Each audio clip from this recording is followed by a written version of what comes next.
know what this is. Okay.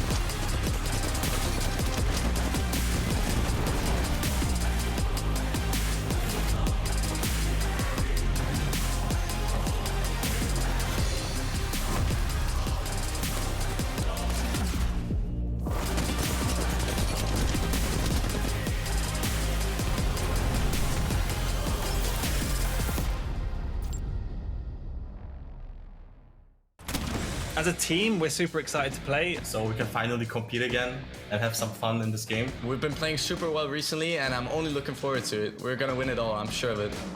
The toughest opponent, I would say, is Beavers, Alliance, and Gambit. Those three teams are really scary. Maybe Alliance or Team Totem. I'm looking out for the unknown Russian teams. They are usually insanely good mechanically and spend a lot of time on Kovacs, so I'm afraid of the unknown Russian teams. I would say Scarz and Aqualix.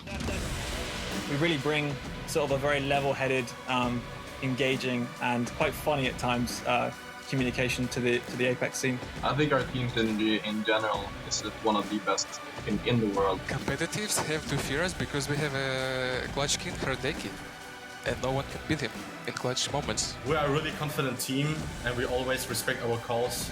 We're always ready for anything. Other competitors should fear us because Yuki and Del are the best fighters in the game, undoubtedly, period. And I'm the best idea in the world, for sure. We are ready to crush the competition. Keep your eyes on NAVI. We'll see you on the finish line. Let's bring this home. Scarz up. Team Endeavour's gonna bring it. We're gonna win. We're here at BLAST Titans. We are ready to win. Let's go.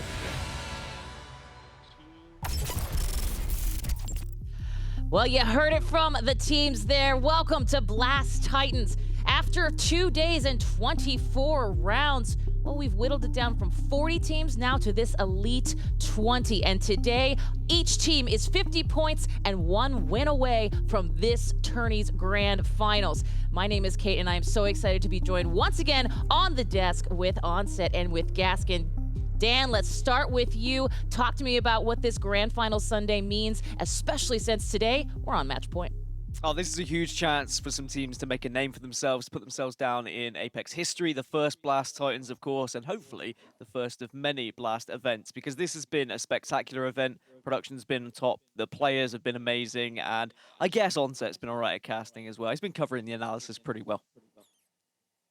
Well, that's wonderful, and I know he has been doing a great job. Mark, I gotta ask, I mean, this feels like a time when we're heading into the fray, and certainly these finals are a lot to say and a lot to see today. Yeah, absolutely. I mean, I can't wait to get started. I think it's going to be a lot of pressure on players' shoulders today. I think that the lobby that we've ended up with is some of the best players in the world, and also a little bit of the changing of the guard. Some of the teams we would expect to see there have fallen by the wayside, even with that lower bracket. So it shows that everybody who's made it to this final 20 lobby really is playing at the top of their game. They really are 100%. And the top of their game is the top of EMEA, by the way. And of course, it has taken us here 1, 2, now 3 days. So Mark, talk us through a little bit about how day 3 is going to work. I know we're starting on that match point, and that's got to be super fun to hear about, see about, and be a part of. Yes, indeed, Kay. It is indeed the finals day here at BLAST Titans. Double elimination is done and dusted. We have 20 teams. It's time for our finals lobby.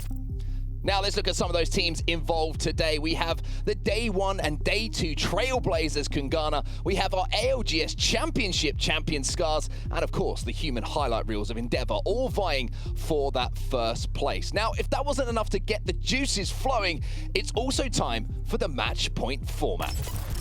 Now, if you're new to match point, reaching 50 points is the first target for all teams, and then you must win a lobby to take home first place. This is how you earn those points. Placement vital as always, with single kill points adding up for the teams for those monster games. Now, also note, a team's performance in the double elimination bracket is rewarded with points, with the highest seed starting with 10 points already to their name.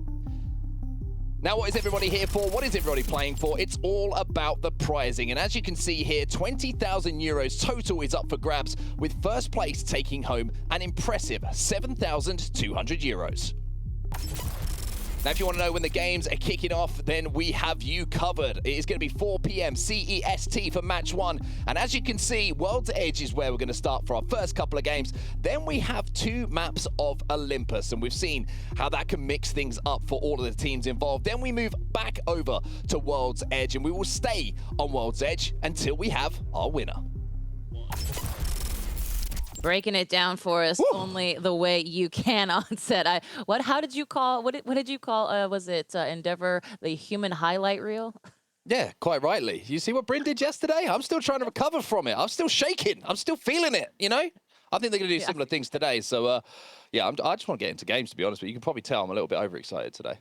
He is, and I can see that from right here, and I'm sure it has nothing to do with the caffeine. At any rate, Gaskin, we are going to jump into a little look-see at one team that I know is on the minds and on the thoughts of both us and our teams here, and that has to be Kungarna. They certainly have shown themselves to be #1, and right now, they are 1/5, if I'm doing the math correctly, the way to match point just by showing up. Yeah, Kungarna have just been slapping around lobbies for fun. Let's be completely honest. They had a disappointing ALGS where they didn't get to compete in the grand finals and they had to watch from the sidelines, and I think Onset mentioned it. There's two ways that can go. Either that can kind of really spur you on to get better as a team, or it can just discourage you and you suddenly fall apart. And it was the former. They were spurred on. They became this absolute tank of a team that has shown up to this tournament with a lot to say, and every single game they are getting to the end game. They are demolishing the lobby with kills as well. They look flawless with their rotations. They're playing perfect Apex, if I'm completely honest. It's very difficult to do so in a Battle Royale, but they look so incredible. They do. We're looking at Graceful here with that flat line. Onset, you can't spell Kungarna without this guy. Actually, you probably could, but I'm not that great of a speller. Either way, certainly someone in contention for an MVP. Yeah, your spelling's about as good as my mathematics, Kate, by the looks of things. But I mean, MVP performance so far from Graceful. And every single member of Kungarna, to be honest with you. You can see the amount of damage that he's done, the amount of kills, the amount of assists. Playing on Wraith as well, which is something that I think that EMEA teams seem to favor a little bit more over Octane, especially with the recent nerfs to Octane as well. He does such a good job of getting micro rotations away, getting angles for the damage to be laid down for his teammates to then capitalize on. He's been the standout, but his two teammates have been there to back him up every single step of the way. Absolutely. And one other team, another one certainly that has 3 non-weak links in the chain, 3 fabulous teammates all together that have coalesced in a way we never saw coming. Well, we probably did see it coming a little bit because of that whole EMEA ALGS championship win. I am, of course, talking about Scarz Gaming. Gaskin, this has been definitely on the minds of everybody here. Talk me through a little bit of their, what you think they're bringing to here on Match Point.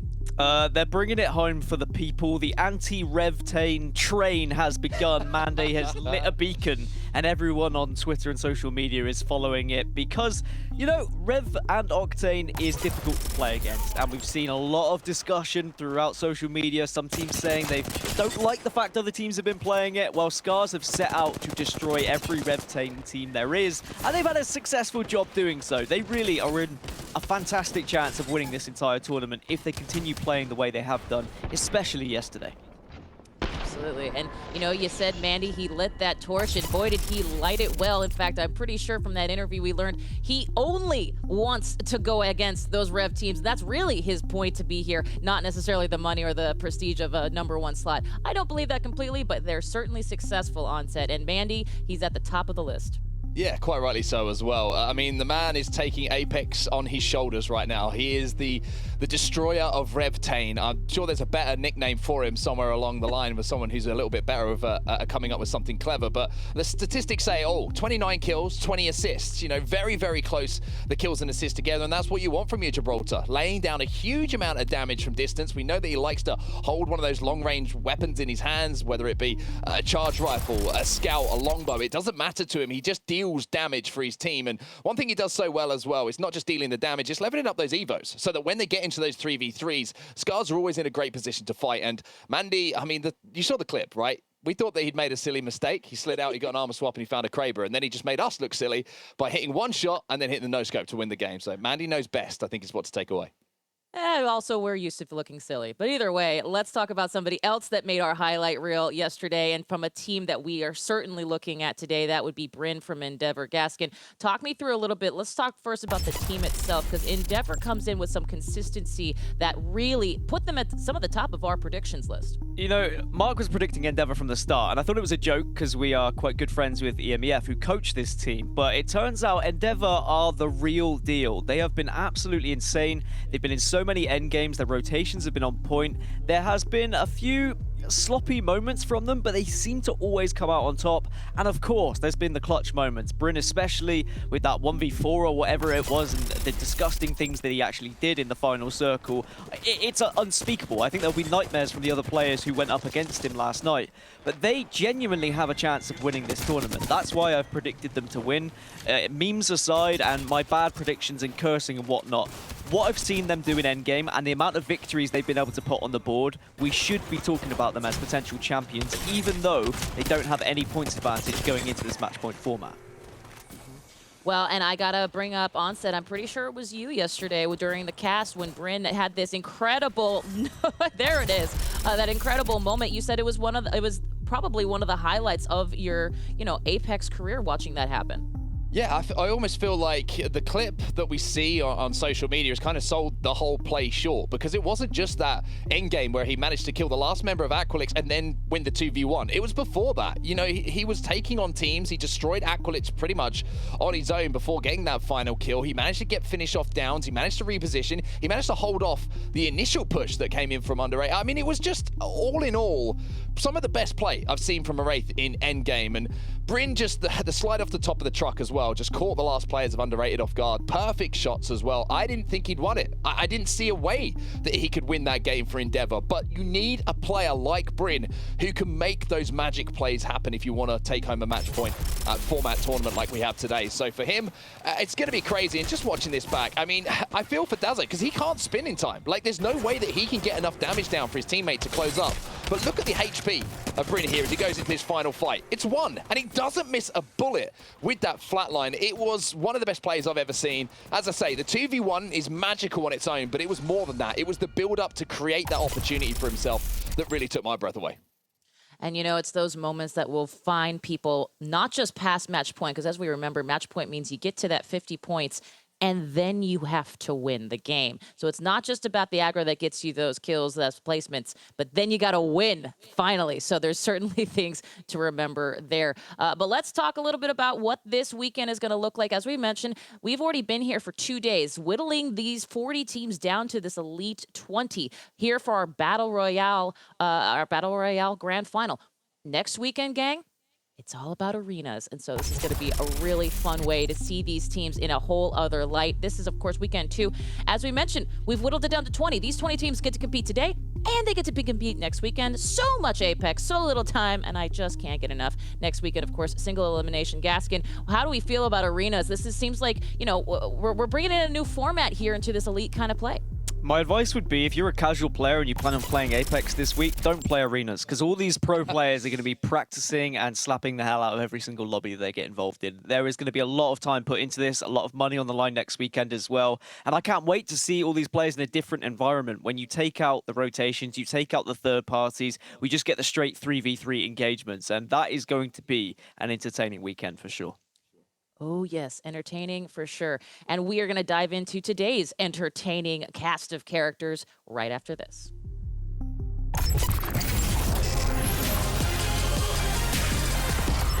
If you're a man down, it can be really good to resurrect them again, but it can cause to the whole team to die if a team sees you. My name is Artico, I'm Go here. and this is my tier list. I don't think they're useful at all. Not that good right now, not that many people use it. That's F tier. F. It's pretty useful in ranked games and competitive games as well. You can stay on the zone longer time, and if you're getting gate capped, it's like really good to have them. Might be C. I will trade them on A tier. Nades is very important, especially frag grenade. You can throw it vertically, so you can take high ground. It's just a really good nade, but not my favorite nade. Okay, I put it on A. I will trade on A tier. I don't like bow. It's just not for me. I mean, it's a good top up to have, but you don't really need it. I'm gonna put it on F. I will trade on C tier. It makes your gun like super strong, especially in competitive. It's just a hop up you need for the guns that use it, but you don't really use those guns. Absolutely S tier item. Turbocharger, I will trade on B tier. Ultimate accelerant. good to carry like 2 of them on your team so you can build up ults faster. Very important actually item in competitive, especially on Watson, because you can carry 2 of them. I will trade on S tier. I'm gonna put it on A. Arcstar is very useful. If you stick someone, he died. So it's just my favorite nade and nice to stick people with Arcstars. I'm gonna put it on A as well. I will trade on S tier. Mobile or Speon Beacon. If you're a man down, it can be really good to resurrect them again, but it can cost you the whole team to die if a team sees you. On ranked games, it's very important to carry one. I will trade on A tier. I'm gonna put it on A and will receiver. It's not that cool. Because if you're rocking a flatline with the 3x, it's like a sniper after that. I'm gonna put it on B. Anvil, I will trade on A tier. It doesn't really matter if you have it or not. If you have it, you aim a little bit faster, but you really don't need it. Because I don't play bow. I never played with bow. I will trade on D tier. So let it be on D.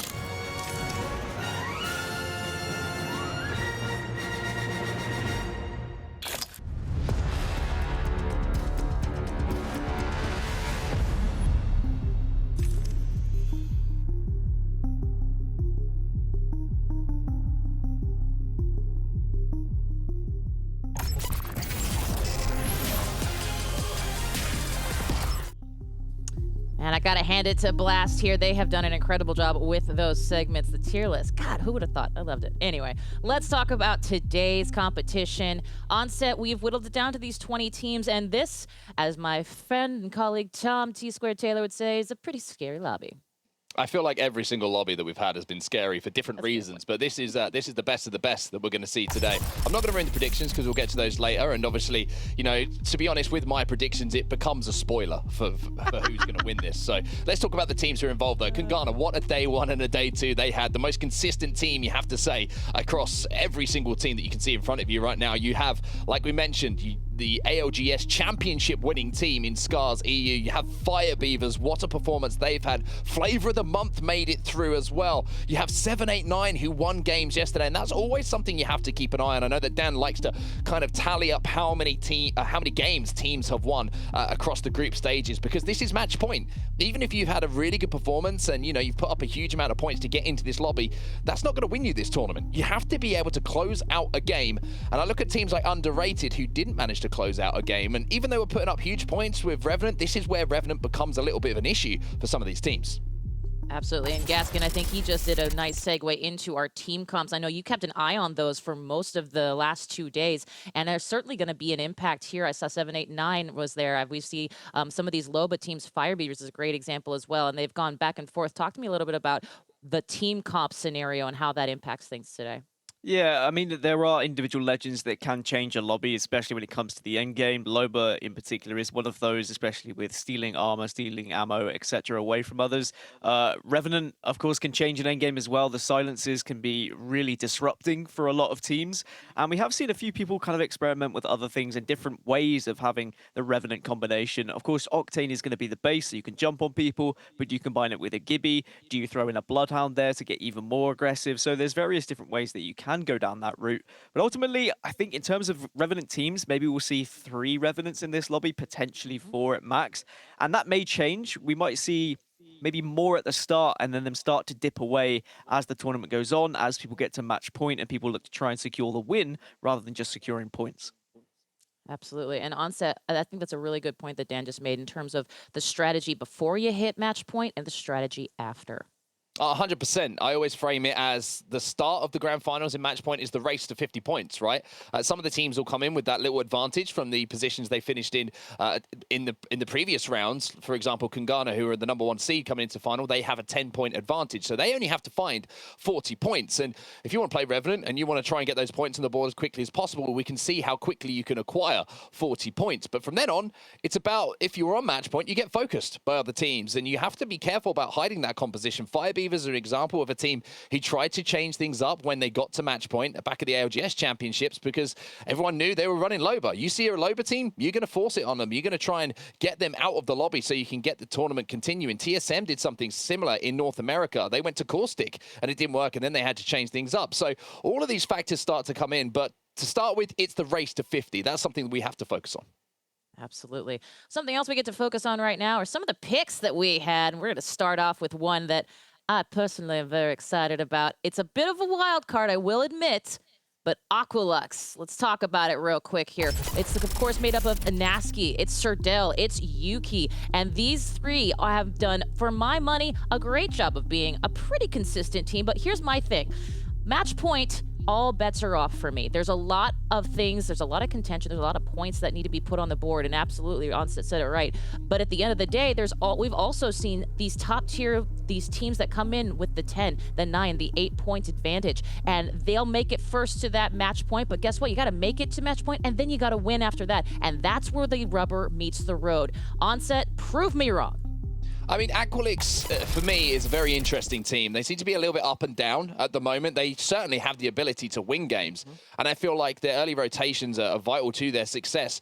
My worry for Aqualix is sometimes, even when they get to God spot early, is their ability to do damage and pick up kills in the surrounding area, really establish themselves and kind of create space. The best teams who get to God spot first, who make that quick rotation, they don't let teams close. It's not a case of letting teams into your building. It's really dealing the damage to other teams, leveling up your evos and putting yourself in a great position for that end game. So Aqualix might win game 1 and game 2, but my question is, how many kills can they put alongside that? Because that is going to push them towards that match point. So if they get on match point, there's no reason that Aqualix can't win this. They've shown they can win games. They've already won championships in the past, but it's the race to 50 points, which is my concern for them.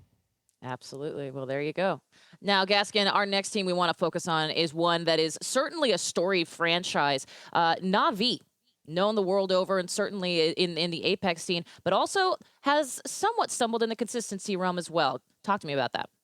Yeah, Navi, I mean, it's quite fitting, actually. We look at Navi after looking at Aqualix, considering they are ex-teammates and whatnot. But Navi had a day one where they started out slow, but they were very consistent. And it was Scrawny who picked up on this. They didn't really go into a second gear at all, but they were picking up the points that they needed to. And then suddenly day two came into things, and they started making a little bit more progress, getting into the top 3, getting into the end game. And they just seem to have this ability to always be in the right place at the right time. And that's down to the IGL, always making sure that they're pushing into the right areas. In the endgame circles, they make it really difficult for other teams to take the god spots off them if they've managed to acquire it. And I really love watching this squad, and I'm so glad that the way they have developed after a difficult start, if we're completely honest, when this Navi roster was first formed and we had changes come through. But I love watching them, and I'm sure they're going to put on a show for us here today. I'm going to jump in here, and I'm sorry to do so, please. because Navi, yes, they've been really good, really consistent so far, but how many games have they won?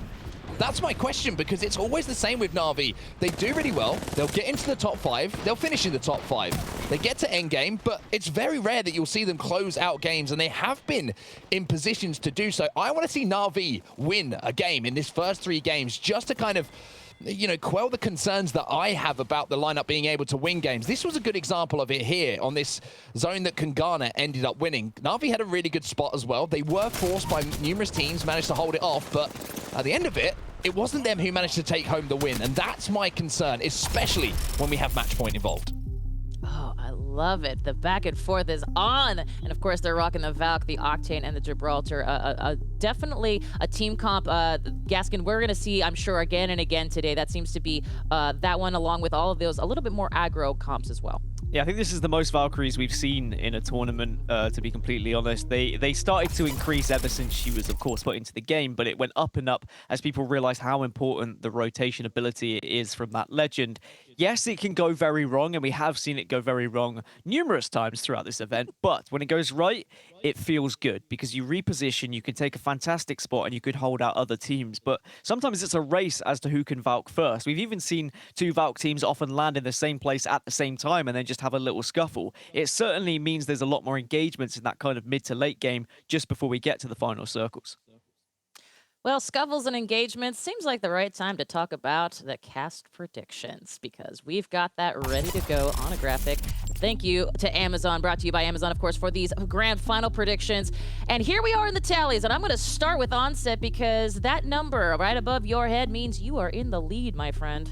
I'll say it one more time, Kate. Just say it one more time for the people at home and everybody listening. First place, And I'm going to claim victory because I've heard there's some rule that's come in today, which is like there's a 100-point bonus or something. I mean, just to give Dan a chance. I mean, I'm not down with that. This is competition, right? It should be a level playing field. But my picks, Scarz Europe, one of the standout teams. I mean, one of the EMEA champions for LGS, and they were really, really solid yesterday. Kungarna, standout team across the first 2 days. And then Endeavour, I've picked them every single time, I think, so far. They're one of those teams who just end up in endgame more often than a lot of other teams. And I feel like if they can get to 50 points, although they don't have a point advantage starting in this lobby, then they can certainly close things out. So they're my kind of wild card pick for being able to take things home, but I expect to see them in endgame quite a lot today. Okay, I like it. Gaskin, talk to me. I'm gonna make an official request here to production that I make a change right now. And everyone will be like, oh no, you can't make changes to predictions. We've made the graphic. Right, I'm in last place, and everyone's picked the blooming same teams pretty much. I've got no chance of getting back into things. Flavor of the Month, they let me down on day one. They're the reason I'm behind. I would like to put Flavor of the Month instead of Scarz in my prediction. Production, do that for me, all right? It can be done. I know it can be done. Flavor of the Month, I'm trusting in you. They're going to bring it back, but I still think Endeavour can actually take this home. As if he's copied me. I cannot believe that. You're in last place, Dan. How have I copied you? Yeah, I mean, surely you realise that you can't win if you pick the same things as me. Well, you haven't picked Flavor of the Month, have you? Well, that's why I'm changing it. The graphic is there. That is hard evidence. No, it's been changed. You cannot argue with that. It's being changed. So let it be written, so let it be done. At any rate, yes, absolutely. You know what, Gaskin, I like, what did we call it yesterday? Spicy picks. I'm into it. I'm the person who also picked Aqualix. We'll see what happens. Listen, it's match point. I fully understand what Onset said, but let's be clear, this is definitely one of those days where a lot can happen, and certainly things have happened in the past that we never saw coming. So I'm kind of going for that today, but we'll see. Either way, it's going to be excellent. It's going to be fun. It's going to be awesome. And a huge thank you presented by Amazon there, that predictions notification for us, because we're pretty competitive both on camera and off. So at any rate, what we'll do next, we're going to get into our first match. Our first match of the day with that race to 50 coming up right after this with Scrawny and Launders. Stay tuned.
Welcome back, ladies and gentlemen. It is time, almost time, to jump into our first match of the BLAST Titans Grand Finals. I am Scrawny. This is Launders over here, and we're ready to get you guys into a little bit of action.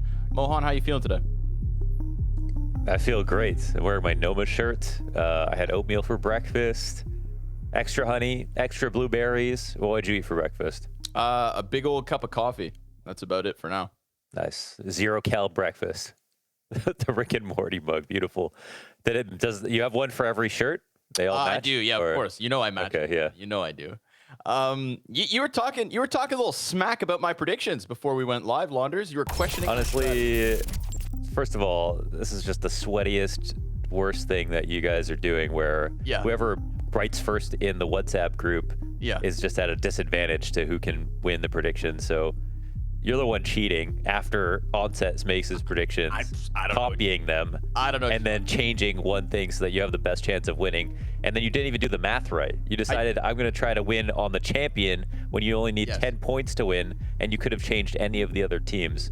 So you're more confident that you'd be able to pick the champion of the whole event than one of 3 teams that would get more points. So what I have done here, all right, let me explain this. What I have done here is guaranteed that no matter what, I get the same amount of points as Onset, okay? I cannot go any further away unless than you the get 8 the champion points. right. Exactly. That's the thing, man. This is match point. I've gone guaranteed to lose. That are guaranteed to get us the same amount of points. I will always be 8 points behind Mark. And then when we're on match point, okay? When we're on match point and we've got Scarz versus Kungarna in that 3 versus 3 to close out the game, dude, that's it. That's the chance. That's where we're gonna surpass it. You know, I'm not playing dirty ball out here, Mohan. I'm just you definitely are. I made these actually in a vacuum. 100%. I don't know what you're talking about, man. I don't know what you're talking about. We're gonna have to start submitting these predictions solo, but luckily you're no good at math, so this is gonna be a very hard odds game for you to win. I'm rooting for Onset. He was brave enough to put in his predictions first. Well, he beat me to it. That's all. You know, I mean, he's. Oh, okay. You can claim he copied it, but for all I know, you know, it's not like I changed my predictions 30 minutes before the show, right? Oh yeah. Who would ever do that? That could be the slimiest of all. Yeah. Did we get the official change of prediction? We did. Yeah, I saw Flavor of the Month from Mr. Gaskin. Listen, I think we got to throw the guy a bone, man. So let him do as he pleases. Give him that shot. And also, it changes things up a little bit, so I can get behind that.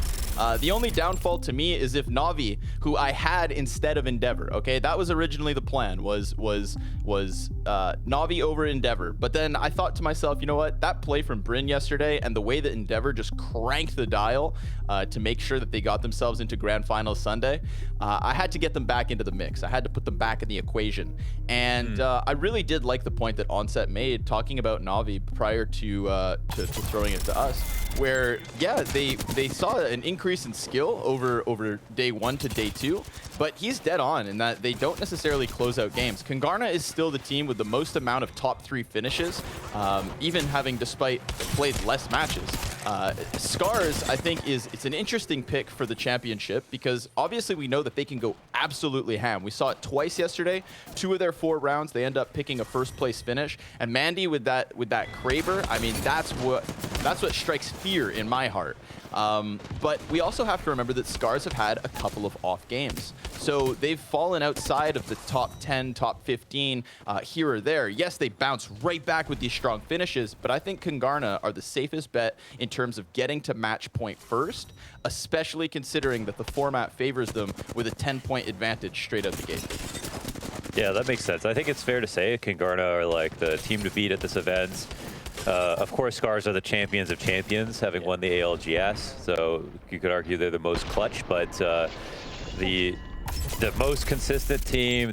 Honestly, just such an awesome performance, like every single game, all these top 5 finishes, and you know, a few victories as well, just straight up winning. And you're right, like with NAVI, the issue is that like you can hope they get to match point. They might collect a ton of points, but they constantly finish second. Like throughout the entirety of last year, they've just been finishing second place. So I think that's a mental barrier we see that in a lot of other games, and I think that eventually, once you break through, you really show why you're so good. Plus, you break through that clutch factor and put together the wins, and then the confidence rises, and then you're unstoppable or whatever. And we don't know when that point will be for NAVI, but I think the main fear for them or any team in that position who like lose in semis or can't get those first place finishes is that your confidence gets eroded to the point that you like make a roster move. You know, they've already been through a lot in the first place, so I think it's just really important for NAVI, I think, to look at this like a mental game, because clearly, I mean, you even saw it. They went from a team that was messing up a lot of their fights in day 1 to winning a lot of their engagements, collecting a lot of points in day 2. So we'll see if they can follow through and actually close out a game or two. Like Onset mentioned, if they would close out a game, break that mental barrier, then these finals will get even more exciting. Yeah, dead on. That definitely would propel them into the conversation of a potential champion here. What I do like is the fact that not only do we kind of see them play to a better level day by day, but I would say their play style also changed a bit more. It was a bit more, let's say, kill hungry. You know, they had a little bit more bloodlust, and I love to see that, right? That's what you need. You need that killer instinct in order to go for your victory once you are on match point. It's for that reason that I think Scarz could definitely throw a wrench in the works, because when we had that interview with Mandy yesterday after they were able to top the group, you know, I had to ask him about that Kraber play when he forced his way out of the train cart, jumped up the hill, armor swap, Kraber swap, came back, 2 huge sniper shots to win the game. And, you know, I asked, I was like, man, did you doubt yourself? Did you think at any point you maybe messed up? He didn't even fathom the possibility that was not going to work. And he said it, right? Like, you just got to go for the clip. You got to go for the play. And I love that mentality. That's the kind of mentality, that bloodlust mentality that maybe NAVI lack, and Scarz are going to utilize to throw up an early win or two, and even possibly a match and tournament winning. No scope, perhaps. To me, that just shows why they're champions in the first place, right? Why they won ALGS is because in Apex, again, you never have a home. You're always on the move. You're always in like a new piece of cover in a brand new situation. And so the best players are the ones who take initiative without doubting themselves for a second. And then if you look at ideas as being too passive or too aggressive, then someone's going to crush you by taking initiative before you. So I think that the fact that Mandy doesn't doubt himself just shows like the reason why they win. Yep, hands down. I would say that, you know, that mentality from Mandy is also something that we can apply to Kungarna as a team. The beauty of Apex to me, right, and something that I've really learned is important throughout this weekend is it's the fact that decisiveness, quick thinking, and not hesitating at all is such a powerful tool to have in your back pocket when it comes to Apex Legends. You know, Kungarna on Olympus, I believe this was yesterday in their winners group. We had them stuck outside of the Hammond Labs tunnels, and they were just getting kind of peppered from multiple directions because they were the first team to throw themselves into a questionable spot, right? They were making moves first and foremost. And the point you just made is so valid. If you can grab that God spot, if you can grab that prime real estate faster than anybody else, whether before they realize it or, more importantly, before they have the guts to go for it, then suddenly they have to deal with you once they want it. And Kungarna have that mentality. You know, it's pedal to the metal until you get to where you need to be, and then it's sitting back, relaxing for a second, buying a bit of time, and closing out with points. But ladies and gentlemen, without further ado, I think it is time we get our game on. We are jumping into match 1 of the grand finals. Again, we're here to see who can get to 50 points first. And then that team or teams, whoever gets to 50 points will be able to, you know, win. If they win the next game, they win the whole thing. And so no matter how good you do in terms of placing very highly on average, that will only get you so far in this format. You need to be able to eventually win, and when the pressure is the absolute highest. We've got a bit of an asterisk on this one, unfortunately. You'll notice right out the gate, Scarz down to 2 players. We have an unfortunate drop, and therefore Scarz already at a disadvantage. We'll have to play out this match with only 2. Oh, no. Yes, sir. They do begin at Overlook, and we're on board early with our boy Navi. I didn't catch it on the map, actually, but maybe we'll jump over to them. Yeah. For their sake, that's better not what be you Mandy. want to see.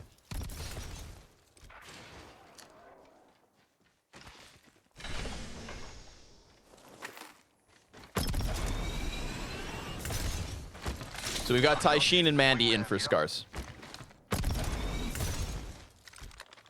poor RPR. That is tough. Now they do go for the overlook play straight out the gate. I could give him a bit of space to work with. I'll bring up my mini map. Let's go this way. Yeah, they do have quite a bit of space. Yep. A south central zone here, which might be interesting. I think I think this actually, what I'm really interested to see how Flavor of the Month does from this position, who a lot of the zones have been leaning towards them in the southeast, but we've had one or two that have just gone northern, and I think this is the first one that we've cast at least that has been in this exact spot here, just off to the west. And a lot of players are starting to get very comfortable inside the zone already.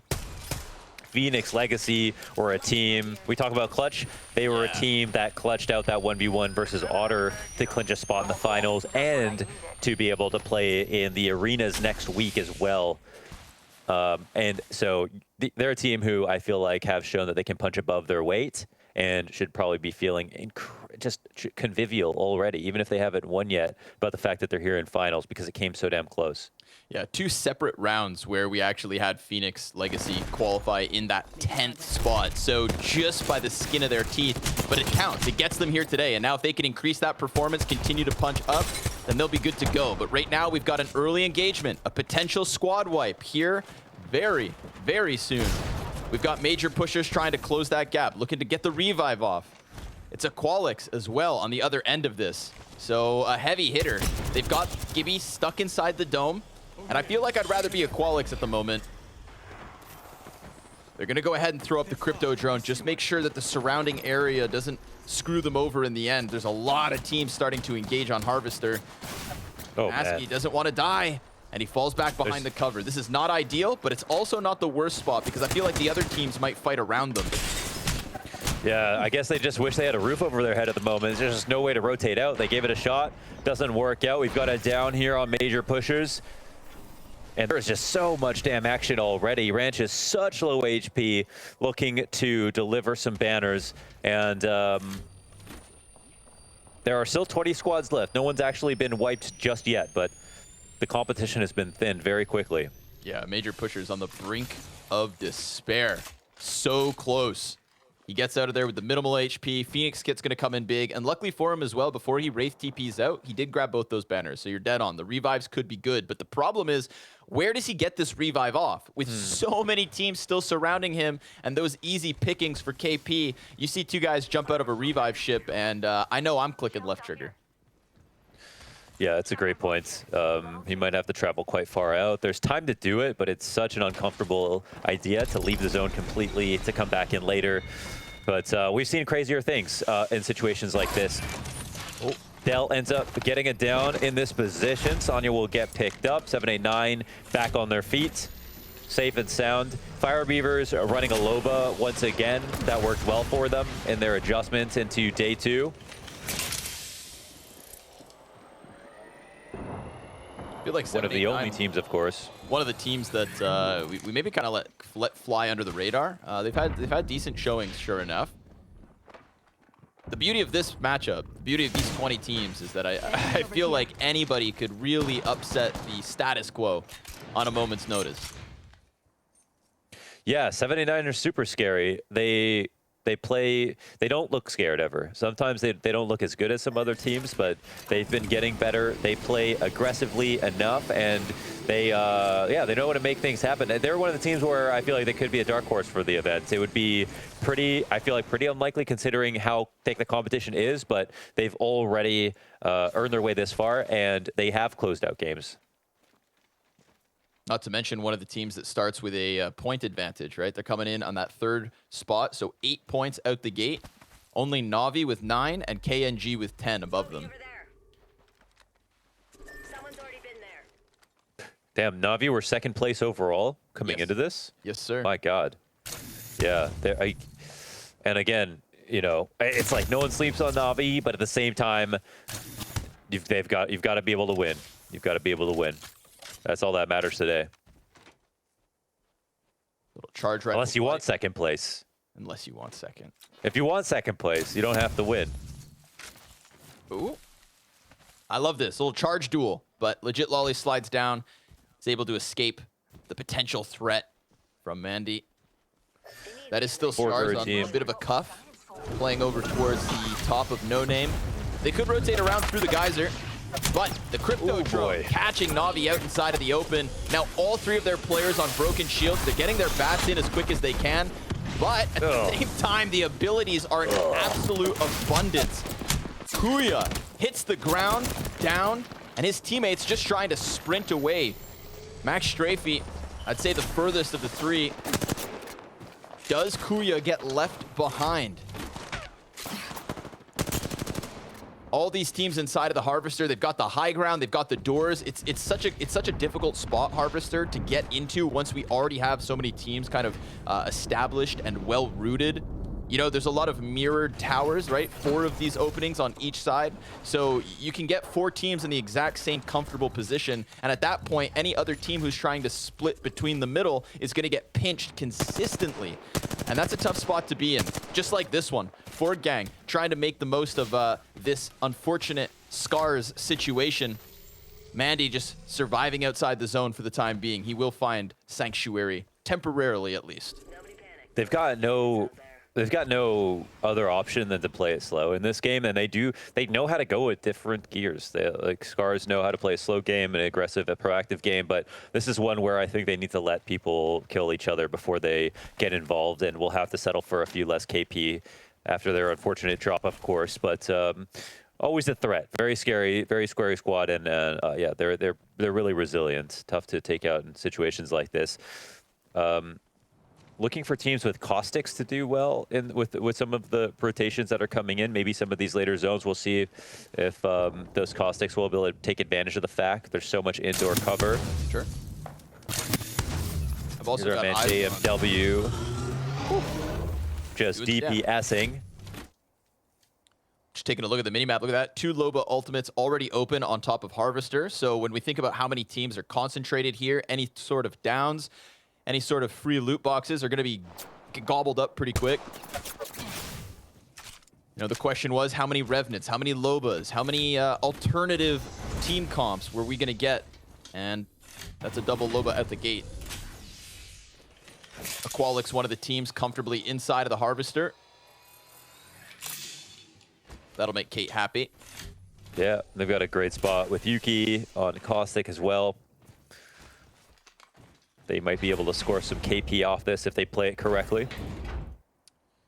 So Scarz still hands down the slowest rotate. They had a team in Forg Gang just sitting outside of Fragment, kind of keeping them back there. Forg Gang decide it's not worth just gatekeeping those guys. Let's move in, think about our own game plan. And now look at Scarz. Look at the difference between them and everybody else. So, you know, that ideology of just letting others go down first and coming in late, trying to slip through the cracks, well, it's potentially there for Scarz, but look at what could be. Harvester, the start of the day, so many players stacked up. And I would much rather be the likes of like Underrated or Morning Stars playing down towards Tree and Thermal Station. That's definitely a comfortable spot to be on the south side of the circle, especially now that we see that the next zones are going to push some of these Harvester teams out of what they thought could have been an early advantage. Orgless and Hungry going to take to the skies and try to get out of this position before that crunch comes through. And all things considered, I think they're going to be all right. They're dodging a lot of these skyward shots until they get a little closer.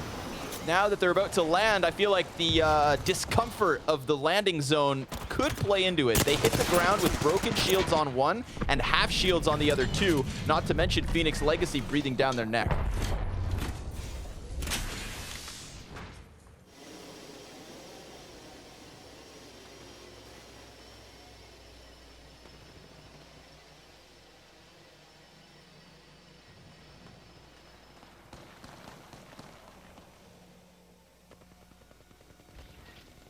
Man, that circle is starting to tighten up. Another Valkyrie rotation in. It's nice and safe. Once we get the bats off, everything is all good. Of course, the tough part is forecasting the landing area with some of these early Valkyrie rotations.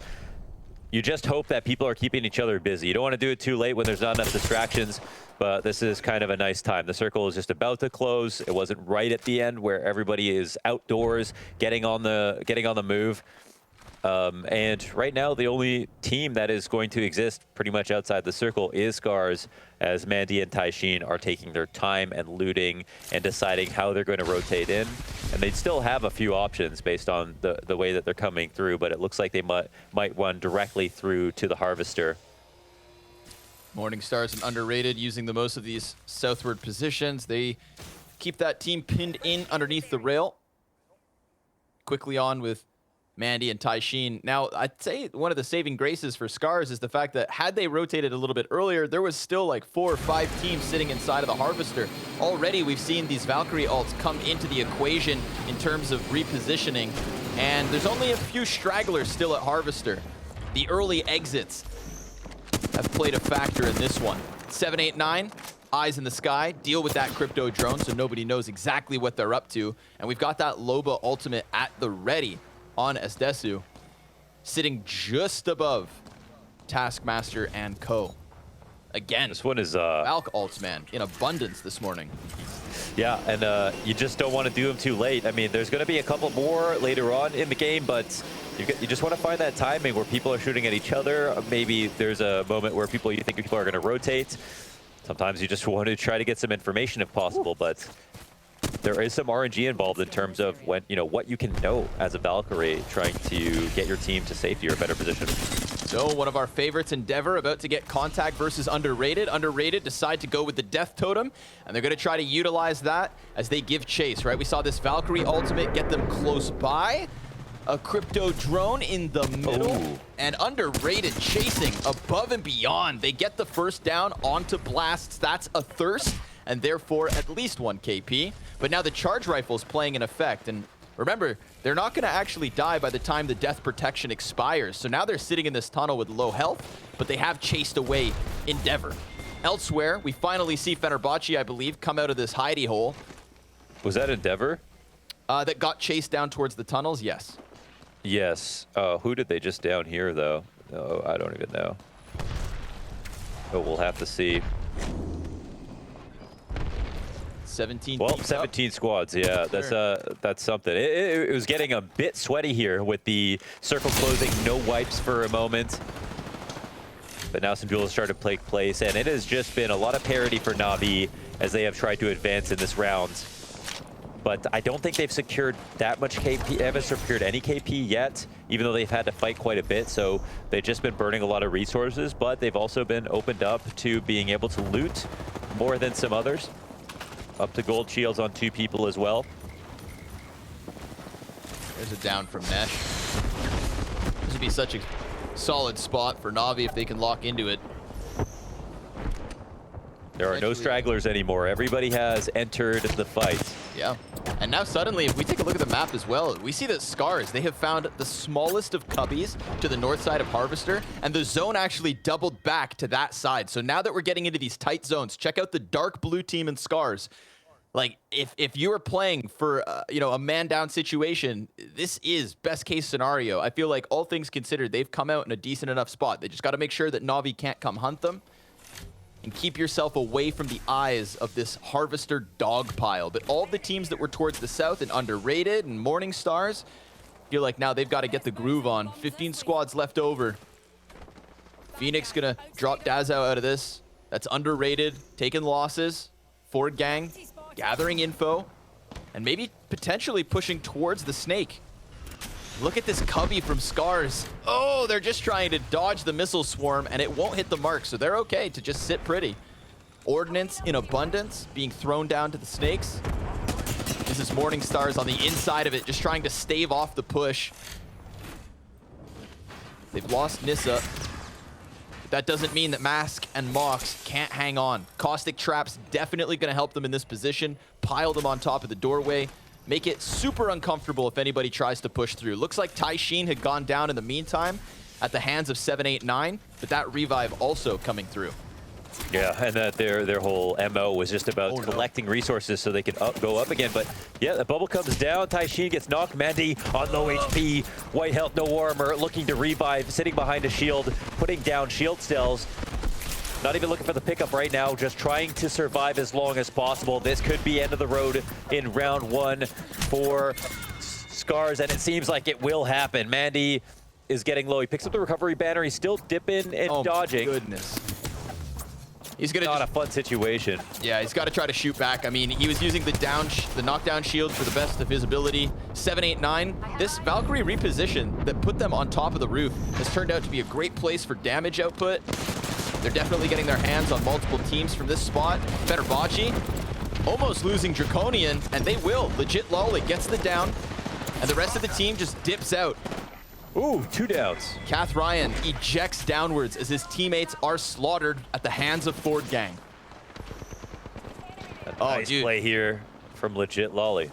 Navi getting into the mix, downs versus Flavor of the Month. So Myztro even then, looking for the third party. This is that crunch time, and it is all going down underneath the bridge. Good chance for Fenerbahce to actually hold on. Kath Ryan, he's to the left of this bridge support, and I don't think Top Dogs are aware of his position. This is 3 players from Top Dogs behind 1 rock and a solo survivor from Fenerbahce. Now they see it. Kath Ryan puts his face on full display, and that's going to be the killer instinct of Top Dogs to try and chase him down. There it is. Fenerbahce eliminated. Oh, Kath Ryan peeked into way more than he had expected. And we've got Navi just absolutely popping off at the moment. They've got a great eyes down situation. Kuya with the DPS. And all 3 of their players alive and kicking. Yeah, they found themselves in the most powerful position, having everybody else drop off the bridge, being able to look directly downwards and just put down that damage, beaming people for all the KP that they've been trying to get for so long, even though they've had to fight without any reward. 789 dropping a player. Desu Zanyo left over with a barrage of artillery coming at them. Kungarna all the while making last rotation. 8 squads remaining. And they found a moment of respite. The Magicians seem to be trying to challenge. They found a chance to climb upwards onto what I believe was 789's spot. Yep, sure enough. Now we're going to see the Loba ability come into play. Look at this stack up of armor. Trying to grab everything they can as the kills trickle in around them. This is a doubled up Loba ult, 1 as well just underneath. And Navi, I would say, in an excellent position. They've got the train yard to work with, but this circle beginning to close. They could technically just head north as the circle gets tighter and tighter, flushing all of the players underneath them into the open. But we'll see. 789 and Navi with this kind of vertical advantage. We'll see if any last-minute repositions can help out some of the underdogs. Still tight zone for 8 squads. Navi still looking to lock down the high ground. Kungarna just playing for points in this situation, being very, very careful. Meanwhile, Fire Beavers still existing and pushing through. So many rotations now coming down. Everyone trying to dodge zone and put out damage if possible. Ooh. And there is some from Max Strafey.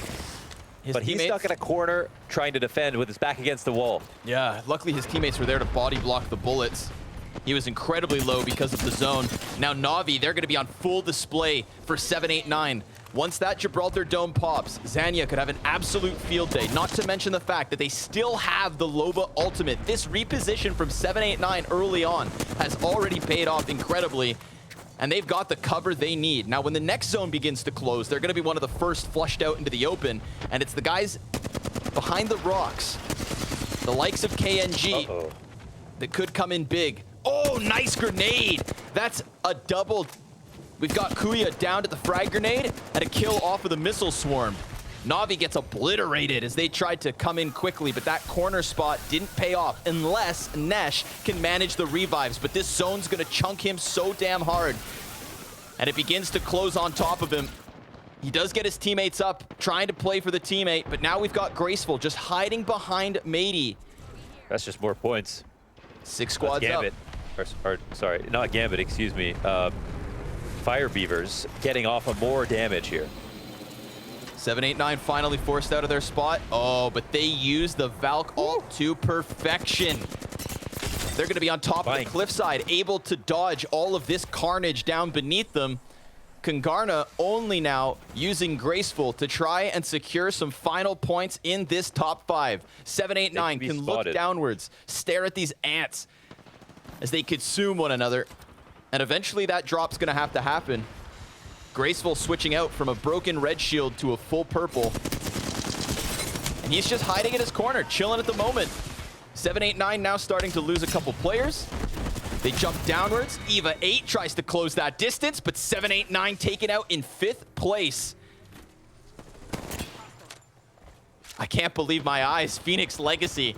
We talked about it. Yeah. A team that was on the cusp of elimination not once but twice is currently in the top 4 of this first match. Man, I feel like Fire Beavers are just collecting so much KP after those NAVI knocks, but they lose Taskmaster. As Phoenix Legacy show that they're not here just to stick around and wait for a high placing. They're looking for KP as well. Maybe the healthiest team alive. 3 squads remaining. They try to go for this distance. They push inwards versus the Fire Beavers. This is a big team fight. Phoenix Legacy and Fire Beavers locking horns. And at the same time, for Fire. Oh, it's no shields left on Taskmaster. He gets that last minute swap. It's a 1v1. Denze's taking the damage, and it's Fire Beavers with the win. That armor swap in the clutch 1vx makes the difference. And Fire Beavers, they managed to take this first match.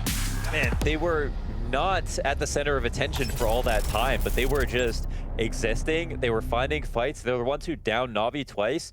Man, they actually cleaned this lobby. They got so many KP off of this round, I feel like, on top of the first place finish. They would have been probably satisfied with even getting top 3 at that point.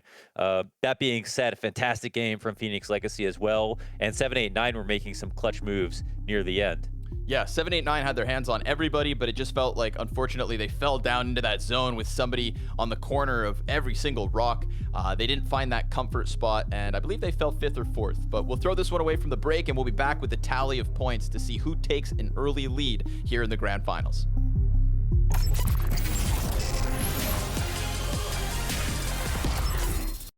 How you still move faster than me? I got my running shoes on.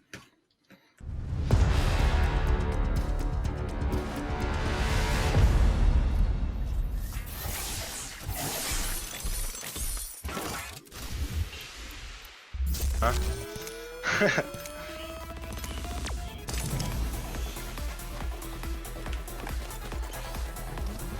This guy falsch started.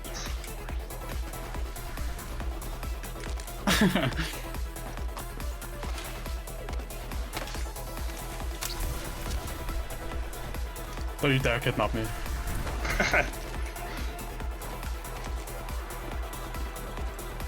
How you still move faster than me?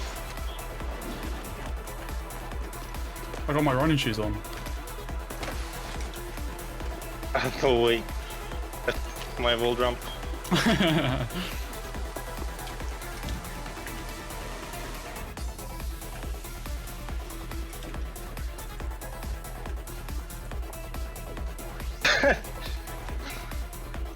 Wait for construction, my friend.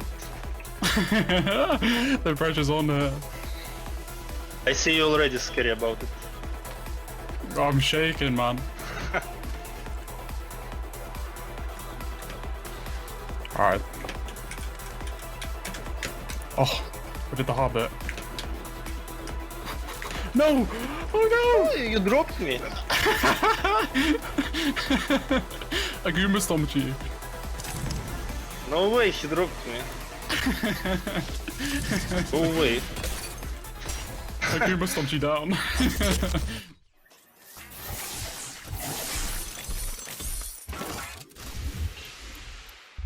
Yep.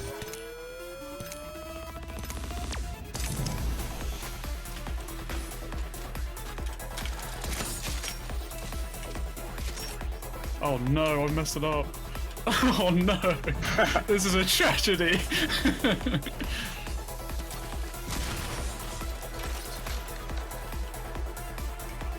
Yeah, I think I made a mistake. I'm so far behind you. Yeah, but anyway. I can catch up now. Go, go, go, go, go, go, go. Yeah, and I can't even get in the high ground now. No way. Yeah, this zipline was my fault.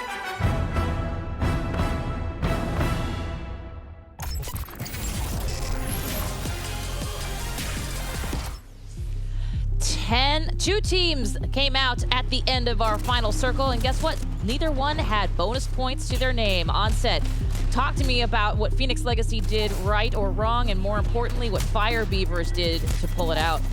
Well, Fire Beavers at the end clutched up, and Taskmaster here managed to get an armor swap to win this fight against Denze, who was actually the solo player alive, who came in to try and third-party the fight that was going let's down. But see if actually, Gaskin, can you chat? It looks like you're on mute there. I unmuted. I'm so sorry, everybody. Remote broadcast, any kind of responsibility put on my shoulders is going to cause problems. I'm sorry. But what I was trying to say, excuse me, as I start again there, was, you know, it was unfortunate for Phoenix Legacy, but a huge clutch moment as well, coming in from Fire Beavers to win that. And you saw just at the end there, the third party coming in, the solo player who kind of watched everything go down. But the point I actually wanted to make, I don't know if production can throw that up again, just so that I can run through it very quickly. But if not, I wanted to talk about split seconds in final zones and how they can really make the difference, because I loved the push that came in from Phoenix Legacy. They tried to take control of Fire Beavers' bubble. They got the damage down, but just as they got in the bubble, it disappeared. So if they would have stayed up for 0.1 of a second more, he wouldn't have taken that damage from the defensive bombardment. That was what really shifted the favor in Fire Beavers' favor and gave them the chance to win the game. But again, chance to win the game is one thing, converting it is another. Taskmaster clutched it up, and Fire Beavers, big performance for them in game one. Yeah, huge performance. Keep on this there, Onset. I want you to break this down. You just did here with this final circle for Fire Beavers. So this is the moment, right? You'll see that 9imps makes a really good play here. He throws the defensive bombardment down while Phoenix Legacy are still trying to get healthy. And I love this push here from Lipin. But you see, the bubble disappears just at the last second. And that causes the defensive bombardment to do the damage onto Phoenix Legacy. DGAB manages to get one, and he did a pretty good amount of damage. And then you can see here, New Esports, Denze comes in, misses a couple of shots there, and then just runs out of ammo, unfortunately. But Taskmaster gets that armor swap, and that was what I mean. That split second where the bubble disappeared. I love the idea, but unfortunately, just the timing was slightly off. Well, you know what? We just saw Taskmaster. You just mentioned him. He's enjoying that low buff, to be sure. And guess what? He's also enjoying our match MVP presented by Razor. Gaskin, talk to me about just how great this guy is. I mean, he really was on display, certainly in that final circle. It was during the ALGS championships when the damage output from Taskmaster really kind of shone through everyone else. And we were like, wow, we really need to be looking at this team as potential winners, as people that can just be taking down a lobby whenever they want. And Taskmaster is one of the key reasons. He is fantastic with his gun skill. His positioning is great as well. And it clearly showed the clutch moments. He's not scared, because by going for that armor swap, it is a risk, but you've got to be quick. And if you are on PC, mouse and keyboard, of course, it is a lot quicker than controller. He's done very well. It ensures the fact that they were able to get that 1v1 done, and they get the first win of the day and the first win of their tournament. As far as I'm aware, I was looking back at who's actually been able to get victories throughout the past 2 days, and Fire Beavers hadn't picked one up yet. So this will be good for Onset. He was saying how, like, for example, NAVI hadn't found a win yet, and it would be great for their momentum and their belief. Well, maybe this will do just the same thing for Fire Beavers. Whew, and look at that Onset. As you mentioned, I mean, that's a double digit. That's coming out swinging. Yeah, I mean, halfway to match point, just by the 26 points they've put on. I know if they have another game like that, then they are miles ahead of everyone else. And good news for everyone else in the lobby is that Fire Beavers kind of took most of the points away, so they can make that up very quickly. But what a way to come out of the traps for them. They really did a good job of controlling the height in Harvester as well, and making that move towards that rock where they could use it in cover, and then, like we've said, clutching up in those moments. This is the total standings, though, as you can see now. You've got to remember that some of the teams came in with a point advantage, but even with that, Fire Beavers, with that performance, are top of the pile. They are indeed. And you know what, Dan, I always like to talk with you about team comps, and I think this is a great time to do that because, you know, obviously Fire Beavers coming out on top. They had one of two Lobas. 789 had a great game of this first match, also fielding a Loba. Talk to me a little bit about what you're seeing in team comps, including how many Revenants we've got in the lobby right now. Yeah, I was just counting through the Revenants. It looks like we've only got 2 as far as I can see, which does impact the lobby a little bit. There will be, of course, a couple of aggressive teams. With regards to Loba, we saw at the end of the game how it did change things, like kind of grenades being taken away from people, ammunition being stolen from crates as well. But it was the kind of Valkyrie situations that really... It worries me sometimes how people, when they panic, they just Valkyrie up into the air, right? And they'll take up the highest point in the map and say, okay, we can wait here for 30 seconds, and then surely someone is going to be fighting by that point. But usually, you end up sitting there for 30 seconds, everyone else sits around the map saying, well, should we all just wait for them to drop And alas, that's what happened to 789. Sure, they soared up into the sky when 5 squads were left, but there were still 5 squads left when they arrived, and they got absolutely decimated upon arrival onto the map. And I just think people are too quick to use Valkyrie's ultimate right in the end game. I would much rather them try and position themselves in a different way, but perhaps that's what they thought was the last resort.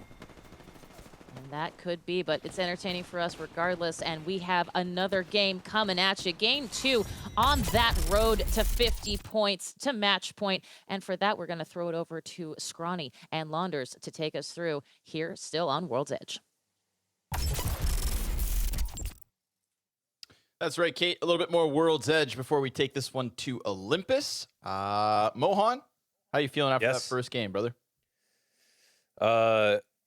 Yeah, I do like the point about the super late Valkyrie move from 789. If that's like the final seconds of the last circle closing in, then you're buying a lot of time up there. You can maybe go for the heal off that position.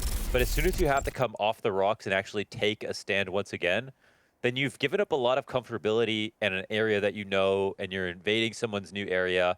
And I found a lot of the times we're watching players drop on top of other players, it's really hard to hit that first shot. Sometimes you're just getting killed as soon as you land. It feels like the advantage goes to the player who's waiting as long as they see you coming.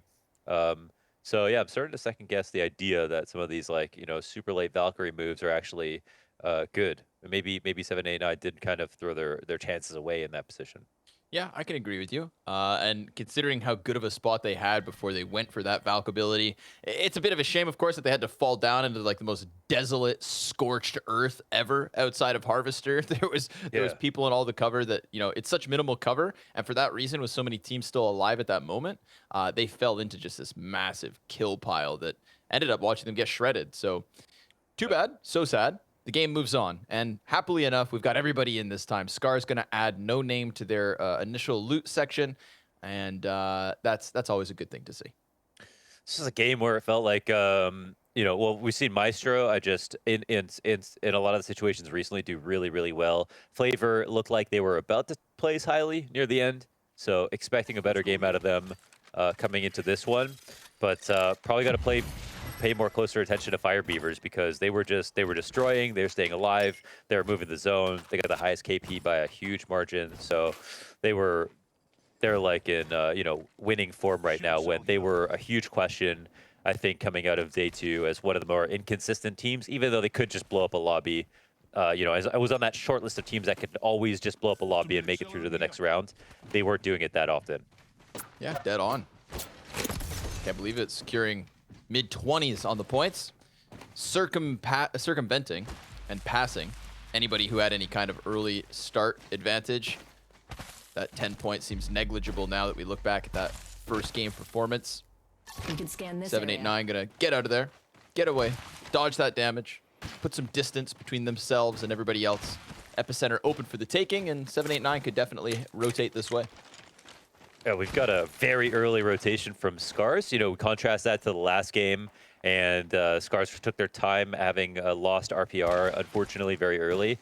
And in this game, they're trying to get comfy near the circle as soon as possible, maybe going to take a more aggressive approach in some of these early rounds. We'll find something through here.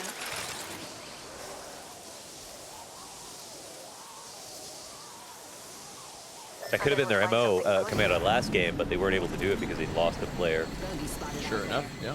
I'm curious, were there any more Revenants? There's no Alliance here. I guess Myztro are a team that used the Revenants, the Revtain combo. I'm wondering if there are any more Revenants that are going to show up early, because it feels like I think we had one in the last lobby, like just now, but that was it. Definitely saw at least one. Maybe more Lobas than Revenants. Hopefully. I can get behind that. Yeah.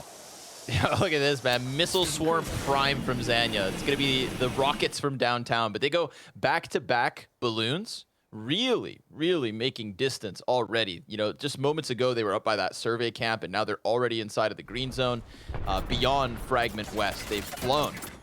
Aqualix, up close and personal. What you doing, bud? Nice, quick, easy down. Fenerbahce removed from this game early. 20th place for them. Damn, that's definitely a tough way to go out, but they got hit right in the mouth. So what can you say? Aqualix are a team, I think, on everyone's short list. Kate ended up picking them for her top 3 for good reason. I'm sure we all had them, you know, somewhere around there. They've looked very good. They can blow up lobbies, and they've been playing with a lot of confidence. Maybe getting better as the days go on, too. Good to see them get some KPs. I think they didn't get the finish they were looking for last game.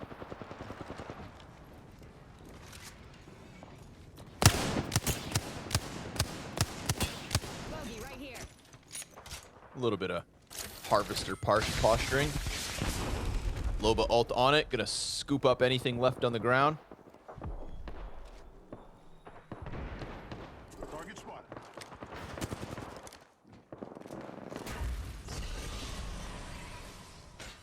Oh, and there he is. There he is, Scrawny. We've got the Reptane combo on top dog.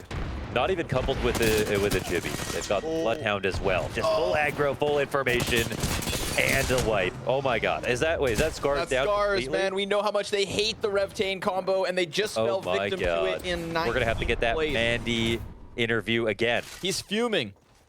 Man's fuming. I can feel it. I can feel it through the internet. Yeah. And now, of course, we got Fire Beavers thirsting a kill versus Mimu. Top Dogs, I believe, we're down to just 1 player there as they tried to jump in and also got hit. Got to get Impulse's banner back. Plenty of time to do it. Damn, Scarz not having the best days out the gate. Very, you know, unlucky in that first game. This one, I mean, they got straight up defeated. It was good use of the ults to come out early. Again, I think the more we see the Revenants, the more often we see the Revenant ults. People are not waiting for the best opportunity anymore, just like good opportunities. And here, there is even more action going down. Kua going down. And this is just Navi's brand of Apex. They take a lot of early engagements. They're always in a position where they end up having to fight out of the bubble, but there's 2 knocks. Max Strafey, last one up. Can he do anything about this situation? His teammates are both dead. He's done. Oh no, they're gone. Navi. That's a tough one to swallow. They had a lot of kill points last game, but you know what? We had an early exit from them in the group stage in this exact same position outside of the Vault Caves. They have been Rev-tained down in this same spot earlier in the weekend, and now they'll be eliminated as well. So Scarz out of the equation, Navi out of the equation, Fenerbahce out of the equation. Wow. And the zones continue to close. There is a lot of points to go around now. I mean, this is one of those board flipping moments where some of the top teams are getting eliminated early to open things up. Of course, Scarz didn't score anything last game, but let's see, 7-8-9 looking for another consistent run. Aggressive approach here.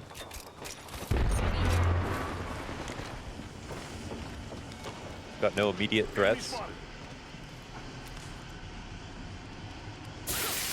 New Esports going to take a loss, but so be it. They are still in the competition. Oh, a little bit of wingman damage from Zanya.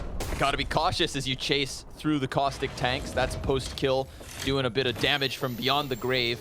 Uh-oh. He has been killed, but also retrieved. That's what the important point.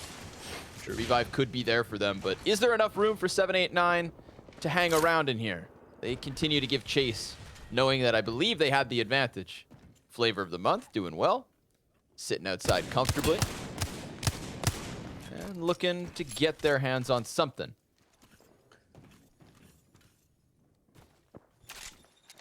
I wonder if Kungarna are going to commit into this early engagement here on the western side of the map. We've got a good high ground advantage for them. Nate just strolling by. Matey, he's just wondering, should I move? Should I wait? This is a Valkyrie from below. Orgless and Hungry, who had a great second day in order to qualify for the finals. Gdolphn is trying to flank out to the left side. This could be huge for this actually, yeah. KNG. Yeah, that was a great position from him. They had them on this platform, and now they have a massive high ground advantage. It's a shooting gallery for Gdolphn. Oh. But a nice KNG escape? Yeah, this is, I mean, they have one player, you know, sitting medium high ground fighting them, but at the same time, Orgless and Hungry dealing with it so well. The rotation comes out safely, but still, they're just being chased from behind by guys who are above them. This is not a comfortable position to be in. Thing is, though, Orgless and Hungry are so all in on Kungarna right now that they haven't noticed Myztro behind them. Myztro are right behind them. So now, while Orgless and Hungry take the exact same position that they almost caught Kungarna in, Myztro decided to walk away, but they were definitely sniffing out the potential for that third party. And I thought to myself, with Kungarna already down below, having secured that safe spot for the moment, and Myztro on the back, we could have seen Orgless and Hungry just get smashed in between those two boulders. But it looks like Kungarna are going to make their escape, and Myztro decide not to go in off of it either. And New Esports, well, they're still sitting in the two-man situation, post-kill yet to be delivered. But honestly, with Kishara having crypto, it's not like he has to take the risk to go down there to revive. He could just use his drone to get his caustic back in the game when he feels fit. One of the big advantages of crypto, of course. Hands down. Recover from safety. And this Kungarna duel, it seems like it might still take place. Like both teams are trying to rotate it. Oh, it looks like Myztro are here just to gatekeep. They decided to go to where they felt like the next move would be towards, and have decided to gatekeep and try to protect against the zone. I was thinking Myztro would normally play that situation a lot more aggressively, but you can see they still have their eyes on the prize, and that is the KP. Contact with target. But at the same time, are they down? They're down a member. Fully, maybe that's also why. I didn't even realize they were. Nope. Which definitely explains why they wouldn't have jumped on a team looking for a third party. It would have been a huge risk. But Kungarna do decide to rotate appropriately. KNG might be in the middle of a sandwich here. Underrated on the other side as well. Not to mention Orgless still not far behind them, so Kungarna gonna take to the rocks. Actually, this is Orgless and Hungry. Maybe Orgless and Hungry become the first victims. It's because Kungarna are down beneath, so this is still a chance for Orgless and Hungry to rotate all the way around, right? If they go south of this cliff, then they could definitely come back in. Let's go this way. Without having to deal with K-Sweeney. And Kungarna take to the skies. They heard the shots above them. They felt as though Myztro were nearby. And let's see if this Valkyrie position chews them up, tears them up, spits them out. They're going to try to take to the top of the Harvester. Well, that might be the best move of the night for them. Ooh, they land on Aqualix. Oh no, Nasky waiting. Oh, this is not going to be an easy building to get into, and the drops come down. Yeah, this is a tough one for Kungarna. They're trying to escape around the side of it. Aqualix not going to let that happen. Kungarna taken down 16th place. Another benefit that's yes, and that's Aqualix, the early rotation, the caustic in play, and they are just catching them as they land. I mean, that's, again, the thing about the Valkyrie. It's like, you could be the smartest team in the world, but you're still kind of guessing sometimes as to where you're rotating into, especially when you've got a lobby like this, 15 squads live, you know, about a kilometer across, everybody in the same buildings, and people knowing all the rotations. It's going to be hard to find a spot that hasn't been visited yet. Yeah, most certainly. We've got Morning Stars outside of the zone still, coming down from Fragment. That will be watched. We saw Scarz kind of rotate like this at a man disadvantage just last match. Found a little bit of cover, but it's so minimal, right? If you're not inside of this snaky building towards the Harvester itself, it's not an ideal spot. They're already starting to take a little bit of damage, so it's not like they have the element of surprise either. Meanwhile, as well, we've got so many players towards train yard tunnels. Yeah, by that vault. There's no other rotation either. No, that's 7, 8, 9 pretty tough out of it, unless they've got the Valkyrie ultimate to get over the cliff. But we've seen Valk ults with, you know, varying levels of success. They would not want to be one of those victims. Tons of ammunition, by the way, from 7, 8, 9, just dogpiled up on top of things. Whew. Using that Loba ult to its absolute most. Nice crack ball back on the wingman, 78 damage, and completes it on 1 health. That's nuts. But third party in on him, and not much more for Flavor of the Month to do with that. They did add Gibraltar to their legend combo. Didn't have a chance to use it there as that third party off of the Wraith play. Portal OP comes down with killer conviction, wiping FOTM from this second game. It feels like Aqualix are going to go far this game. They are in a comfortable area. They protected it well. They've caught a rotation already, putting up some KP. Looked very serious last game, even though they didn't manage to get a top 3. Feels like it's a new day, my boy. My bad as well. Misspoke. I said it was 7, 8, 9 still stuck towards train yard, but that's actually the Magicians. And they're still over there. I think I don't know if they're being let in though. There was a team that was sitting right in their tunnel choke point, right? Yeah. It wasn't. It's still going on. We'll see. They're getting replaced, yeah. It's another team actually, but they've got the rotation. Just go high and over. Kraber, baby. Let's see the big shots. Zanya falling away, but he actually loses a teammate. That's Morningstar's in with the down and finish versus Believer. Yes, using that Valkyrie, sure enough, right? So the tunnel's not necessarily a part of their play. And one of the teams who I feel like have found a relatively decent spot using this gully, the gully of death. Man, these positions, it's, you know, it's not late enough that this could be your final home, maybe, because if you get spotted, then you're just going to get bullied basically for the rest of the game. But if they play cool enough, you know, who knows? Maybe they don't get seen. Let's see what their next move is going to be if they want to sit here. A lot of action taking place on the rooftops. Yeah, Myztro down to 1 member. Arcstar's not going to help. Rugby just trying to keep himself in the corner. Going to use Gibraltar's knockdown shield to his advantage, but he gets chased down by the MajorPushers. Vito loses a lot of his shields, but gets the kill. And in the meantime, oh, Zanya, nice no-scope. That's going to keep SMS at bay for just a moment. Comes back, goes for the carbine down, and it's a second. Zanya bleeding out Mox as he takes Nissa with him. God damn, what a move from Zanya. That is so sick.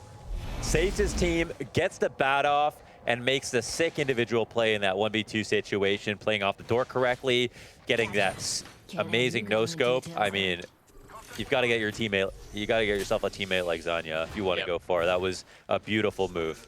That's the kind of individual level you want to be hitting on Grand Final Sunday. Keeps them in it. Kraber, baby. Hits so hard.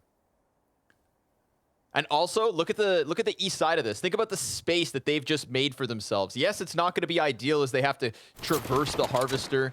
But for now, 789 can at least breathe, right? They can look for that top 10 finish because there's so many other fights elsewhere on the other side of the map that when this crunch comes in, 789 could definitely use that individual play from Estesu. Or excuse me, with Estesu, now that he's been revived. Yeah. Legit Lolly tries to go out for a bit of damage. Almost flubs the doors, but he's going to be all right. Orgless and Hungry have lost Matafe. Yeah, still seem like they're holding on. Well, they lost a single player, but... Bump pad him out. Well, yeah, we'll see what happens. They got the bump pad out. Okay, Swinney trying to use the same Octane pad. It's like, oh, you're going to leave this behind? Thank you, sir. They got to this rooftop where there was so much action going on earlier, but it's been evacuated. That it has. The cover is enough to get the revive. Thought we were going to have... Oh, or is it? No, no, no, no. They're going to be peppered in the back. I guess that's why we see this area get evacuated. So much action going on. Oh my god, Endeavour are having their feet put to the fire. Blast goes down. Bryn on no armor. Noises as well, but he gets the revive as well as the bat off. And they land on their feet, however, still peppered. Yeah, top 10 situation. Down goes underrated. Fire Beavers in on the mix. Impulse is going to get revived. Endeavour, though, going to keep eyes on them. And with that bombardment falling down, Taskmaster desperate to just get down into this trench. Does Bryn want to take the chance and chase? Because you can see his teammates are a little bit further from him. He's the only player from Endeavour with eyes on this side of the hill, just trying to get the damage output, trying to screw over other teams' games. But he didn't finish off the last player from Fire Beavers, Taskmaster, able to get down. And Bryn, dude, we know how deadly he can be. He wasn't able to find him. Good luck, Taskmaster. An awkward spot from this point forward. Overall player of the day yesterday with Bryn. The amount of kills he had, I think, well over 20, plus that incredible play of the day, that 1v2, 1v3. Oh, he died. To win the game. What's that? He did die. Taskmaster did die. I'm looking at the overview map. I thought he was still down there, but he doesn't seem to be on the radar anymore. Oh, he's got killed in the pit. I wonder who picked up the KP. It was there for the taking. That position. Yeah. Wasn't Flavor of the Month, still I can tell you that. Yeah. These guys are nowhere to be found. They're going to get detected by the drone, so their position is known. Uh-oh. Orgless and Hungry still in this mix. man, they have to defend themselves with bullets for this position, and it's not good enough. No, this angle's been tough for them the entire time. Yeah. It's the reason that Matafe was never able to get revived. And again, it's Endeavour keeping an eye on everybody. That open platform rooftop's decent enough, but only when there's players underneath you. When they're above you on cliff lines like Endeavor's, suddenly it's a tough spot. Endeavour gonna keep this DPS out. I feel like Endeavour have eyes on everybody at the moment. Oh, it's this a great cliff day to be becomes Endeavour. so valuable, and you can see that Noises, he's still on the far west side of the zone, just making sure that there's no creepy crawlers coming in on their flank. And this is what's allowing for his teammates in Bryn and Blast to just go absolutely ham here, trying to deal as much damage as humanly possible. Flavor of the Month is also getting in. We can see their downs across the kill feed. Aqualix has bled out legit lolly, but Endeavour, they're not taking any damage. Everybody's outputting, but they're not taking any input. And that's just going to cement their position as we hit the 7 squads left. Things become very tense now. And we'll see. A lot of damage being output. The aim looks very sharp at the moment, but a lot of resources have been burned as we near the end of the match. 17 still alive. It is about to get so incredibly claustrophobic. There is vision of so many players from so many others, but not too many opening shots. I feel like I still, you know, it being Endeavour is probably the best place that you could possibly be in mentally right now. You're above everyone else, near center zone, plus you have eyes on all the rotations and no one's coming towards you. Look at how much cliff they have. Oh, dude, it's everything. It's everything at the moment. But this open ground in the center, that's going to be the final spot. We did have Orgless and Hungry just exit in 7th place. We know that Bedoli was on his own for what felt like ages, and he was cleared from that rooftop, as I believe the Magicians look to take it. MajorPushers watching that Wraith portal, and that was good damage from Ranches. But the Gibraltar bubble is going to give them both a little defense and hold off their offense. Now they've been stunned. Ranches has to go for that Wraith TP, try to get out of dodge. Endeavour is still just pumping down this damage onto everybody that they can manage to find. This position from Endeavours is going to be massive. If they can just weaken, soften up, and maybe even take a couple of solo kills before this crunch from the circle, by all means, they've got everything they need. We're in this top 4 position, and they're still just cranking out the DPS. And keep your eyes on their shields, man. Endeavour are taking no shots back the other way because all 3 of their opponents are so much more fixated on one another. They're fighting to just try and get into what feels like a top 3, while Endeavour are playing for nothing but the win. We get Noises with the elimination. Down goes the Magicians in 4th place. Endeavour still what feels like this game-winning spot. We've got Aqualix on the 2nd floor, and then down beneath, who is that? Well, it looks like Aqualix They make their are the move. ones that could potentially cause a problem. Yeah, they haven't been spotted just yet. And again, teams potentially waiting for a top 2, like you mentioned. 3 squads left. Oh, they jumped. Endeavour, they decide to make their move. They try to go down and clear this bottom 3 from the river. It costs them 2 downs. Blast, he is going to have to come in clutch. In the meantime, we've got Aqualix also losing players, so it's Surdell versus Blast. A legitimate 1v1. Wingman versus Mastiff. The shotgun's connecting, but it's the punch. A second right hook from Aqualix will make the difference. They take the win from Endeavour despite END's total damage output. A crazy final circle and a 1v1 to close. It was fisticuffs, and Endeavour fall victim in the end. It was the ultimate god spot. I mean, there was no dealing with them. No one even tried to shoot upwards because of how dynamic that cliff was, how big it was.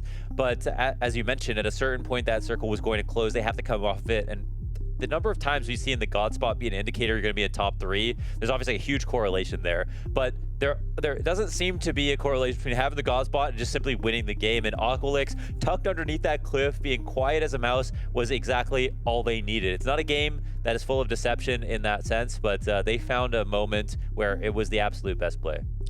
Solid stuff. Let's see what the desk has to say about it after the break.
Welcome back to Blast Titans. Endeavour may have had that God spot, but Onset, that did not help them as much as it could have here.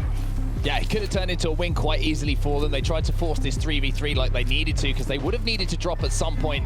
But this just left the door open for Del. He found himself in a 1v1, and when you get into this position, Blast missed quite a few shots, to be honest, but Del played the knockdown shield really well, and when he's got a wingman in his hands, it's not the first time that I've seen Del clutch these kind of moments, and ended up missing the melee to start with, but, you know, a boot to the chest is always going to get the job done in the end. But it was the perfect situation for him as that solo player to come in after the damage had been done, after that two-team scuffle that went on.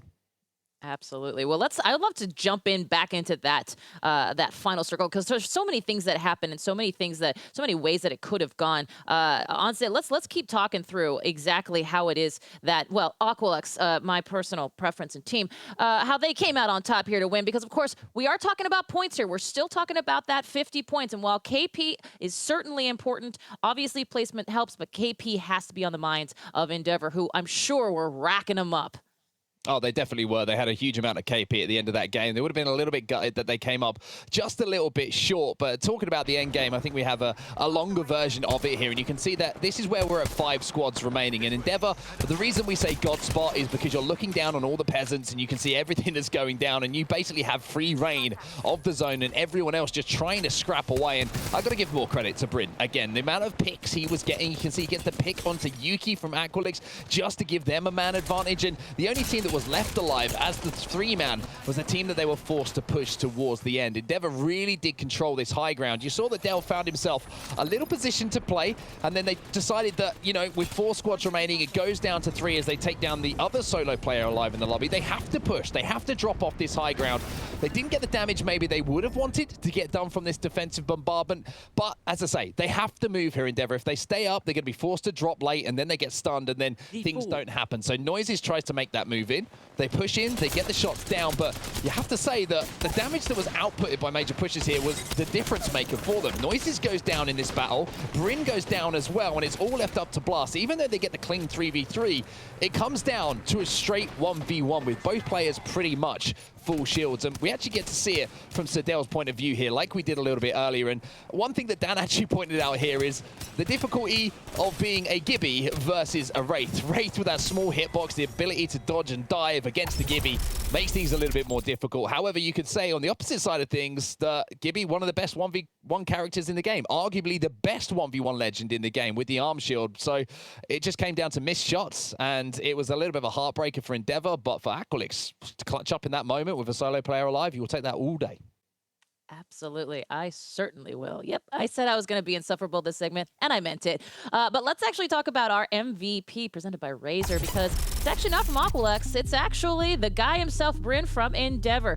Gaskin, this is not a surprise, obviously. The guy racked up kills, certainly, and definitely was a major threat within this lobby. Yeah, even though Endeavour didn't get the win, they throw away 3 extra points, but they had so much KP that it's not going to be too much of a disappointment for them. Yes, okay, it was +3 for Aqualix, and it's a win that will go out of the window, but maybe they're just saving their wins later for once they reach match point, because with performances like that, they should reach match point relatively quickly. They had the high ground, they were able to pick off people, they were ensuring they finished their downs, but they also weren't committing too much to try and instantly finish it down as well. They were almost hoping someone else would finish it for them. I do wonder whether Noises slipped off the cliff when watching that clip back, or whether it was just a kind of a screw it moment. I'm going to go for it right now. We have to take out this 3 before Aqualix get up to a 2 or even a 3. They weren't necessarily knowledgeable of how fresh Aqualix were. But either way, I think they'll be delighted with the amount of KP they were able to pick up. Yeah, those numbers there, we'll get those results here in not too long, but those numbers definitely don't lie. Dan, I want to actually talk to you a little bit more about the team comps, because as you mentioned in our offline conversation, we're going into Olympus. Things can change. Things most certainly will change. And we had seen a couple of changes even just now on World's Edge. Yeah, we saw Flavor of the Month switch to a Gibby instead of a Valkyrie, so they were going for something a little bit different there. They did get later in the game there. I think they finished 6th place in the end. Aside from that, I mean, I'm just looking at the numbers. We've got 12 Valkyries in the lobby, so it was 13 in match number 1. It's moved to 12. That is a significant amount of Valkyries. That has really changed from when we originally saw her introduced as a legend. But now we move over to Olympus. I think the Octane pick rate is going to go up quite a lot. We've only got 5 at the moment. A lot of those Wraiths might switch over to Octane just so you can bounce from POI to POI, because this is really going to be a game changer. And I'm thinking about who actually found victories on Olympus over the past 2 days. We saw Top Dogs, Scarz, Magicians, and New Esports, as well as 789. They were the teams in this lobby that actually found victories on this map. So only 5 out of our 10 teams who had wins coming into it actually managed to do it on Olympus. So maybe this is their chance to turn things around. Well, I want to real quick go back to, you just mentioned 789. What an incredible clutch play they had as we take a look at these results. And holy goodness, that is a double digit. 2 double, wow. Okay, there you go. Aqualix up right now at halfway into match point. We'll see what the later leaderboards say. In fact, let's actually talk about these leaderboards for a second here. Endeavour obviously coming in double digits onset. I'm just sitting here mouth agape. That is a hefty lead that both of these teams have now garnered right here on this match number 2. Yeah, really good amount of points for both of the teams. Endeavour will be a little bit gutted that isn't 25 and it's 22 and not the other way round. But you can see the final leaderboards here after match 2, how points are stacking up. Fire Beavers still on top and still closest to that 50-point threshold. So Aqualix just in behind NAVI. So after that game that they had, the first game with a lot of KP still in the hunt as well. Endeavour, they've managed to shoot up the leaderboards a little bit. But looking down at the bottom there, Scarz Europe, 20th place and only 1 point to speak of. Little asterisks because they did have to play that first game as just a 2-man squad, but they're going to need to step it up. They will want to step it up, and I'm sure they will at some point today. They will indeed. And you know what? They're telling us that we have got to get to our next match here to continue that race to the big 5-0 number. But for that, we're going to throw it over to Launders and Scrawny, who are going to start us off match 3 on Olympus.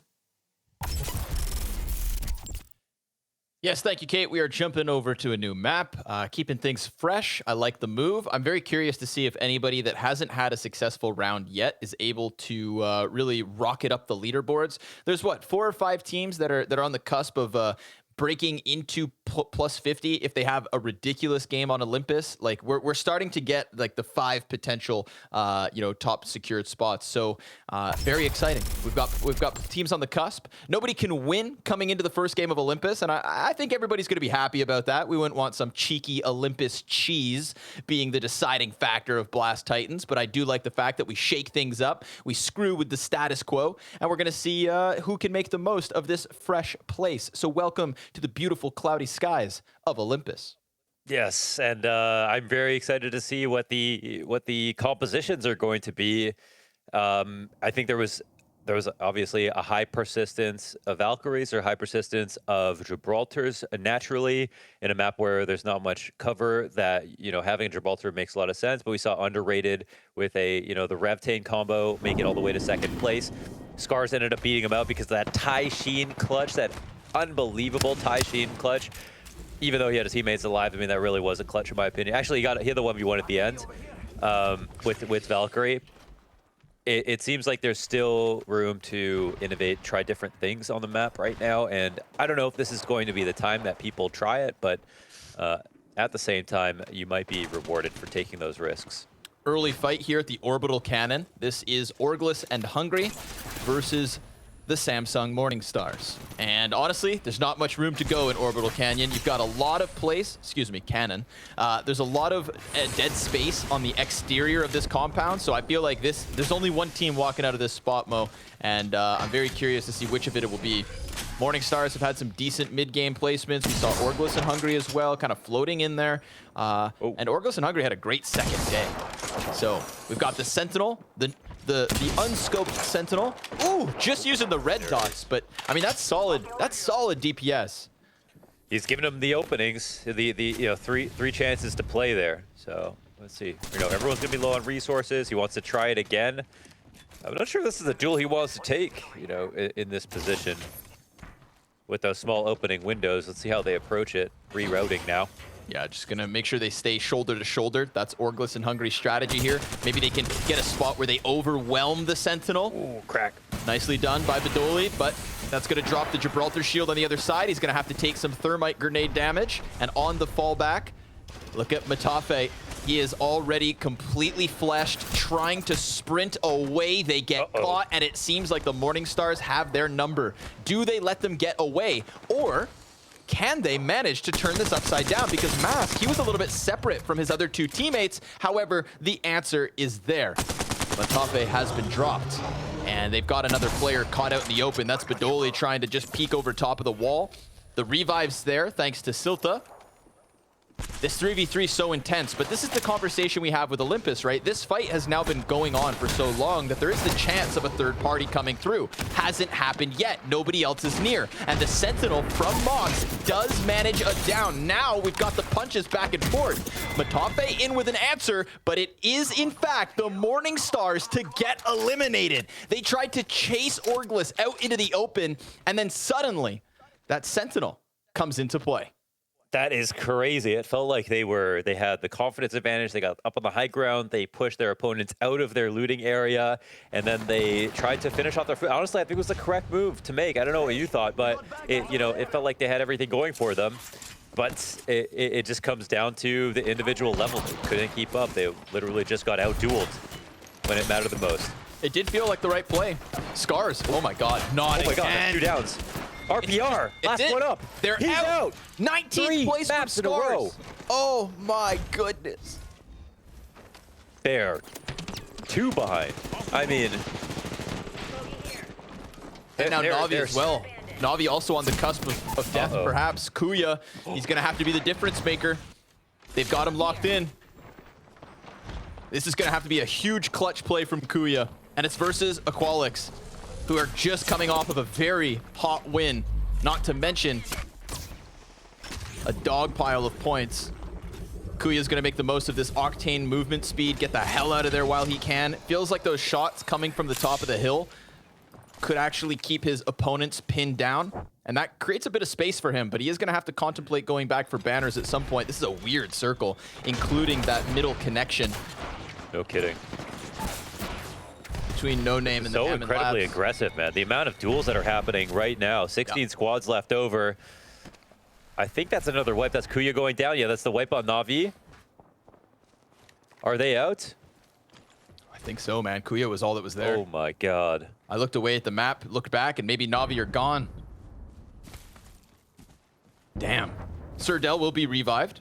So this is an excellent beginning, I think, for Aqualix, right? They're securing some KP, they're securing a decent spot in what will be the zone, but you know, we talk about the potential for early kills and early fights on Olympus. This is a great example of it. We're not even done with the first zone close, and we're already down to nearly only 15 teams.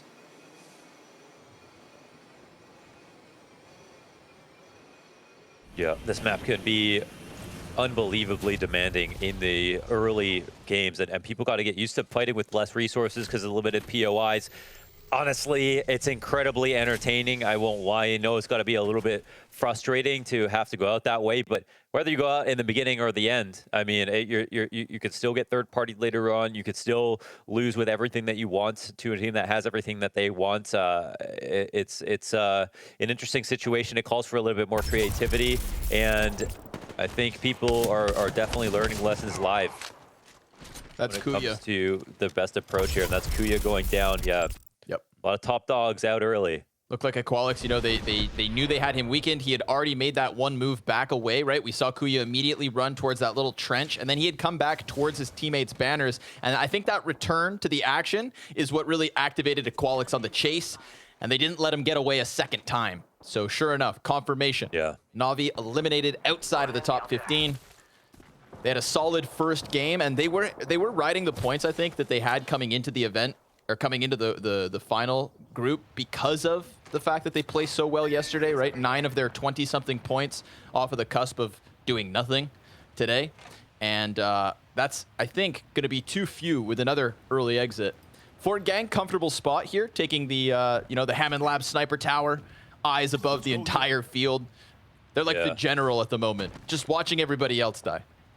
Yeah, the warden in the watchtower, as it were. I think the thing is with Forg is they haven't been able to blow up a lobby just yet. They have squeaked their way into the top 20, the final top 20, and I think that they still have a lot to prove when it comes to, can they close out a game, can they get the points that they needed. This is one of the teams that has been chugging along, and they weren't even like dead last in the top 10 to qualify for this. They got like 7th or something, but they still didn't have one big game that we could look at and be like, damn, these guys are a threat. Sure. I think one team that's kind of flown under the radar in these first 2 rounds has been 789. They've placed 5th twice, but they only have 6 kills combined over the top of that. But when we combine it with also a few starting points for 789, you know, those placement points are keeping them within that mid-20s. So they are keeping up to 2 teams who have actually won games, and Endeavour, who have come second in the last round with so many frags. So for 789 to be in that conversation, I think that that's a good example of, like you're saying with Forg gang, a team that maybe hasn't flipped too many lobbies, but is still within contention. So we have to keep our eyes on them because they're out there. Same for MajorPushers. They just have to win. That's the only thing, though, right? They have to be able to win when it comes to match point. When it comes to match point. I'm very excited to have a couple of teams on match point because I know that your decision-making process has to be a little bit different. You've got to have that killer instinct to try and close the event. Absolutely. Yeah. It's going to be sick. The nerves are a huge part of it. Aqualix, very comfortable, center zone, chilling out. Where are our Endeavour boys? How are they looking? They have to be in the mix somehow, right? Quite tucked, I'm sure. Endeavour. Maybe inside of this giant labs dog pile. Who knows? Yeah, there's so much overlap. There's so much overlap going on towards Hammond. Estates will soon be flushed out.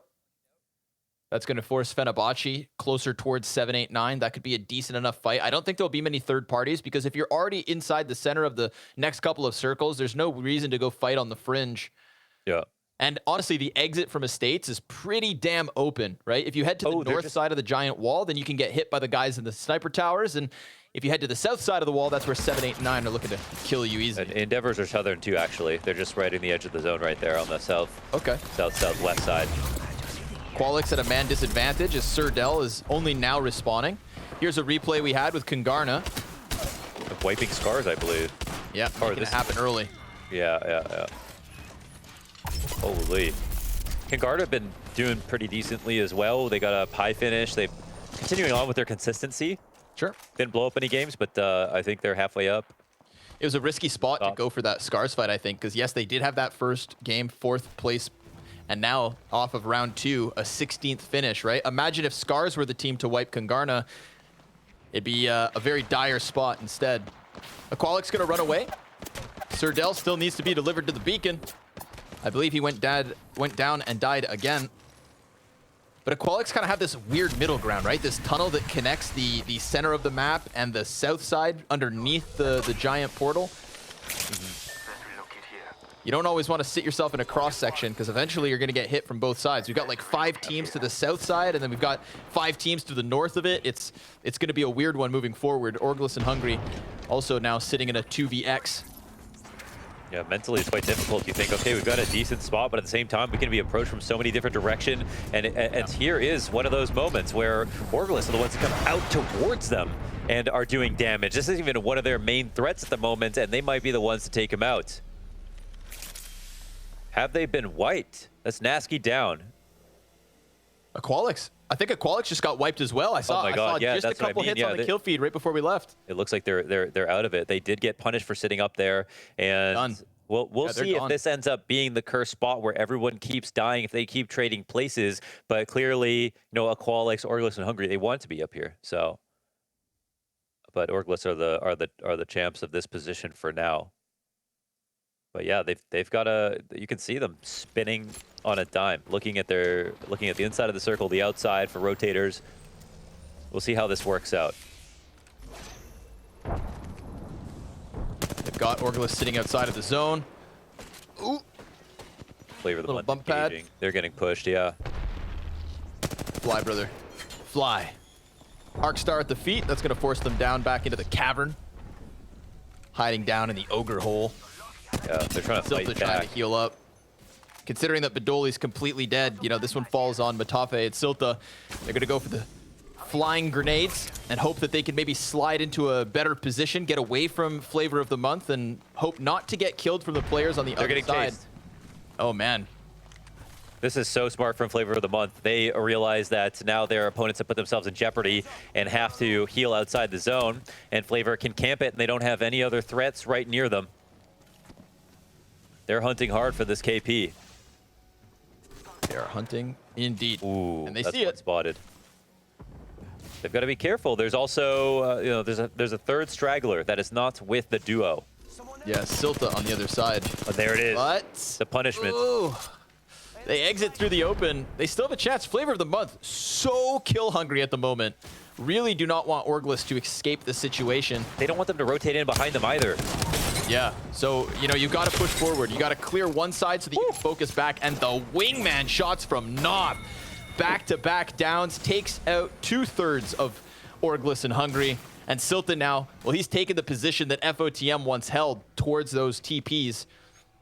Now we're on with the Magicians in the tunnel system outside Turbine. Silta just got the hell out of there. Teleported across the map. See ya. Flavor win that duel and establish. Nice confident move from them. Kungarna, interesting spot as well because they are, you know, fighting against Fenerbahce, but they have a nice area. Fenerbahce are gone, don't exist anymore. They have a very, very nice spot to try to fight in towards the next zone as well. There's no way for Silta to get those banners back at this point. Yeah, So and if he's not careful, KNG and Fenerbahce, he's going to walk right between 6 players. He's dog meat, I think. Yeah, who takes that 1 KP? That's the question. I'm not wondering whether he gets away, Silta. Oh, but actually, yeah, Fenerbahce, they just Valk ult out. Wait, and Kungarna saw them leave, so maybe they forget about Silta. There might be a way to rat his way into this and secure a top 11 finish. It looks like Graceful has eyes on him now, though. Yeah. Elsewhere, of course, we've got 789 stuck in the trench.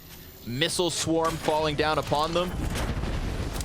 And then, of course, the defensive bombardment. So that's going to get the Gibraltar shield out of them. It's going to open them up to any further potential ordnance. We've got Pinky Finky trying to play to the right side of this.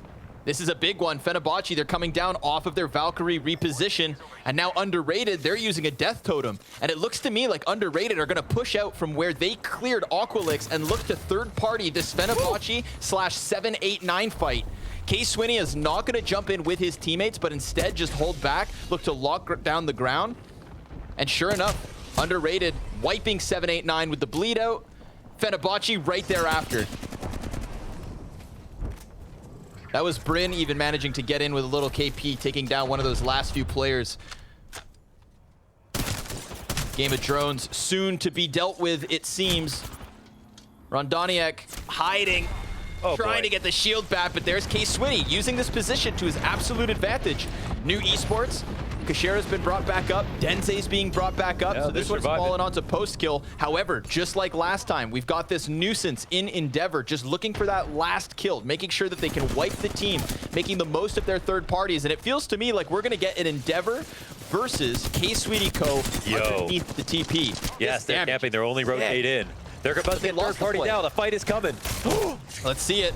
Bryn secures kill leader, but that Revenant ultimate, is it enough for them to double back a second time? Because they've got another team starting to creep in from Solar Array, and I don't think Endeavour realized that their back is this open. Bryn completely melts that last attempt at the Rev ult, but now Bryn knows his days, well, they're limited. They've got to be. Blast is completely taken out of this one thanks to the frag grenade. It's Phoenix Legacy. Who else? Who else sneaks into positions they're not meant to be than Phoenix Legacy? But while they take damage from the opposite side, Bryn still just looking to hold on here. It's going to be underrated for sure coming out on top. They are comfortably in this position. So worth dealing with Aqualix minutes ago. Wow, they are crushing them. Man, a lot of teams are controlling a lot of space right now. Of course, you wouldn't want to be Phoenix Legacy in this spot with the only rotation being locked down as they try to make the emergency move going up to the skies over top. And it looks like they might be successful in finding a safe place to land. But here on Olympus, those safe spots are few and far between. Let's see if they can hunt it down. Kungarna, eyes on them. Looking at them. Yes, yeah. This will be their next duel. Kungarna want a piece of this, but Phoenix Legacy using the ramp, and they catch Gibraltar out into the open. Liffin has to fall away. Kungarna doing a decent job. That was JMW taking the charge rifle shots, but thanks to those red shields, thanks to his DPS, he's able to keep it up, and they are looking for the wipe. They want to deal with this as fast as they can. Kungarna doing a very good job of controlling the west side of the circle. They take out the entire team without even having a player go down. MajorPushers on the opposite end of this, and the zone still playing to the south side of the circle. That's going to play into the hands of Underrated, you'd think. But in the meantime, MajorPushers piecing together some kills, piecing together some points. We're in a top 5 position, and Ranch's wingman is like a turret at the moment, keeping his head on a swivel, whipping back and forth, and slapping back the shields of everybody he can see. Impulse gets the kill versus Disbelief, but this wingman just so much output from the east side of things. Things are tightening up. There's enough space, but there's not that much cover. There's enough space, and it has been very exciting to watch teams be forced to duel it out. I have to say, we've got a position where Kungarna have been comfortable sitting out in the open, defending against rotation, starting to move towards the circle. But all the while, Fire Beavers have been sitting in this hut for the entire time now. They've got this beautiful atrium, letting the sunlight in, able to see everything around them, and have taken out their first and only threat behind them on the rotation in. So it looks like, I'm not sure what the KP is right now. It's quite low for Fire Beavers. They're banking on just a high placement. Kungarna, on the other hand, have done a great job of both stacking points and surviving a long time. And we'll see. We'll see who ends up being more clutch in this instance, but the rotation will have to come soon. The move from the Fire Beavers. Oh my god. Kungarna, they're using JMW to keep an eye on Underrated and this under teleport spot. But now Fire Beavers, they're going to try to take, they're going for a position on top of the tube. However, it's about coming back down into the zone that could be their demise. Fire Beavers getting shredded by everybody else. This is Underrated, who again took this spot from Aqualix so early on. MajorPushers just down to Fito. He's about to be eliminated, and the Revenant play from Underrated. They're going to jump down out towards Kungarna. They could have sat pretty inside of the circle, but they decide to take things into their own damn hands.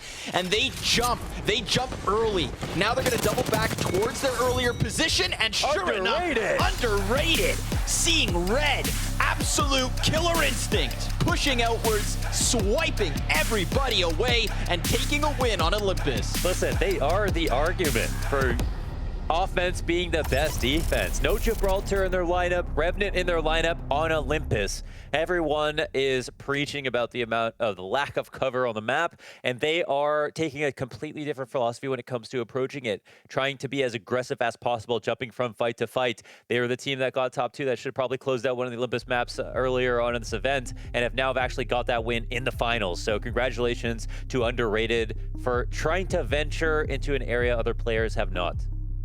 Kungarna as well, you know, they were trying to keep themselves a little bit more spaced out. They had eyes towards the north side of the circle as Fire Beavers took to the sky, and I think that Fire Beavers, you know, maybe creating a bit of a distraction that opened the door for Underrated to push out and take away this win. We'll be back after the break with the analysts to see what they make of this first game on Olympus.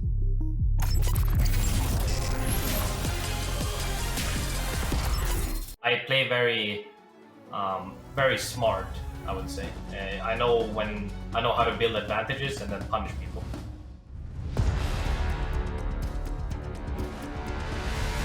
So my position for arenas is usually somewhere in between of like everybody.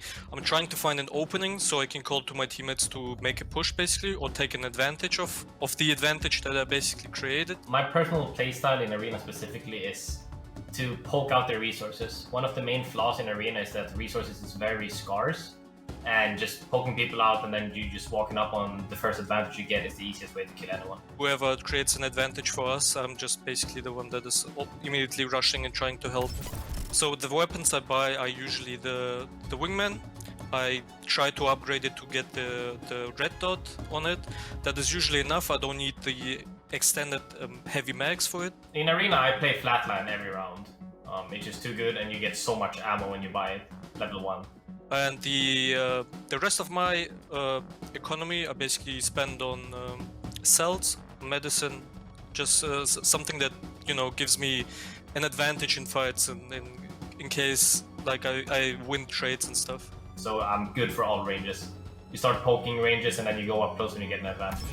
For round 1 in arenas, I normally buy flatline and Mosin.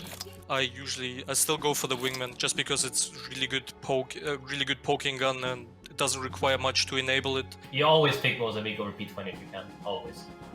And as my secondary, just the Mozambique, like anything I can buy with it. With unlimited money, I would for sure buy the last version or like the last upgrade of the EVA 8. I'll buy as many utility as I can, as many shields and health.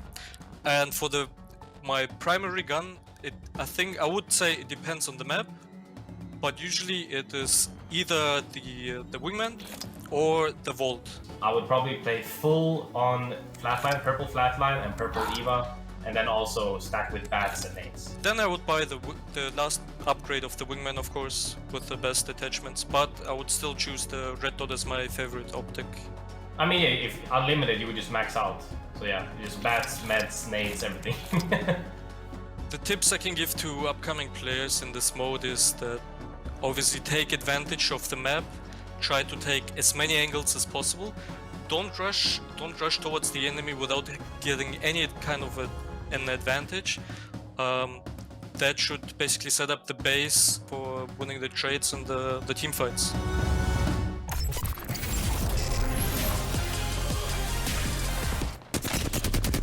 And here we are seeing Underrated do underrated things. Gaskin, talk to me about this late game and how Underrated really dominated. Oh, they just timed it to perfection, really. They'd been holding the perfect place on the map for quite a considerable amount of time, and then they just waited for the other teams to engage, pushed in with the Revenant ultimate, and it was simple as that. They made it look simple. There was a lot of thought process that went behind it, but a very impressive win from Underrated. For sure, and one of those thought processes has to be on set the Revenant team comp, one of 2 in our lobby here today.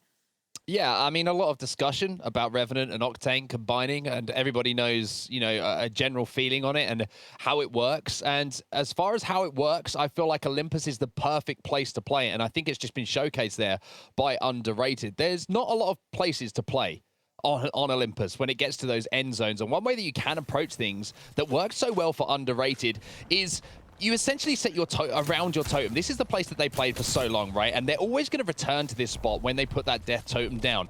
Now, to hold out other teams, instead of having buildings and covers and things like that, you can jump into the red totem, have that death protection, and you can not only do damage onto other teams that are surrounding you and kind of command the space by doing that, but you invite other teams to finish off those kills, which then you can look to finish off yourself. And it's just keeping that constant space between where that death totem is going to be set up, where you're calling your base of operations, so to speak, and engaging other teams that are moving in on that location from around the circle. So it really is so effective, and especially when you get to endgame and you have the kind of endgame that we saw here, because it was single players from teams, it was duos, it wasn't full teams. MajorPushers go down here as a solo, and if you're in death protection, I mean, what's the worst that can happen if you push it as a 3? You're going to get 1 knock, you might get 2, and when it's solo players, the worst thing that can happen is you return to your death totem, and then you can reset and you can fight again. So I feel like Olympus and Revenant Octane is a problem. To be honest with you, I think Underrated just shown what a problem it can be,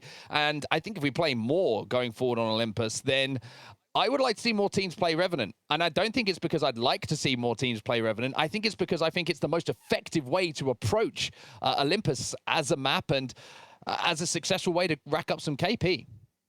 Absolutely. Dan, I mean, counterpoint. I agree. I think the way they played Revenant was what impressed me. They would often save the death protection for one of their players to hold as a little bit of an anchor, and then they would send that third player in almost as a warning sign. Mike was saying how it's a fantastic way to keep teams at bay, and it was, because when you have one death protection coming towards you, suddenly you're terrified and you think there's going to be another 2. They would send one at a different team they hadn't pushed before, and they were just being the scariest team in the lobby. As we look back at some of the other fights that happened, I just want to mention Scarz getting wiped early again is not going to be a good thing for them. They're certainly going to have to kind of bring things back here in map number 4. But we saw a lot of Octane being introduced. Yes, okay, we only had the 2 Revenants, but we had 7 extra Octanes than we had originally on World's Edge. We lost 6 Wraiths, so a lot of those changes were made, mainly for that jump pad and just being able to initiate onto other teams. But I wonder whether now going into map 4, after seeing the success of Underrated, are we going to see a few more Revenants being thrown into the mix?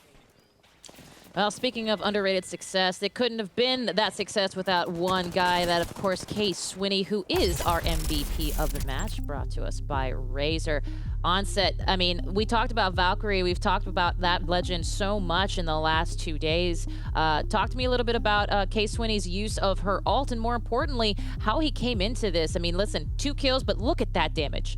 Yeah, big damage, 2 kills and 2 assists. First place, the most important stat, of course. But one thing Underrated are doing is using that early Valkyrie rotation, the Skyward Dive, as soon as possible to get into a position where they can kind of, you know, ambush so many different teams. And I know a lot of hate goes towards Revenant, right? And I understand it as well. But I don't think it's just Revenant as a legend which is the problem here. It's the combination with Octane. If we take ourselves back a few months and, you know, we saw Revenant being the meta once again because the Wraith Portal would be used to take you into fights and escape again. The difference here is that got nerfed, and now there is a way to kind of re-engage closing that space after the Death Totem has been used with the Octane jump pad. So it's the combination between the two that works so well, and when Case Swinney's putting you in a position where you can take advantage of that combination of legends with the Valkyrie redeploy, then it is a recipe for success, especially on a map like Olympus, like I mentioned, which has so much open area and is so difficult to find cover. Well, look at them apples. I mean, again, this is already a scary lobby, Gaskin, but like Underrated, Kungarna, I mean, just doing a business with double digits. Whew. Yeah, we're starting to get teams getting very close to match point now, and that is going to be a scary factor for those who are at the bottom of the leaderboard, for those who haven't been able to pick up the points. Fire Beavers still at the top, tied with Kungarna, and both of those are only 11 points off now of match point. And considering the games they have been having today, you'd imagine that all you need is a relatively good game here, and you might find yourself on match point. You might indeed, and we are going to find ourselves back here in just a few moments, so stick around. This is BLAST Titans. We'll be right back.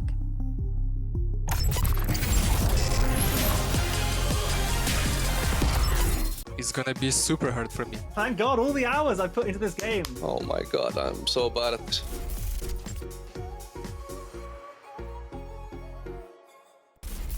My accuracy is getting better every day, right? That sounds like Pathfinder Rampart, I think, maybe. Okay, let it be Wraith, maybe. Oh no. He wants confirmation. That sounds like a very Pathfinder thing to say, you know, not complete confidence. I'm sorry about that, amigo. Get respawned so I can chase you down again. Mirage, I think he says amigo. I have no idea, to be honest. That's 100% Octane, right? It has to be. Yes, okay, good. There's a void in your heart, and I put it there. No, that's Wraith. That's Wraith. Reference to the void, of course. This is Fred. This is Fred, 100%.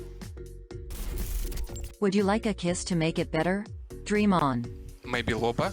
Loba? Yeah, that's Loba. That's kinky. That's Loba. Ooh, 2 points. What haunts you most is death. Something you no longer need to fear. Fred again, I think. Revenant? That sounds like really existential and like something Bloodhound might say. So I'm going with Bloodhound. Oh no. Quite the predomus. Preda predipicatio predi predicamina. It's a bad situation. Mirage? Mirage? That's got to be Mirage. Oh, nice. I don't concern myself with the ambitions of insects. Revenant? That's got to be Caustic. Maybe Caustic? Yeah, the insects thing, it's very sciencey. I cracked your securities and your face. Crypto. Sounds like crypto. It's crypto, but I'm not sure actually. I play crypto a lot, so that's got to be him. Nice. I'm sorry. Sometimes the power goes out and never comes back on. Oh, that's Watson, of course. Yeah, power, reference to power. To be honest, I don't know. No, I don't know. Sounds like Pathfinder to me. One left. Don't beat yourself up. It's not like every legend has a Titan for a backpack. Oh my god. I don't know. Is it Valkyrie? Bloodhound, I think. Lifeline? It is Valkyrie. Let's go. Was that 10 out of 10? Oh my god, I'm so bad at this. I mean, that was it really, wasn't it? 10 out of 10. Just too easy, you know, 3,000 hours, and that's what I have to show for it. Let's go.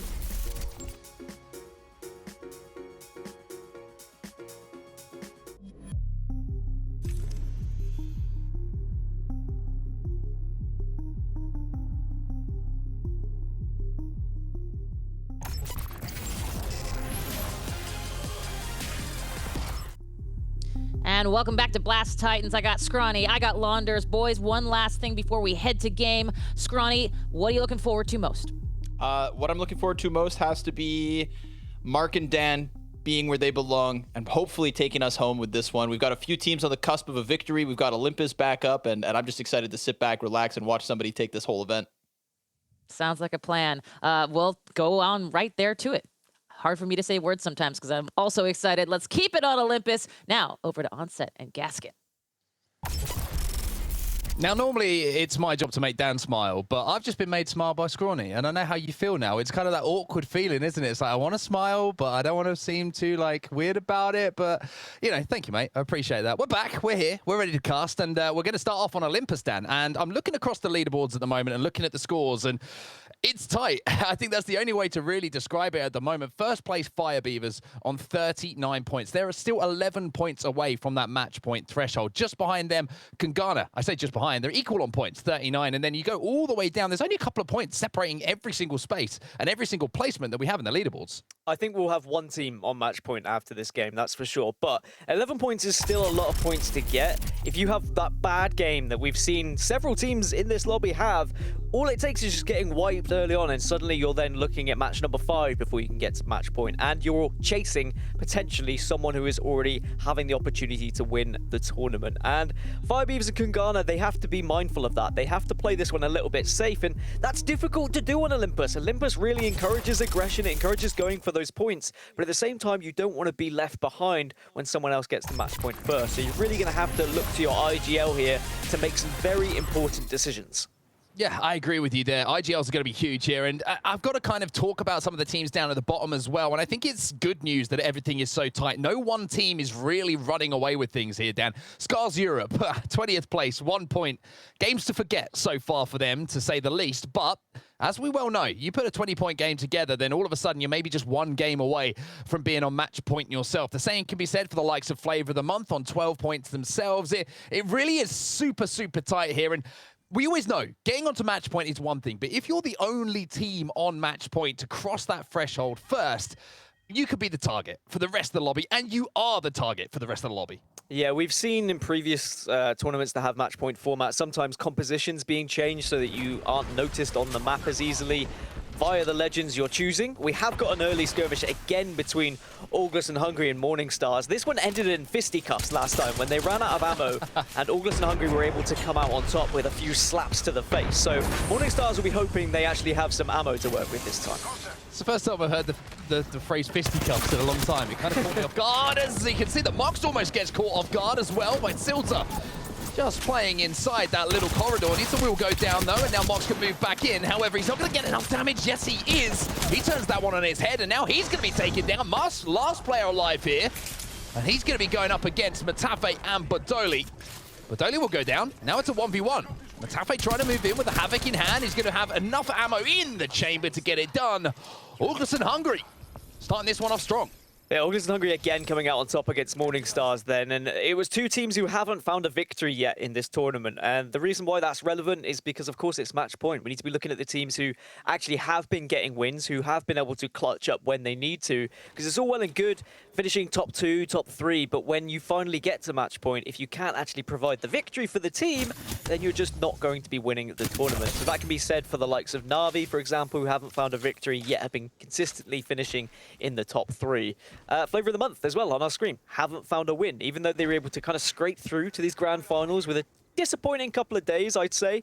They haven't been able to get that W, and we know they're capable of it. They've won match point formats before, so we'll see whether they can maybe find a little bit of that form later in today. Well, where the circle is going to be going, always of importance, of course, and we're going to be heading towards the Grow Towers and Ivory Pass. So, pretty difficult circle, as you would always imagine, for these teams to try and navigate. And it's a different approach, I feel, here on Olympus, Dan. You're seeing, you know, when we get on World's Edge, everyone knows where they want to rotate to. Everyone knows what kind of building they want to play.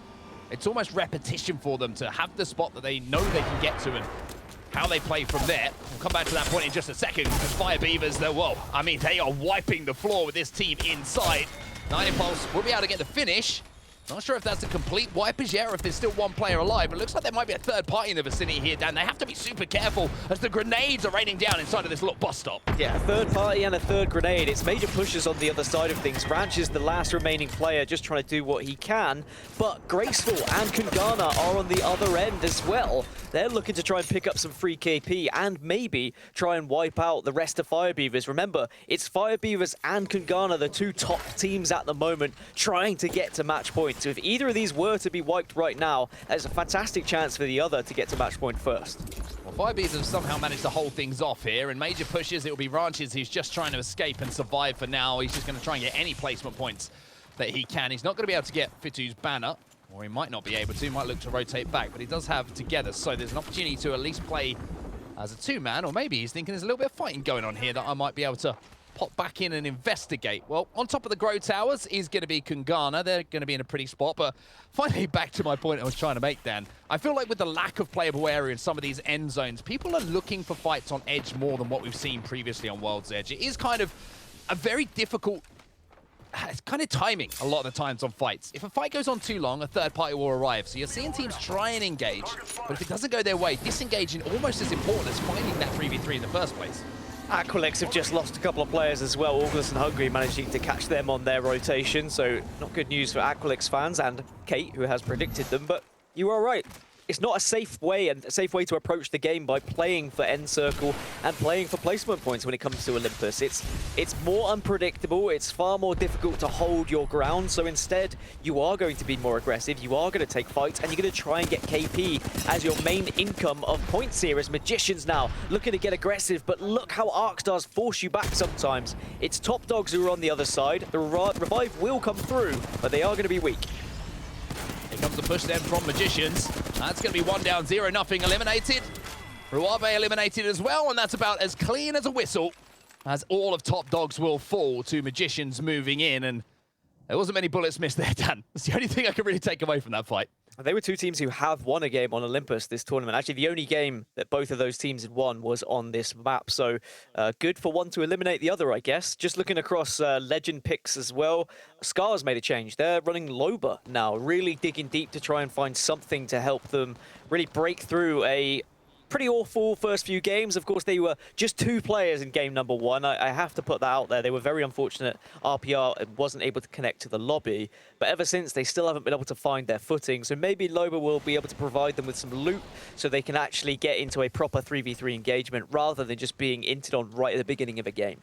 Yeah, quick note for the predictions as well. Obviously, I picked Scarz. So that first game doesn't count. I get Fire Beavers win points. Yes, from that first that's game. how it works. Yep. Confirmed by production.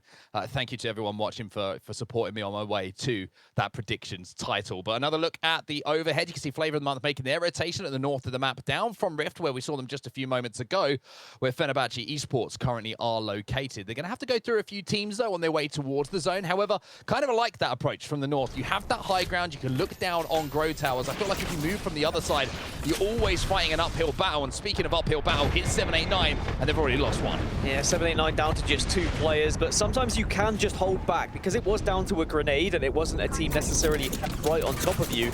You may be able to get that banner, you may be able to bring that teammate back. It was New Esports who were throwing said grenade and they're not inting just yet. Across on the horizon, you can see Pierre and at least one member of Flavor of the Month just a little bit further back than the rest, and they're looking to try and take this fight here, but it is a caustic on the inside. The crack does come from the grenade, though. Is that going to be enough to push in? That's a double crack. Yeah, you've got to go. One knock has come in from the frag grenade. That's going to be 2 players down now. Flavor of the Month, this is a wonderful push. However, got to finish things off here, and they do so in style. No player knock. The armor swaps come in as well. Pierre's going to have to pop that med kit to get himself back up to full HP, but that's about as good as it gets. That's the problem sometimes with sitting in a building with Caustic. Even though you have those traps down and you can slow things down, if the grenades come in, you've got no escape for him. Yeah, we saw Caustic change from 5 teams to 3. What are you doing, Game of Drones? Just driving into nothing. New Esports say thank you very much. Was that just poor driving? Were you asleep at the wheel? I don't know what's just gone on.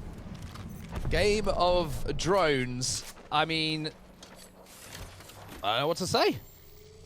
That was stupid. That's what I really had. Oh, what you want me to say? It's unfortunate. I think they probably were hoping they were going to be able to just dip through the middle, but maybe a grenade knocked them off course.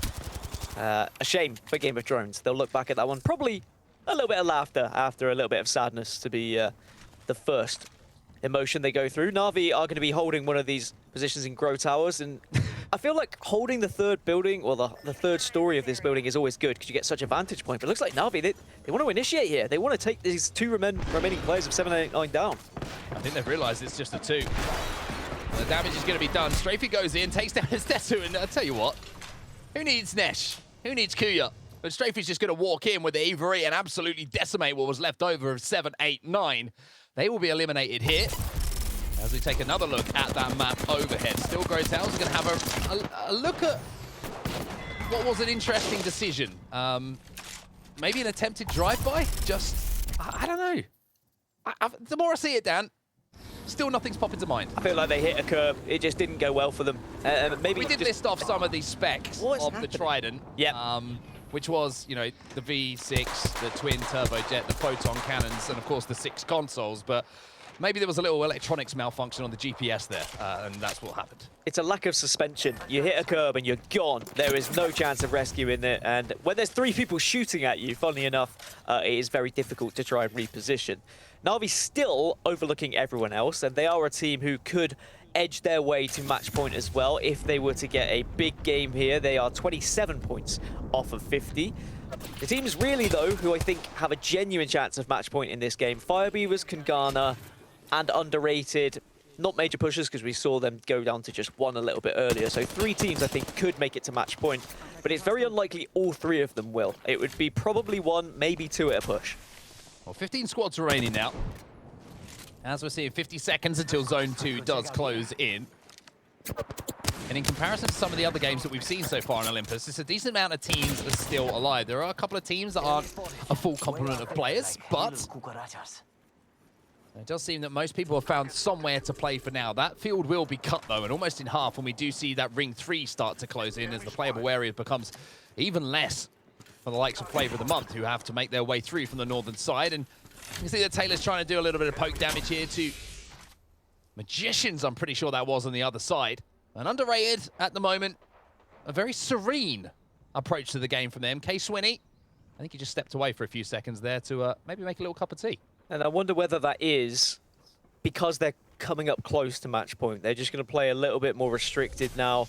Don't feel the need to be overly aggressive, but at the same time, I think they'll know when they need to push. Last game, they knew they had to take position off Aqualix. They got aggressive, they took that position, and that was what won them the game, really, because they were able to hold that section of the map throughout the entirety, and the circle just kept pulling their way. It was fantastic. Fenerbahce maybe in a sticky situation here. Flavor of the Month have an angle on them and maybe above them if they decide to push this. Nice shots coming in from the R301 here of North.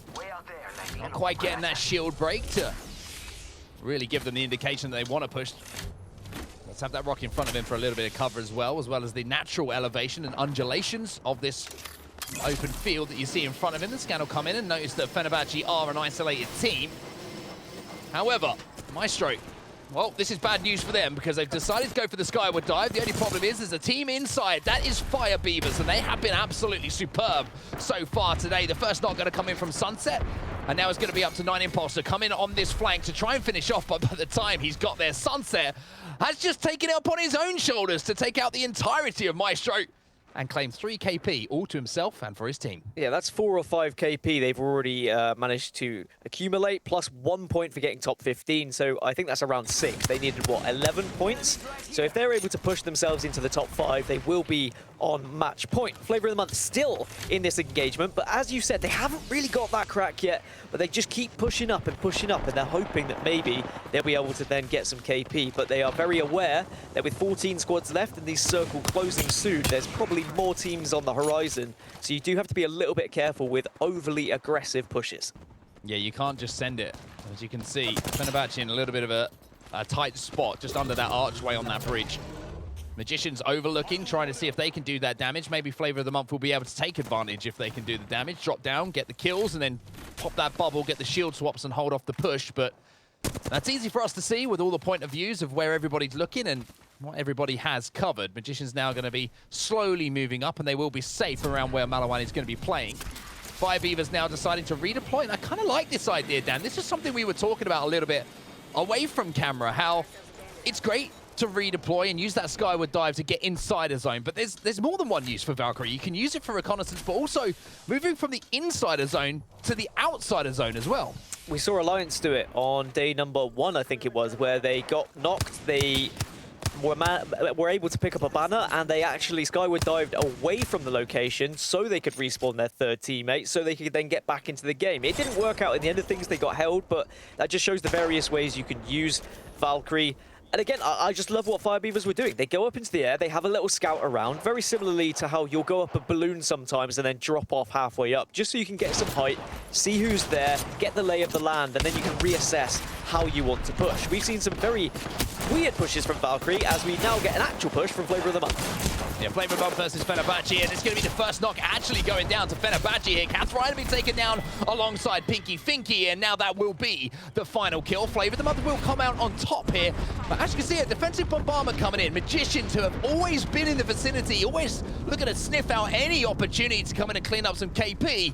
Well, they're on the scene now, and they're looking for bodies. Yeah, Flavor of the Month and Fenerbahce just wiped each other. Unfortunately, after that entirely long engagement of them just kind of poking one another, seeing who could get a crack, they finally have an engagement, finally have a 3v3, and they just all die. And Magicians come in and say, hey, where's the... Oh, it's just death boxes. Sure, okay, we'll have the loot. Endeavour now making a very, very late rotation in. Going to hit that jump pad, but the only problem is the jump pad takes them into the shark pit, and even with the shots coming in from Bryn, it'll be Scarz who say thank you for the loot delivery.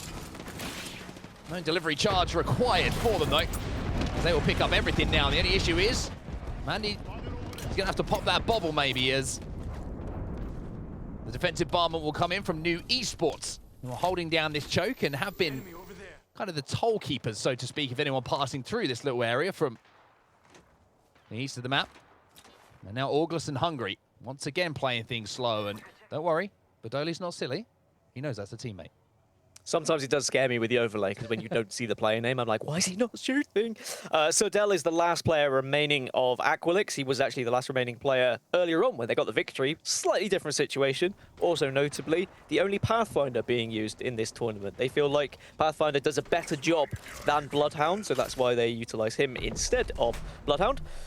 This circle is not a pretty one, and actually Underrated are in quite a nice spot. When you look at the circle where it's going to be ending, there isn't particularly a good amount of cover. So here in Grow Towers, at least you've got a rotating building that can cover you periodically. There are times where you are going to be vulnerable, but as long as you rotate with it, you should be fine. Yeah, it's the definition of a rotation within a rotation. However, the one scary thing here for Kungarna, you're seeing a silence being fired up onto those ramps. And what does that mean? It means that there's a Revenant team below you, it's Underrated, and you know at some point, you're going to have to hold off that push. That's been the story of Underrated success here on Olympus and in other games as well. It's just waiting for that totem and knowing they have a push to clear out the area around them and give them that space to play with. Yeah, because they are below them, they will fear that Kungarna at any point could drop on them. So instead of waiting for that, they're going to be proactive. And you'd imagine once they have the ultimate, they will just inch straight away onto Kungarna, and we'll see whether it's successful or not when it happens. Magicians now making their move into the circle. You can see the heavy pings as they try and find any sort of cover. But unfortunately, Fire Beavers are there waiting, but Taskmaster will fall. And despite the fact they did have shots on the oncoming team, there are other teams who are also being able to scout them out. Yeah, it's going to have to be a quick res onto Taskmaster, and they will manage to get it done. Denze has been taken down from New Esports, and the bubble will be exchanged here to allow him to get back to his feet. But here comes an EMP. The question is, will that take out the bubble and cause enough time and enough damage for those kills to be picked up? In the kill feed then, Mandy going down from Scarz. Taishin going down as well. Magicians trying to deal damage, but for all the damage they're dealing here, Magicians, they're not the ones who are getting these knocks, and now they find themselves on the receiving end of a Kraber shot coming in from RPR. RPR falls. That's going to be Scarz wiped in 9th position then, and New Esports are now going to push in and try and clear up what was remaining. Underrated also did attempt the Revenant ultimate, but I don't think it has been successful as of yet, as there is the final wipe then. New Esports are able to achieve those kills. They get the KP, and that's going to at least be good for them as they are the kill leaders as well. I can at least see 8 KP, so a very good job from New Esports right now. Yeah, we'll have to see what happens now for Underrated. You just noticed there in the bottom left-hand of your screen a couple of ultimate accelerants being popped by the Revenant Jazaz. So if at first you're not successful, try again, and that's exactly what they will be doing to try and take that high ground off of Kungarna in the late moments. Forgang though, center zone, Caustic in the lineup as well, means that they'll be able to get those barrels down and will be very, very difficult to push. Kungarna, still kings of the castle though, kings of the hill, up on top here of the Grow Tower. So what's important is one player still remains from Fire Beavers. If you can rat your way to, I'm going to say top 3 guarantees you match point, judging from the kills that I've seen. They may have more KP. Top 5 might guarantee them match point, but I haven't seen all POVs, so I don't know how many kills exactly they have. Kungarna as well, they've got a few kills, so top 3 would guarantee them match point. So we have got a chance that 2 teams may be on match point after this if they play it correctly, but all hell is about to break loose as round 5 closes here because there is not much space to work with.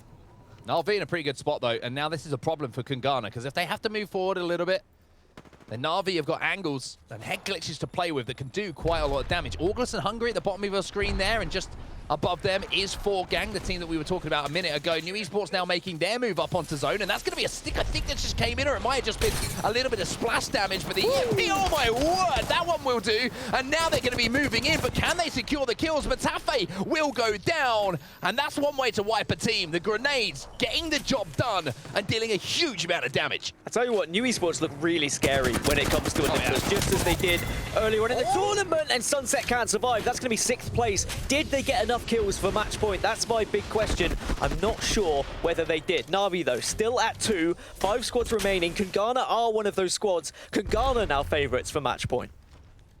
Navi lost a player in all of that, though. So was it worth it? Now comes the poke battle that has been continuing for such a long time between Kungarna and Underrated. Navi, that 2-man team, having lost one in that battle that we saw just a few moments ago with Sunset. Trust trying to survive for now, but a little bit of calm with the 5 squads alive here. Everyone has somewhere to play. But Kungarna are going to have to be one of the first teams to move here now.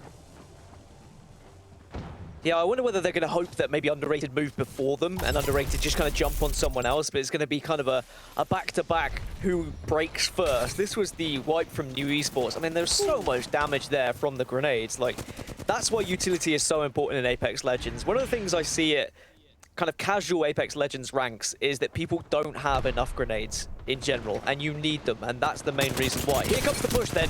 Underrated, they are going to win. They are going to go into the Remnant. Oh. Dazzle with the beams, and now can he convert it into kills? That's the real question here for Underrated. The damage has been done. The second wave will now come in. Swinny manages to get one. Gonna be traded out though by Mady, so a 1-for-1 knock at the moment. Kungarna still controlling this high ground. JMW is getting rezzed, and it seems like at the moment it's gonna be a trade of res, but here comes the push now. The second wave. Dazzle taking some damage, but also dealing some damage from the Eva 8 here of Graceful. And Graceful once again just dropping down. The man has been a damage output machine for Kungarna over the last few days. Fairly certain Underrated just got wiped. What a fantastic hold that was from Kungarna. And Navi wiped off the face of the earth as well. That's a top 3 for Kungarna. That's at least 7 points. And I can see at least 3 KP. So that means they would be 1 point off of getting match point here. So they need 1 more KP and they would be there. So let's see whether they can do it. Got a portal down as well. EMP is going to come in, however, which might just slow things down for a second. The bubble is going to give Forg a little bit of time just to reset here, maybe just to get that res off. And look at this angle now that Graceful has. This is what I meant by micro rotations and portals with the Wraith. He has been so good at finding places to do damage away from his team, who now come through that portal to join him. But it would be quite appropriate if Kungarna were our first team on match point after the performance they've had, but they have to stay alive and get to top 2 or find 1 KP here. All down to Graceful here on the Wraith. You've got to stay alive, you've got to try and clutch up, and maybe, just maybe, you could be the first team at match point. Gonna pop that med kit. Shearer's going to be popping a Phoenix as well, and he manages to get one here, Graceful. However, he will go down, and we're down to our final 2 squads. The push now comes in from Forg. No real damage being done onto Kashira, but it doesn't matter because his teammates fall and allow him to fall last. Forg inside of that building to the outside with the aggression. Haven't seen that opportunity presented to them. And I tell you what, Dan, just taking a look across, Forg, who are on 13 points coming into this game, are going to be firing themselves a little bit closer to match point. They are, and I don't think Kungarna made it as well. They would have got 7 points from 3rd place. As far as I'm aware, they only had 2 kills, so that's just 9 points from that lobby, and they needed 11. If they had got into top 2, they would have got those 2 extra points they needed for match point, but I'm fairly certain if the kill points were correct, that is so close yet so far for Kungarna, and I don't think anyone is going to be on match point yet. We'll take a break and we'll do all of the maths that is required. And when we get back, Kate and the guys on the desk will talk you through who's on match point or who is extremely close to being so. So we'll see you in just a few.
And that is the way you do that. Forg coming in to clutch it up from several different teams that should have had our points here, Launders.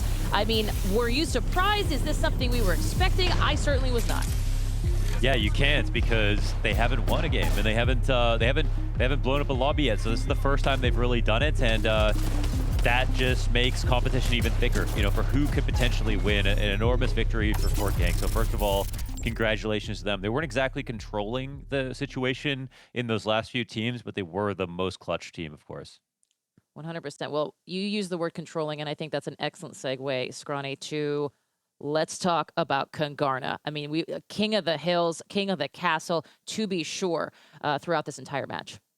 Yeah, hands down, right? They were on top of the Grow Tower, and control is what they had. I think one of the things that actually played against them was the fact they had a team just underneath, one level underneath the Grow Tower, and that kind of, I think, occupied their minds a little too much. You know, we had this really cool Wraith teleport once they got out, because there was a moment where we had a Revenant ult attempt at pushing up onto them, and they survived that pretty well.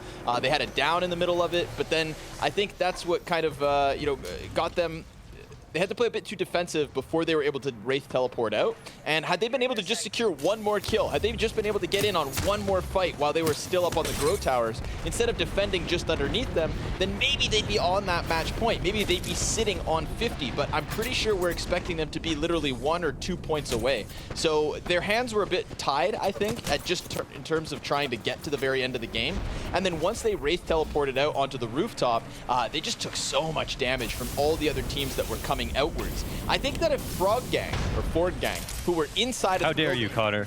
How dare I? We're a bit more involved. Had they not just sat inside of the building in the corner, literally shooting nothing, then that could have preoccupied teams like New Esports a little more so that Kungarna could have kept their door open. But Forg literally stuck themselves in the corner, stayed out of the fight for as long as they could, and then just looked to swoop in order to secure those extra 3 points with a first place finish. I think New Esports has to be the real talk of the town, though, right? Kungarna were trying to play to get to 50. Looked like New Esports were playing for everything that they could manage, and I'm expecting those guys to just skyrocket up the leaderboard. Oh yeah, myself as well. Launders, I mean, we were on Olympus. How much of this map did we really see showcased in this sort of frenetic pacing? Yeah, I'm surprised we didn't see much from in the way of the Revenant pushes, which I thought that honestly people were going to try to change their comps a little bit. I feel like you know, I feel like after that Mandy interview yesterday, Scarz, they have something against Revenant, right? So that I don't think that they'll take it, but I really wonder if they'd be good with it. You know, I'm seeing some of these teams. Sometimes I'm wondering, is Valkyrie more of a liability in some of these situations than not? That the rotations can be interesting where they can rotate out of the zone, as was brought up by Dan and Onset, or rotate in. But sometimes it's just losing you the entire game at no fault of your own. And, you know, maybe this bringing in the Revenant, it feels like can be more KP, more easier rotations. You have the combo ready with the Octane. And I also shout out to Forg for bringing in a Caustic, which is a pretty rare occurrence on this map as well. For sure. Well, of course, Forg was our winner here for this match, but our MVP of the match, well, that's going to go to a player from New Esports, Denze. Scrawny, I mean, the 9 kills just speaks for itself. Come on. Yeah, 9 kills, 5 assists. I'm very excited to see the total tally from New Esports across the board. But this, I think, just plays into what I'm trying to say, where New Esports, they weren't playing in order to just secure a handful of points. They wanted 2 handfuls. They wanted pockets full. They had a backpack also just overflowing with everything that they could get their hands on, because they were just in it to win it. They were looking for a skyrocketing tally of points coming out of Olympus, and I think that they most certainly secured it. This grenade damage is out of this world. Look at that number crunch. And they so quickly just swept Orgless and Hungry underneath the rug in this moment. And this is one of those chances, I think, that off of that kill, securing the outside of the wall right there, they were then able to prime themselves for a good push into those final couple of circles. They had to deal with Orgless and Hungry, and to do that with the Ordnance, to do that with the utility, it's just such a nice highlight moment. And when we do take a look at the total tally, 17 points from KP alone for New Esports, not to mention the 9 off of the second place. And you know what? Those are definitely going to... That math is just going to get us closer and closer to that 50. And there it is, folks. 26. You're absolutely right. Yeah, Scrawny, take it from here, man. You said 17, and my gosh, they just it's just searing over there at number 2. Yeah, crazy. 17 kills. I mean, correct me if I'm wrong. I feel like that's one of the most amount of kills we've seen all weekend long. And so for New Esports to come out and do this in round 4 of the finals, to just try and surpass the likes of Kungarna and Fire Beavers, who are trying to vie for enough points to get to 50, this is a huge play. This round, in and of itself, just put New Esports on match point. The first team to make it, and to have this grace period. If they play any less aggressive, if they don't secure those extra 3 kills, then they, just like Fire Beavers, would be on the cusp of match point, but not able to win it. So going into round 5, New Esports have this little bit of pressure alleviated where they know if they can pull out another crazy game, and not one full as many kills, but just as good of placement, they could legitimately be our victors today. Launders, I gotta ask, you know, now that we've got New Esports at match point, we've got Fire Beavers and Kungarna 1 point away, and we're back to World's Edge. It feels like to me that those 3 teams are gonna have a nice little mark on the back of their heads as people aim for them in their sights almost exclusively. Yeah, definitely. They're the only team that can win in this next round. That means that everybody is going to be looking for them. They already know where they're going to drop. They're going to be hunting them down in their positions. If the fights go on too long, people are going to throw at extra risk to kill them. And I think they just will go ultra defensive. They have the ability to play the waiting game more than anybody else. They don't need a single kill point anymore. So they both get an advantage and a disadvantage just having these glowing name tags, but have also a better chance of making it farther than most other teams. Absolutely. Now, Scarny, I really want to talk quickly about going back to World's Edge and team comps, because of course it's a narrative. We always see it. And going into Olympus, we saw some changes, right? Scarz actually came on with their Loba and they joined Fire Beavers, as Desu over on 789 actually took out her Loba, went over to Octane for Olympus. Aqualix still rocking path for both of those Olympus. What kind of team comp changes are we looking to see potentially? Are we going to see more Revenants, and are they going to get griefed here in this next lobby? I mean, we didn't see any more Revenants added to that last round of Olympus, and I think the reason why was because in our pregame match, I was keeping an eye on all of the teams talking to one another, and Scarz Mandy, who has had enough of the Revtane jump, he said the next team that jumps us with a Rev is getting canceled. So I think everybody's a little too intimidated. They know that they have a target on their back by Scarz because they are so done with getting killed by Revenant. But jokes aside, I mean, I'm looking forward to the Wraith coming back into the mix, right? We saw Wraith fall off the cliff when we switched to Olympus, completely surpassed by Octane. I think the teleports coming back into World's Edge could create something special. Hopefully, with no more vehicles, we could see a better placement. That I can't wrap my mind around. But Fire Beavers, I think here's their chance, right? Fire Beavers, I'm looking to them because unlike Kungarna, they really did just falter on this Olympus game. And I think they're very lucky to still be within 1 point of getting to that match point. Because they've got the skill, they've got the talent, they've got the consistency. We had high expectations for them coming into the weekend, but we don't necessarily have an example of total success over these last couple of days.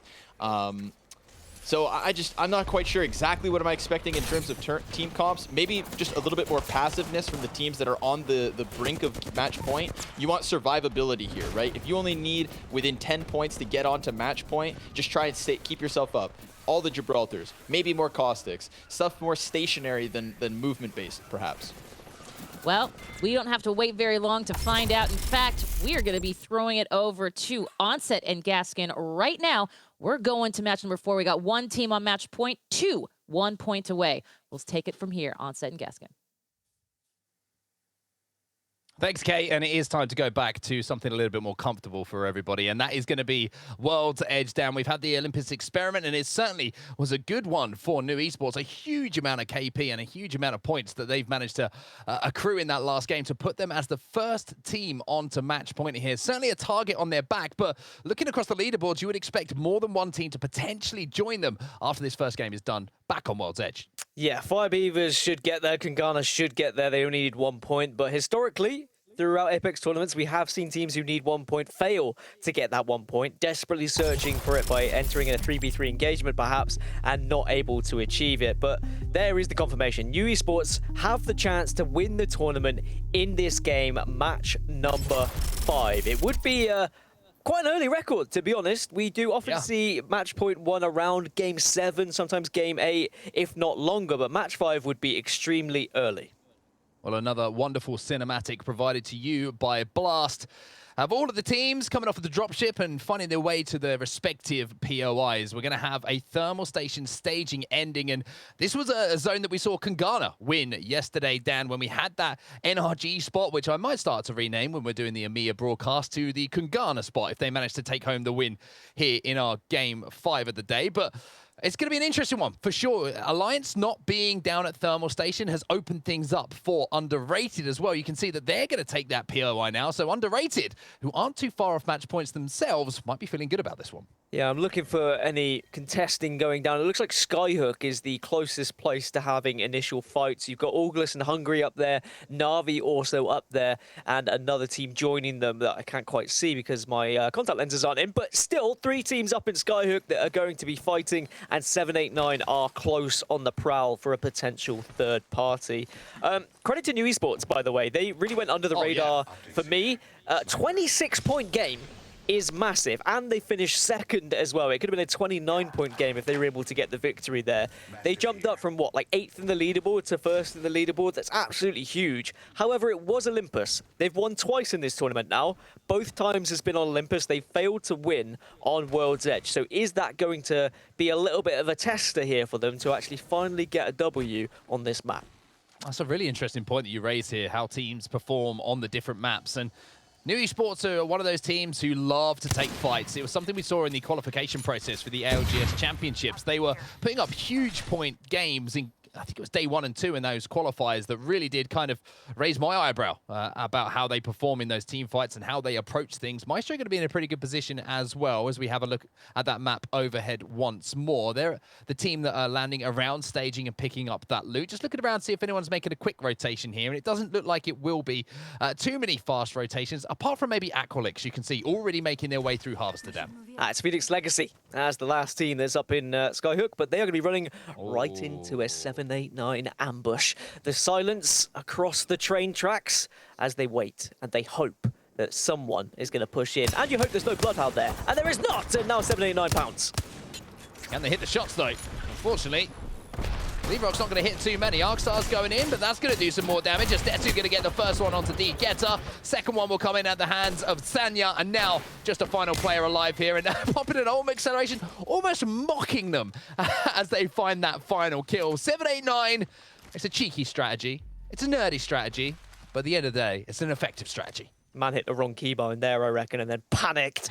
It would have been scary if they had gone down. But yeah, I mean, they heard all the ruckus in Skyhook. They would have seen the skydiving trails, and it's just about putting 1 and 1 together. There is too many teams in Skyhook. The likelihood is someone's going to try and take this loot in this train track, and it was a successful ambush. Now, Kungarna, the team who requires 1 point to get onto match point. So if they push a fight, 1 kill is all they need, and then I guess their job is just stopping New Esports from winning.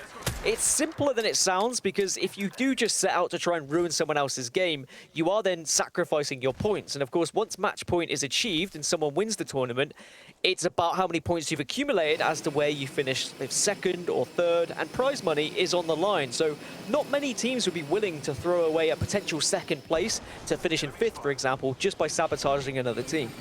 Fire Beavers, who are just that single point away, making their rotation, as are NAVI. 2 Skyward dives in stereo as they find themselves in different areas of World's Edge here, and this can be more than just a little bit of damage being output here by Strafey. He manages to get the knock, or should I say the crack on the shields, and has to avoid now getting that knock. And NAVI kind of fallen into the middle of an action-packed area. One thing I do want to quickly point out was the positioning of Endeavour, Dan. They've already managed to get up on that high ground above the zip line. A really good rotation from them all the way from Harvester. Yeah, it's going to be important to rotate very early with a lot of people moving here in Thermal. Navi getting some good shots away, but Magicians holding well, and maybe some shots coming from the backside, and Magicians now do seem to be on top. 2 versus 2 as Kuya takes down Disbelief. Magicians, though, still seem like they could take this. Malawan sliding around the corner, will get the knock onto the Gibraltar, and now it's going to be up to the last player alive here to try and do something magical for Na'Vi. It's not going to happen. Magicians eliminate Na'Vi as our 2nd squad to go down here on World's Edge. And Na'Vi, it was an interesting move for me. And I say interesting because It seemed like a huge risk. The way that they engaged with multiple teams in that area, tried to get the damage done after the Skyward dive. Maybe a little bit of a foot on the brake would have been a better way to try and approach that rotation that they made there. Easier said than done, of course, with hindsight being 2020, but it just seemed a little bit over-aggressive from Na'Vi for me. Well, Magicians and Na'Vi were 5th and 6th, only 2 points separating them. Forg Gang have also taken 3 kills by getting the wipe on 7, 8, 9, it would seem. So 7, 8, 9 will fall. Na'Vi were on 31 points, so they won't be getting to match point, but Magicians, who are on 33, with those 3 kills, will now up to 36. So a high placement game, and you never know, they might be on match point as well. Well, speaking of match point, this is our only team who are on it right now. New Esports trying to find their way inside of this zone, find somewhere to call home, or maybe they're just going to try and eliminate every single competitor in the lobby. The shot's coming in with a G7 Scout. I'm going to do a little bit of damage, and enough to force that team away back to the other end of that portal. Denze are going to have to pop back. We'll have the ability to get those heals off nice and quickly, though, with the gold armor in his capacity. However, I'm going to have to back down from that height, and New Esports now kind of caught in the middle of no man's land, deciding to back up to the respawn building here just outside of staging. They don't have that Gibby. They had a Gibby during Olympus, and, well, we'll see whether now switching over to Caustic is going to be very important for them. If they can get a building, if they can get somewhere a little bit sticky in Thermal Station, then perhaps Caustic could be absolutely imperative for their victory of this tournament, but we very rarely see the first game where someone gets onto match point that gets converted into a win. Targeting. People do realize there is one team on match point and they will be keeping a keen eye on the kill feed. It is something competitive players have asked for it to be removed so players can't see who's getting knocked, but I think it does add an element of skill where players will have to keep an eye on the kill feed and work out who is where, but I can certainly understand their grievances with it.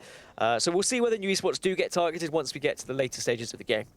Well, Aqualix have got the place that they want to play. I know they love to play this donut building, the dome, whatever you want to call it, just on the west side of that huge structure, which kind of dominates the horizon of Thermal Station. So they're going to be pretty comfortable for now. They might have to rotate a little bit north, though, as that ring has pulled slightly up to where we thought it might have been. And look at the 2 teams that seem to be in the vicinity of what we call the NRG spot, or what I certainly have called that NRG spot, where this zone tends to end. Endeavour are there. Just to their north now though, is Kungarna. And Kungarna, as we mentioned, just 1 point away from match point themselves. So Game of Drones kind of up on this high ground, up on the ridge, overlooking all of the teams trying to make rotations. This is the good thing about this spot, Dan. You have so many lines of sight on all the teams trying to force their way into zone. JNW's just got a knock onto Matafi, and that would be the 1 kill they need if they can finish it. And you can see how desperate they are now. They're pushing in on this. They know that their match point is right here with this fight. Orgless and Hungry, they have their backs to their circle. They certainly are struggling, but it's whether Kungarna can actually convert this one. Yeah, if Kungarna get 1 finish on 1 knock, they're good. The rest of the game, they can just focus on taking out New Esports. However, they haven't managed to get it quite yet, as Orgless and Hungry have managed to reset, and now Matafe going to use that jump pad just to get back on top, momentarily, of this high structure. And with the G7 Scout in hand, it's not going to be an easy push here for Kungarna, even though they got that initial damage. And they're not able to capitalize and get that 1 point. And the more situations you'll find yourself in, Dan, where that 1 point just slips through the fingers, you start to get a little bit nervous, you get a little bit shaky. Do you know what I mean? Yeah, the alternative is they look at how many squads are left, and if they reach top 15, they also get that 1 point that they need. So that's why they're not getting too desperate for the kill. They probably would have had an eye and said, all right, well, actually, we're only 2 squad wipes away from achieving that point anyway. So let's just back off a little bit. Let's play the slow game. Let's let other teams eliminate themselves. And that goes the same, of course, for the other team who are up there on match point. With the fact that we have 2 teams so close to match point means that it puts extra pressure on our current team on match point, and that's a scary thing. When you know next game there could be 3 teams there, you feel like this is your moment. New Esports have to capitalize. Look at that zone pool, and look at New Esports. They're the only team that's chilling around this zone right now. They're going to have big smiles on their faces. They are holding down one of the only buildings that could potentially be involved in this end zone. We've seen the pull away from the choke we were talking about earlier, all the way back to where New Esports find themselves. So how things can change with a shift in the ring, Dan. New Esports were playing edge a minute ago. Now they're playing center zone. Well, Rugby, the last player remaining from Myztro, and just getting peppered from every single direction. It's Scarz Europe who are dealing out the damage, and Scarz who are sticking on Loba, may I add. They really need a huge game to kind of get the belief back in themselves and also the belief back from their fans that they actually could take this tournament. We know if they do get to match point on set, I'd suddenly have them as heavy favourites. With the amount of wins they've been able to find during this tournament and in previous tournaments, they thrive under that pressure of match point where they need to find that victory, where they have to rotate early. But maybe they haven't been able to succeed in getting those points to get there. So we'll see whether this could be the turning point for them. Kungarna now looking down on Scarz. Graceful taking that angle. Taishin going to use that bracelet just to get away and cross that line of sight without taking any damage. It looks like Scarz are making the decision to try and finish off that final player from Myztro. How about that? It is going to be them moving in now. However, one last player alive here and will need to be dealt with. At 96 with a Spitfire should be finished off by Mandy. Taishin comes in just to finish things off. That's 3 KP. And that is the confidence boost that you were talking about, Dan. Scarz, when they get rolling, they are very, very difficult to stop. The real question for them moving through these next few games is, have they left themselves enough time in this lobby to get onto match point before someone can steal away the tournament? Yeah, they'll be hoping that New Esports don't get the job done here, if I'm completely honest, as will the rest of the lobby, and that's why you have to keep a keen eye on the kill feed. You have to try and isolate New Esports when you do find them, and if you get into a situation where there's maybe 3 or 4 teams in the end game and you know New Esports are there, it sounds bad, but you kind of have to gang up on them. You've got to just play out the tournament and hope that they don't get the W. But as we've only got 16 squads left, both Fire Beavers and Kungarna now, one team wipe away from also being on match point, and they'll be well aware of that. Here's a question. I don't think we've ever had one team on match point win it in the next game. No. And if that happens, that would be certainly a record in my memory anyway. Of something that's happened in Apex Legends. We'll take another look at that map overhead, and you can see the tunnel kind of splitting where this zone might pull. We might pull a little bit south towards that train station. We might see it towards New Esports, like I mentioned previously. But Kungarna, who probably thought they were in a really good spot a minute ago, now find themselves on the edge of zone, almost opposite to what we've seen from New Esports now, as we jump on their board with post-kills point of view. And Kungarna opting to make the move to try and get into circle already, which is a risky one. I would have been tempted to maybe just wait an extra minute or so and see if one squad gets wiped, but you have to assume that everyone with this circle will be playing very similar. This is World's Edge now. It's not Olympus. We don't have the same aggression. People play for that end game. People play to try and get a spot to attempt to win the game. It's much easier to win the game through actually playing a final circle, as MajorPushers will push in, take down Morning Stars, but they're not the only team there. Fizzy manages to get in.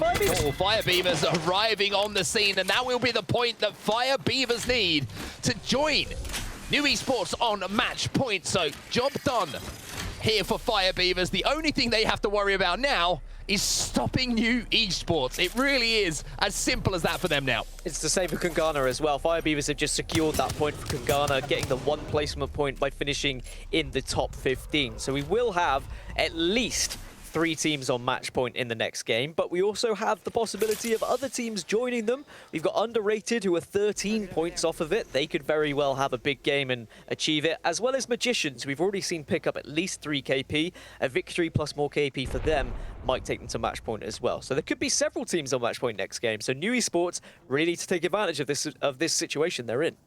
They do indeed. It's not very often you get the opportunity to win a tournament with match point format. And having found themselves in that position, you've got to take advantage of it. Easier said than done, though, as everyone else in the lobby will be more than aware of everybody on the commentary desk, on the analyst desk, and of course, you watching at home, that New Esports are on match point. And look at New Esports. They are in a great position here. That ring has pulled towards them. Scarz making their move, though, down on that low ground, as we see Aqualix now fighting with Fenerbahce Esports and getting that first knock. Cathryan trying to exchange some damage with that Arcstar and some blind fire through that caustic gas, but it looks like here, just for the moment anyway, Aqualix might have the advantage, but there, it's a shot from distance from K-Swinny, and the Kraber once again having an impact here onto a team's journey towards that endgame. Yeah, Matafe getting involved as well. Several teams trying to be in this little skirmish, but it seems like Fenerbahce are going to come off the worst. They've lost 1 player. Aqualix have got back up to a full 3. But as we focus again on the circle, just as we watch this game and this fight unfold, New Esports are in prime position on set. I mean, there's that little area under the train track where one team is currently in residence where it may finish, but it could pull directly on top of New Esports. I've seen finishes on that building, and that would be perfect for them. So they have a fantastic chance of winning this game. Aqualix surviving for now. The other good news here for New Esports is that all these teams are currently fighting in and around Thermal Station. They haven't been able to rotate out. And what that means is from 14 squads, we'll probably go down to about 7 or 8 by the time all of that fighting is done. So all of this is great news, as I mentioned, for New Esports. Now we're going to see Orgless and Hungry making their rotation, trying to get a little bit closer to that choke. And they're actually going to take a wider rotation around to that choke point that we've just seen, taking a little bit of heavy fire on their way down, but should be safe to land. And it looks like a little change of flight path here to take this tunnel. The tunnel, even though it's given the cover for now, does leave itself quite open, especially with the team above. But Gdolphn going to have to get Matafe back to his feet. Again, we see how important the gold backpack is as well. It really helps when you do just get picked up very quickly. Orgless and Hungry, though, in a sticky situation. That happens with Valkyrie sometimes when you have an idea of where you want to go, but then you spot team after team after team, and you have to just go with the very last option. The last option was the train tracks, and unfortunately, it doesn't look like it was the right option. Orgless and Hungry down to just one, about to be wiped off the face of World's Edge, as this circle will be closing in 35 seconds, and we've got 13 squads remaining. Most importantly, one of those squads, New Esports, who are sat in prime position right now. I would also say Magicians are in a pretty good spot, and Kungarna could disrupt things where they are. I mean, Kungarna are looking down the barrel of New Esports at the moment. Scarz are on the other side of things. Forg gang also surrounding them. Kungarna playing on this low ground at the moment. But this is going to be a really tense finish here, because even though they will know, or they will soon find out that New Esports are inside of that building. Yeah. They're going to be shot from so many different angles down that getting to New Esports is going to be a challenge in itself. Yeah, to be honest, when I looked at the map overhead, I thought Kungarna were up here with Magicians, but alas, it's Magicians in the better position. And if they can take down Kungarna, they really can gatekeep all those teams coming from behind them, and then they'll have the ultimate high ground here. Unless Fire Beavers decide they want to go above. Top Dog's also struggling a little bit. Mimo, the last remaining player. Mimo going to try and take down the final players from Aqualix, and will manage to knock one at least. But the zone closing quickly behind him is going to be a problem, so he's looking to secure the extra KP there onto Naski. Maybe thinking about getting his teammate back into the game, but look how quickly that is burning. He's not going to get this medkit off. Top Dogs will be eliminated. And here comes Fire Beavers once again from the top ropes, dropping the elbow onto World's Edge. The bubble will go down from both teams here, and it's going to be Taskmaster moving in, and Flavor of the Month on the other end of this damage. What a push that is from Fire Beavers. They come off the top ropes, and they land the pin right onto Flavor of the Month. Flavor of the Month did not know what was going on there. Out of nowhere, like an RKO. Enough wrestling references, but Scarz Europe are going to try and finish off the remaining players here. They've noticed there are some weakness and some weak players just around. Sunset, the last remaining, I think, from Fire Beavers. Yes, they will fall. 7 squads left, and New Esports are still sitting pretty inside that building. They're still alive, and I just wonder if anyone actually knows that New Esports are here, who have now shown some presence at least. Thermite's going to go down, which is going to do a little bit of damage here. As you can see, the RPR has been taken down, so members of Scarz have fallen here. Taishin, one of the last players alive, and it looks like this is a massive push coming in from New Esports.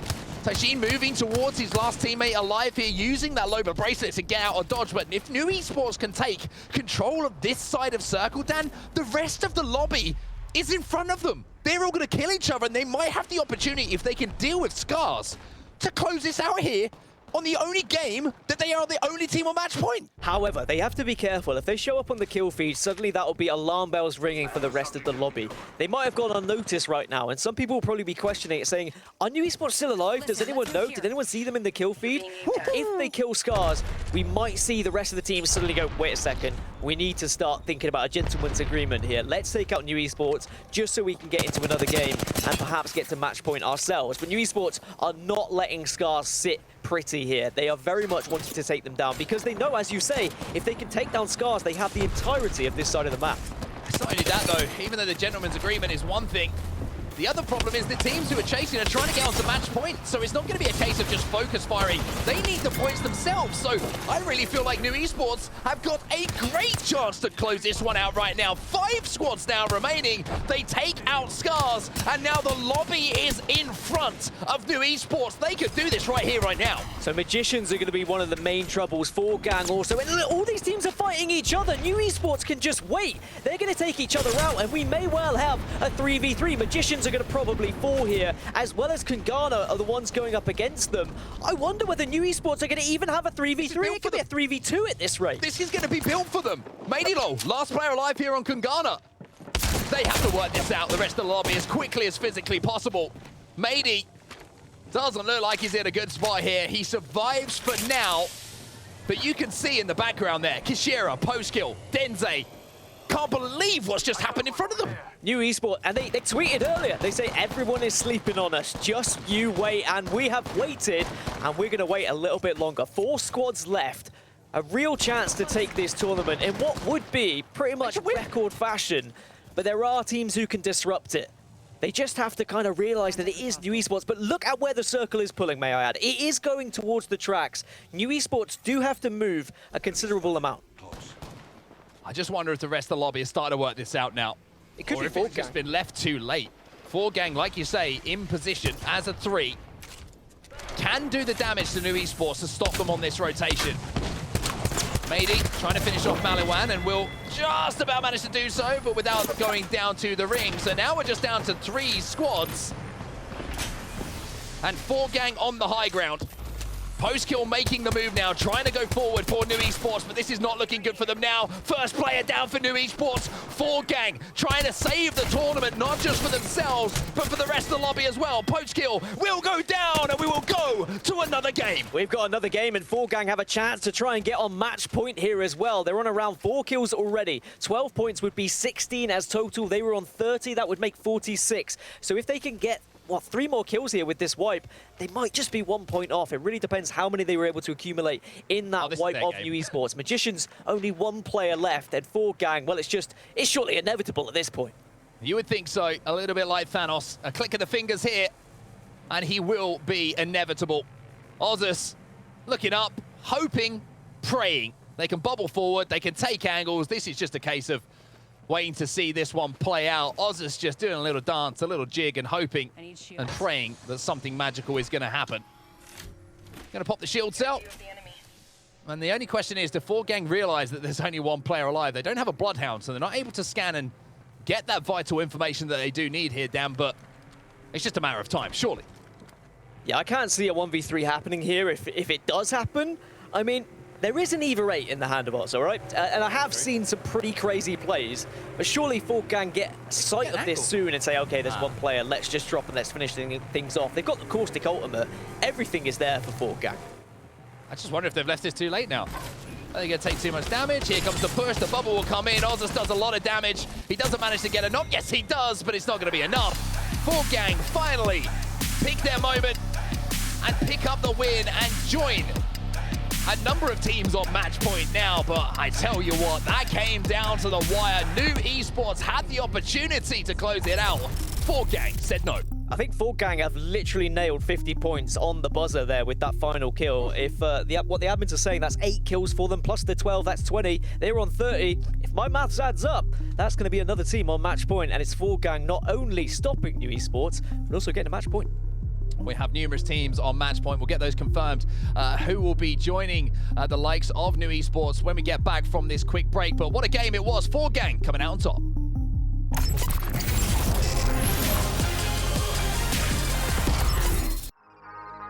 It's Dupes o'clock. Go bazoomba, bam bam boop. Fool 'em.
You got bamboozled. Look at you.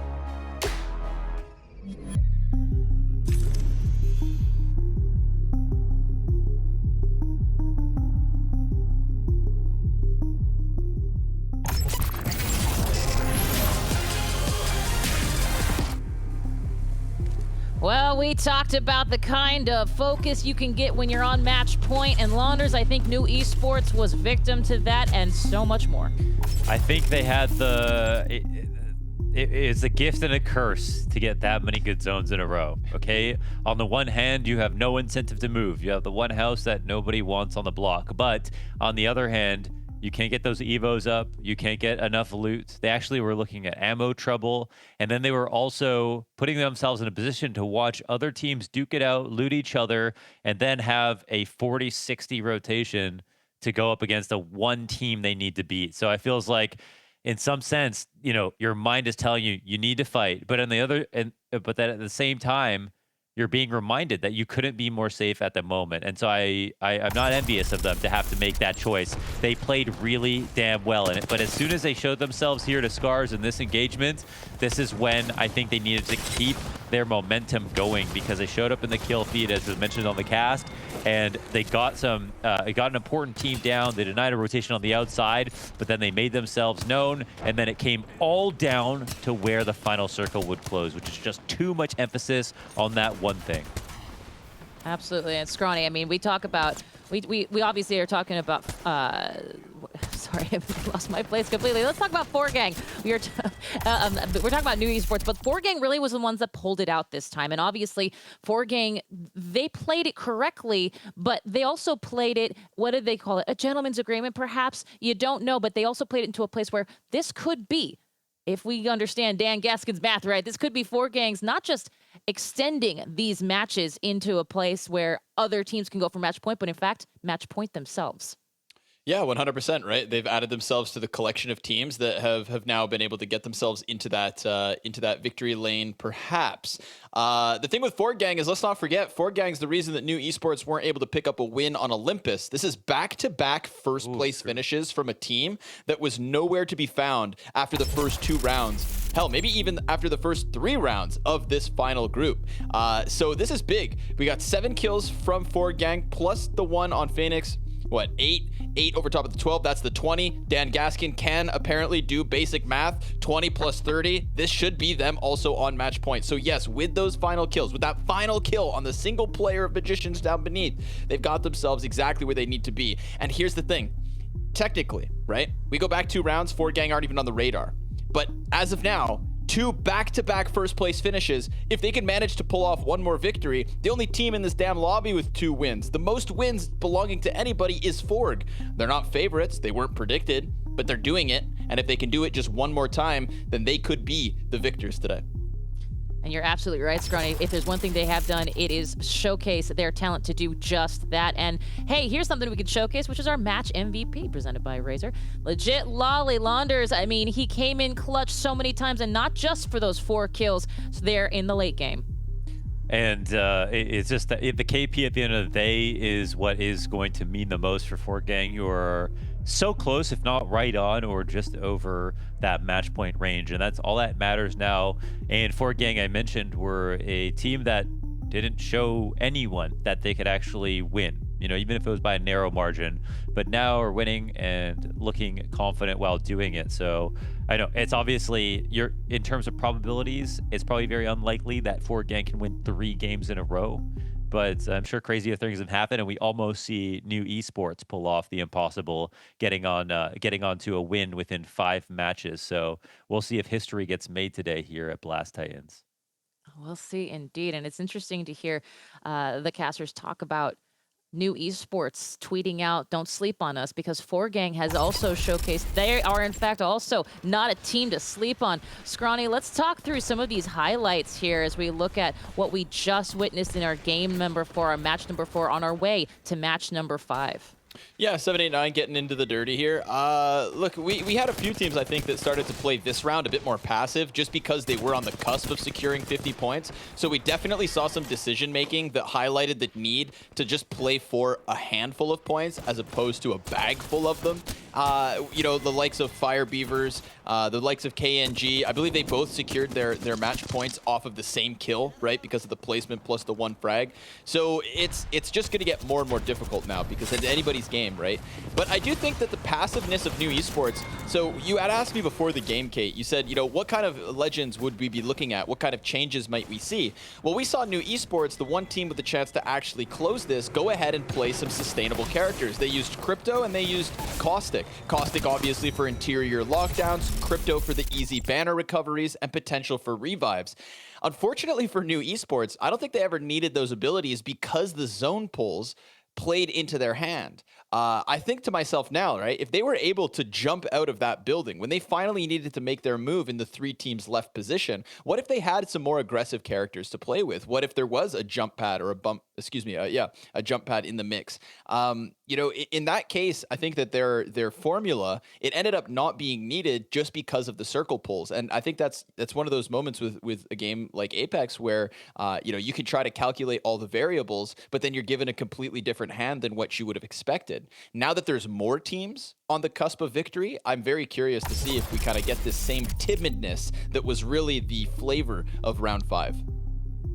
Ooh, and that flavor is pretty, I mean, I hasten to say the word balance because once again, Forg coming in with 8 kills, Fire Beavers with 9. So there's obviously some tilting here, but Launders, I mean, this feels like we're looking at so many teams on match point. It's going to be crazy here going into game number 5. Yeah, there's upwards of 5. I guess we'll see in a second for sure how many teams there are. But of course, that's all that matters at this point. So new Fire Beavers, Kungarna, Forg on the nose all have the ability to win the entire event right here in this next match. And that is a scary prospect, of course, with New having done such a good job so early on, now having so much competition. But you've got to say hats off because these were hard-earned points, and Forg had basically the hardest road as a team with just consistent middling performances to come in and win 2 in a row.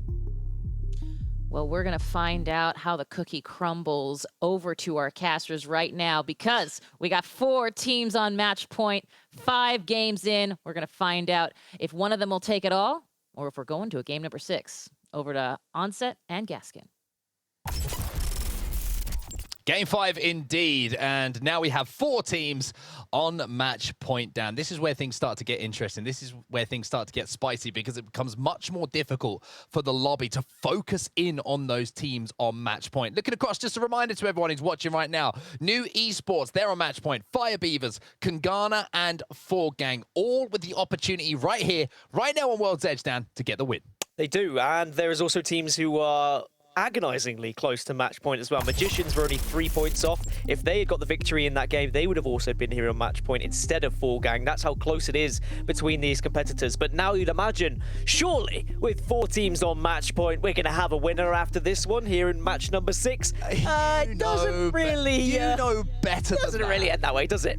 You know so much better than that, but I love it because now we know that it's not going to finish here and we're going to get another game of Apex Legends. But as you can see on your screens, this is the 4 teams you need to focus on, you need to keep your eyes on, and I'm sure the fans of those teams will be watching every single bullet trace fire across World's Edge here and wonder if it's landing on their team. We see once again the cinematic views of World's Edge, the lava surrounding it, and the question is, what team's going to be hot enough to take this home right now, or will the lobby be cooled down once again as someone else steals away that magic moment? Yeah, this is going to be an entirely different game now for Kungarna and Fire Beavers. It was all about achieving that 1 point and then maybe trying to take out new esports, picking up some points along the way in the previous game, but now they just need to win. They don't have to worry about getting that point. They will be rotating extremely early. We can see the circle is going to be around between Overlook, Fragment East, and Epicenter, so the train tracks between those, we might see some people try and go for those. Also, No Name, we might see people bank on that being a pull, and also just northwest of where Overlook is, we also see a couple of finishes up there. So expect a few early rotations, especially from those teams who have already found themselves on match point. But it is a long, long way for Kungarna to go. You can see them over at Lava Fissure. Yeah, it certainly is. Fire Beavers got to go from West Fragment. That's not too bad of a rotation for them, so maybe all eyes might be on Fire Beavers here. As we're going to take a look at Kungarna now, and that long rotation you were talking about. However, they do have Valkyrie, and that changes things a little bit, Dan. We have kind of pointed this out. The long rotation now, maybe not as terrifying for a team as it was previously before Valkyrie was introduced to the Legend pool. Can cover a lot of ground and kind of skip a few beats on those teams who might be a little bit further ahead of you, who might not be running that Legend. Yeah, I much prefer Valkyrieing right at the start. Like, get an ultimate accelerant, get your loot, and then go. If you do it a little bit too late, the real estate has already been taken, and you just get blazed out of the sky, and there has been some very questionable Valkyrie decisions throughout this tournament, I must add. But if you get it done early, you get ahead of those other teams, then that's why you've got Valkyrie in your team. And I think this is the perfect time for the likes of Kungarna, for the likes of Fire Beavers to just get across and find what they think is the prime position. But as we saw in the last game, circle pools can be brutal. You might think that you have the perfect circle for many a time, but when it gets to that last one, it might just pull in the wrong direction to another team who has just somehow managed to outdo you in terms of their positioning. Well, Scarz are one team we haven't mentioned so far today, really, and kind of understandable. Down in 15th place at the moment. Only managed to scrape up 16 points so far from the 4 games we've had go down. However, look at that kill feed. It's almost as if they heard me, as if they're tapped into the stream right now, because Mandy has managed to take down Yuki, and Naski's in some trouble as well. Aqualix trying to make that quick rotation. And the reason I wanted to bring up Scarz is because this is a really good zone for them. They drop over at Overlook, and if they can control this space, they might be able to put up quite a few points here. However, RPR has gone down, and now this situation they found themselves in a few moments ago, which was looking good, is not good whatsoever, because RPR has been finished off. Yeah, RPR went a little bit gung-ho there and has got caught out, and now looks like Yuki's going to be rezzed. Are Scarz going to dive on this? Yes, they're going to go from behind and see if they can actually get some kills. There's the shredding shot from the R301. Mandy doing his job best. Tashin coming in as well to finish things off onto Naski, and now we're going to see a straight 2v2 here. Yeah, they need to be quick on this because they want to get that banner back. They want to get that res, even though the shield swap has come in. The damage output from the 301 here of Mandy is forcing Aqualix back. He's going to have to use that bubble. Tashin in position. If he can hit 1 or 2 more wingman shots, he might have a chance to turn this fight around. But at the same time here, Dan, Aqualix, Del, and Yuki doing such a good job to hold their ground as well. This is a fantastic hold. It's a very elongated fight, though. A lot of noise is being made here, and a third party could be on the horizon, and there it is. MajorPushers come from behind, and Scarz will be wiped out early yet again. Aqualix just a thorn in the side there of Scarz, not being able to wipe them, and Aqualix looks like they're going to get away. And how has this all happened? Valkyrie, teams being able to get into Overlook, breaking up the timing that maybe the likes of Scarz were used to having. They think they've got a little bit more time to work with over at Overlook. Before teams get into position to get behind them, they rotate. Valkyrie really has changed the game here, and that was a good example of it. Fenerbahce having to revive one player here, Pinky Finky back to his feet. 18 squads now remaining, so we've lost another squad on our way towards this zone at Overlook. But look how many teams are already in position here, Dan. This is the difference we are seeing now in Apex Legends from just a few months ago. And I did just briefly see Kungarna have only just made it to Skyhook, so they haven't rotated quickly. They're, in fact, going to be one of the last teams to make it into that circle. But they do have a balloon to work with. They want to use it, and now it seems like they're going to start to transition their way across the map. But they could play edge. That is another way to approach a game like this. I know we always say, rotate early, maybe you'll find a building. At the same time, people are going to expect you to be in said buildings. If you can play edge, if you can take those fights, if you can be the dominant ones, you're also going to get ammunition, you're going to get loot, you're going to get utility, which is going to give you a better chance in those fights later. And especially when there are several teams on match point, you can't play too safe. NAVI, 31 points to their name right now in 10th position overall on the leaderboards. So they need to pick up a decent amount of points, 19 of them in this game, to get onto match point. And most importantly for them, of course, if they want to get onto match point, they're going to have to hope that the 4 teams who are sat on it at the moment are going to fall before they get those points on the board. But looks like NAVI playing with range at the moment, playing this height between Refinery and Epicenter, and just trying to hold any late rotating teams out that might be coming from the north. You saw the likes of Kungarna were trying to make that move, but NAVI at the moment are just dealing so much damage, leveling up those Evos. Kuya already on a purple. But you can see across the lobby, loads of people already managed to leveling up the Evos down. It seems like it's just light work for these pros. So all 4 teams that are on match point have an entirely different composition. No mirror compositions whatsoever, which is always great to see. People going for a different approach. We've got the Loba on Fire Beavers. We have the Caustic on Forg Gang. And oh my goodness, what's going on here? Navi trying to stay alive, but Magician's doing very well to pressure. Yeah, Navi were doing all of the damage there. You saw that Disbelief was just moments away from being taken down himself, and now Orgless is going to take down Kuya. Not just take him down, he's going to get the finish as well. And now Navi, from a position where everything was looking good, find themselves on the end of a Sentinel headshot from Nesh. That's going to be turning things around again. Magicians have to get the res. This is a battle for the ages here as the missile swarm now comes in and Magicians find themselves on the back foot. It's also a battle for match point for Magicians. They're only 3 points off getting there to that elusive 50 that they're searching for. So if they were to win one team fight, they would be there. I saw they had at least 1 KP, but they are on the run right now. Navi could hunt them, but I don't think they will. They don't really have the weapons to necessarily hunt them. Instead, it's more of a distance fight right now, and Navi might instead look to try and recover this banner and get Kuya back up. Yeah, Kuya's banner has been recovered, and you can see that from the point of view there of Strafey. So they're going to be looking to get him back in. Might be able to go towards Refinery to get that res, even though it would be going into the zone for just a few moments. But impressive hold from both teams. That's the thing about Apex Legends. Initial damage, initial knock. If you get a little bit overzealous, the talent on these players that we just saw from Nesh with that Sentinel headshot, 1 bullet can change the outcome of a fight. Endeavour, they're in the deep pocket here. You can see them, the orange team, just to the northeast of where that circle is going to be pulling. And New Esports, one of our match point teams, well, they're just sat inside of Overlook right now. So this was one of the other compositions I was going to get to. New Esports running the Caustic. And of course, you know, just the ability to continuously scan as well. The fact that you can have the ability to go into the drone, get the scan, you're always going to have that information, and then you always know where you stand. It's the same composition that they ran last time with the Crypto and the Wraith, but we'll see whether it works out a little bit better, because they just weren't able to quite get there in the previous. They got to the top 3, and we were thinking maybe, just maybe, they were going to win it in 1, but it looks like you're going to have to try and get it done in 2 here.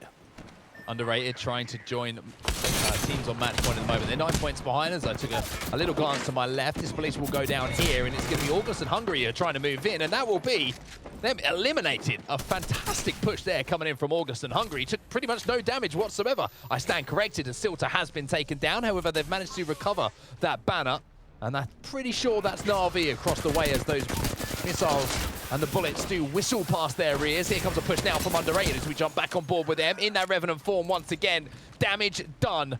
Knocks coming in, and unfortunately Morning Stars will be feeling the wrath of Revenant once more. Yeah, Revenant really can be just a pain in the backside, if I'm completely honest. Just confirmation, by the way, it was only 2 kills for Magicians, so they didn't do enough to get on match point. They'll already be on 49 points. That's agonizingly close for them. Absolutely heartbreaking. Underrated. Oh, they're just continuing their march. They're doing what they do best, and that is finding teams who are dawdling a little bit on their way to zone and taking advantage of them. Myztro making their rotation. You can see the last team to rotate from the western side of World's Edge here.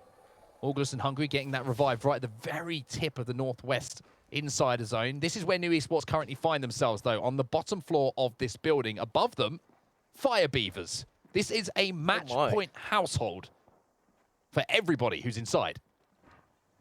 They're just renting out a room at the moment. And it's whether you want to kick them out and say, actually, we don't fancy you stinking up this place. We want to take home the W today. And New Esports are doing just that. There is very much a lot of stink going on down here.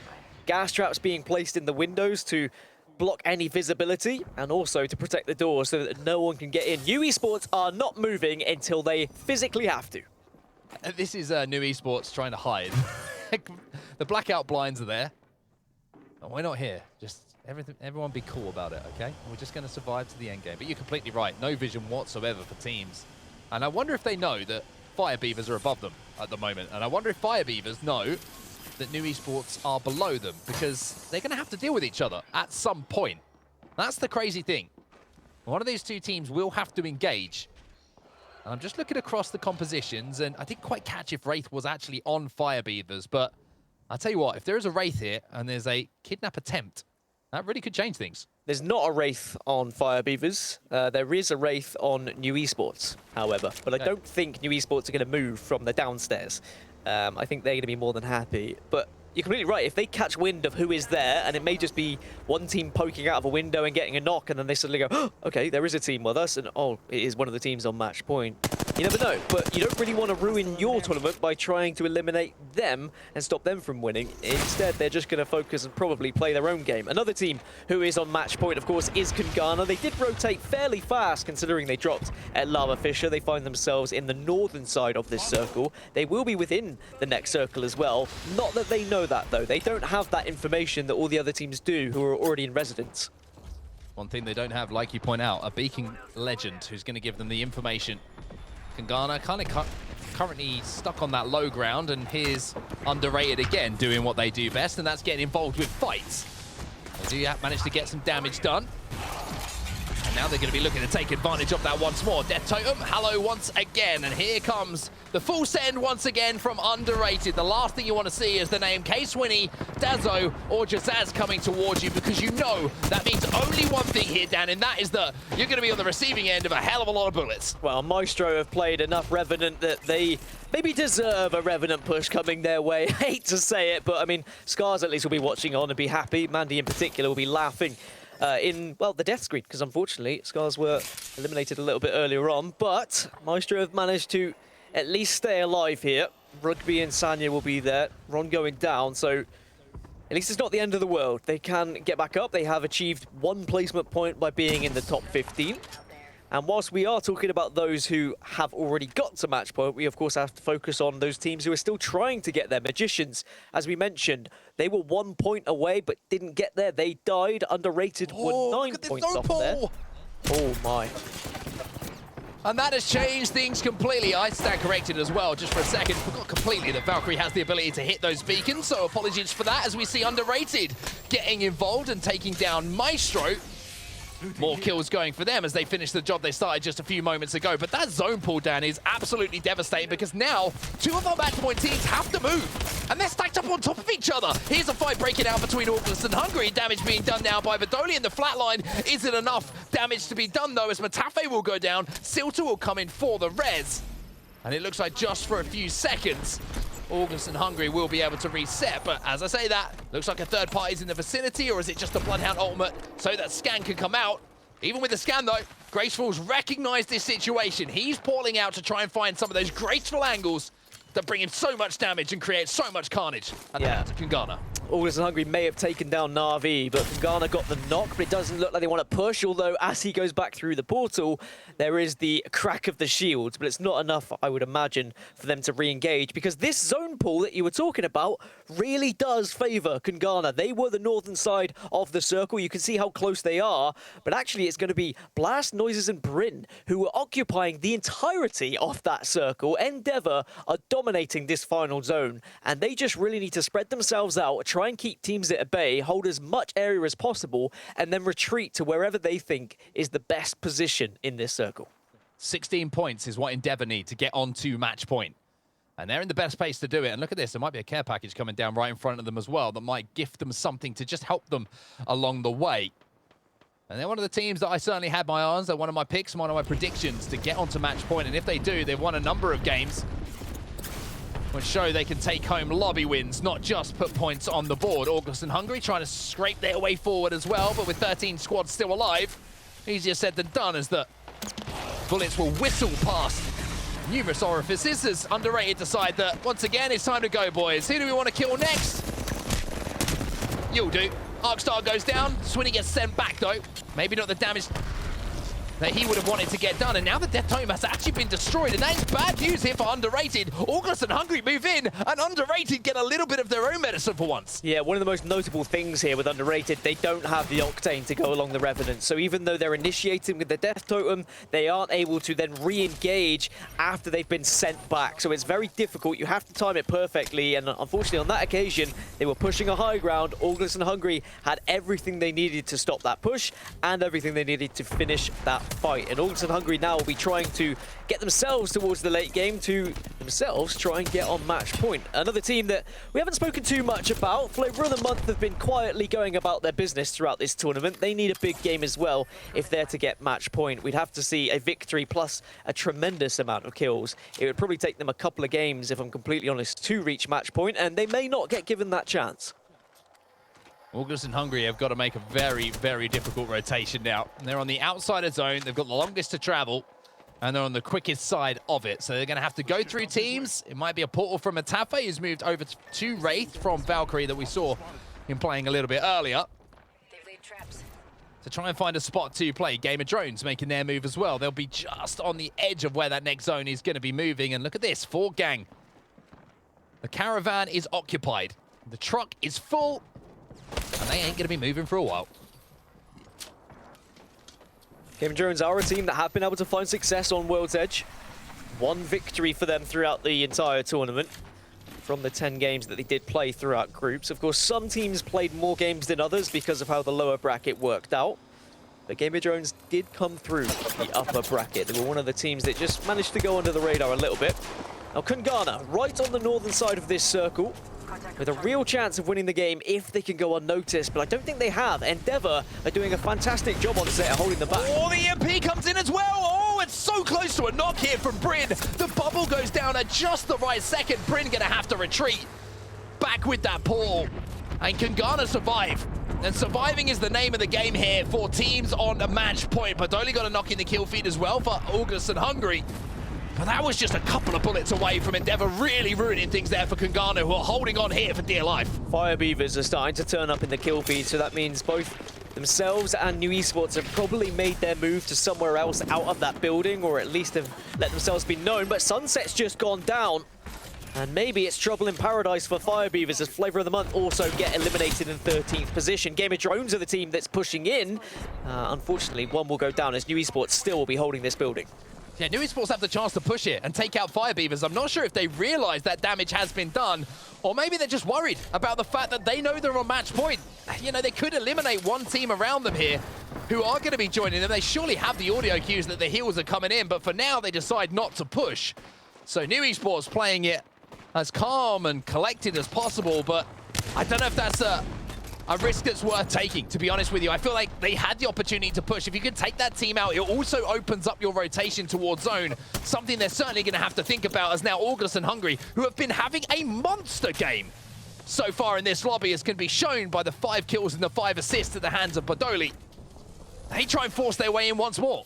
Yeah, 10 KP already. That would take him up to 30 points. A win would then take him to 42. And imagine if they were to get a win, more KP would be on the way. So there is a possibility they could have a mammoth game to get to match point, but they'd have to stop everyone else from doing so. 7, 8, 9 get wiped, I believe, and it's going to be Kungarna on the damaging end of it. JMW with the scout from distance, but look at the ammo count. It's not great for JMW, but look at the armors. The armors are looking tasty. Well, even though we're seeing these teams get eliminated, we just had news from the back. 2 of the most important teams to keep an eye on have gone. Fire Beavers and New Esports. 2 teams who were on match point have gone. And even more interestingly for me, just in the background there, we caught Forg gang making a skyward dive.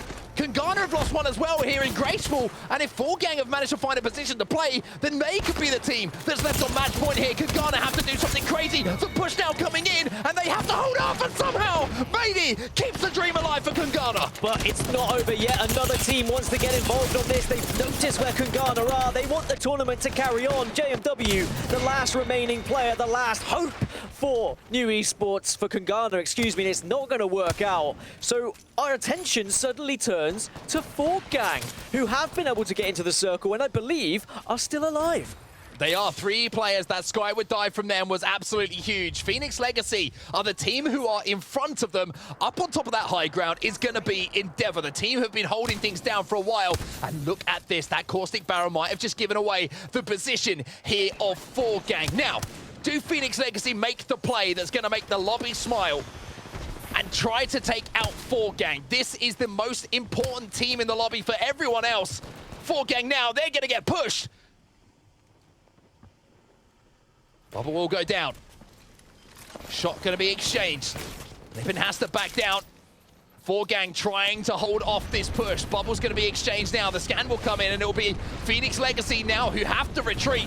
Forg standing their ground, and here comes the Hail Mary play from them. Up into the skies. Phoenix taking damage, Road taking damage as well, but can they find somewhere to play? This is all or nothing here for Forg. Yeah, I mean, I don't really know where you go from here. Maybe you can go behind these little cliff edges and stay alive. Legit Lolly has to stay up. You've got to get the bubble down and get some swaps. Row will fall, so 2 members of Forg are still alive. Has the rest of the lobby spotted that out?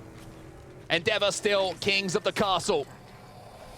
They look down on everybody else. The EMP will go down as well. That's going to do damage as well as get rid of that Gibraltar bubble. Damage just raining down here. Forg still alive for now. Legit Lolly, the last hope for them.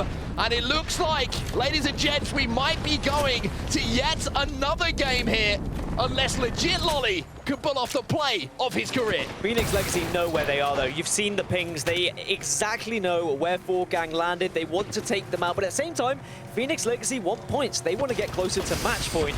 It's going to be down to Endeavour to focus that one remaining player of Legit Lolly. He shouldn't be able to win this. This would be a miracle. It would be so miraculous that I would shave my head if it happens on set. Legit Lolly staying alive for now. Endeavour make their move. Either 8 shots are going to be hitting hard here from Bryn. He'll take down 1. He doesn't get the second, though, and it's going to be Legit Lolly, maybe. Just maybe.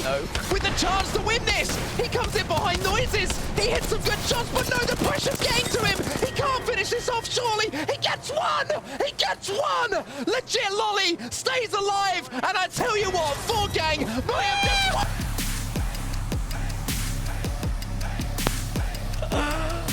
I don't know what to say. How have they just won that? Legit Lolly. I said play of a lifetime, play of your career. Well, you have just made it, and Forg are your champions. Woo. I've got to shave my head. What has he just done? How on earth has he been allowed to do that? Forg back-to-back victories to take home BLAST Titans, the Battle Royale, their share of 20,000 euros. Everyone else in the lobby just not able to take down Legit Lolly. Scream that name from the mountaintops.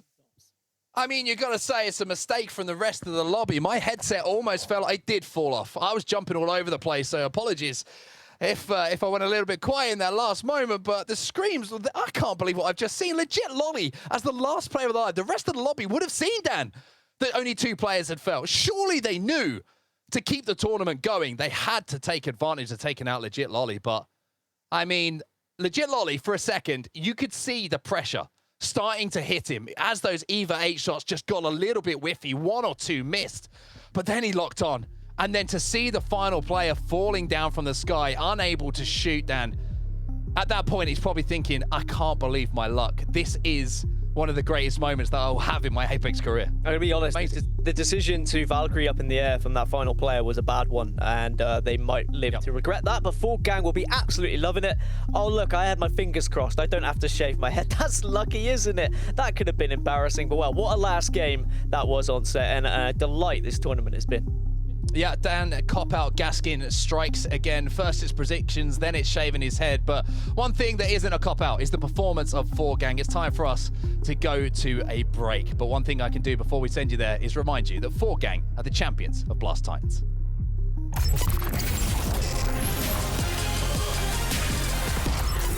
It's just too many good guns. People gonna flame me if they see Hemlock on F.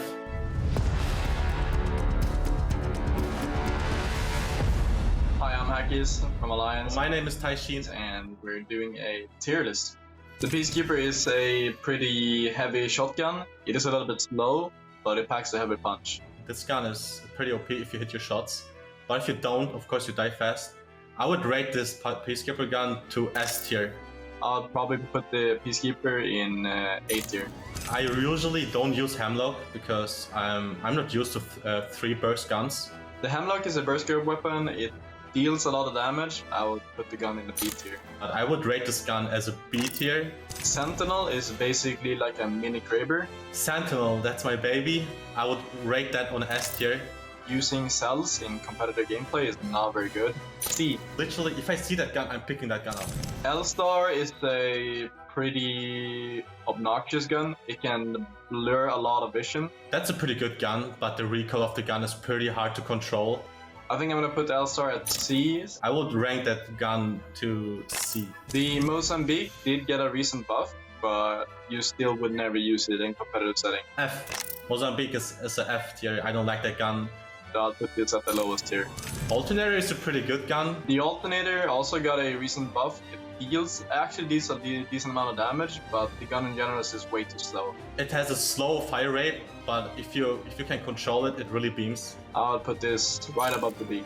I actually want to put that gun on B. High risk, high reward gun. Wingman. That's the gun I always use, and if I see it, I always pick it up. Can do a lot of damage. It is pretty versatile. Put the Wingman in B tier. Sentinel is my absolute bay, but the Wingman just hits different. Deals a lot of damage. It's very consistent. G7 Scout. It's a pretty good poke gun in competitive, especially in early fights. Yeah, I think I want to put the Scout on A tier. That gun should deserve a B tier. It's kind of hard to hit long range. I like Bojack. It fits my gameplay. It's a really good gun. I'm hitting all the shots with it, almost. I'm really confident with that gun. Close range, you're probably not gonna get a lot of shots in before the enemy kills you. That goes on A tier. I don't think it makes the list. So the Flatline is by far the best gun in the game at the moment. Flatline is a hard gun to control, but if you do, you're just beaming that guy. I am 100% putting this on F tier. I'm gonna rank that gun on A tier.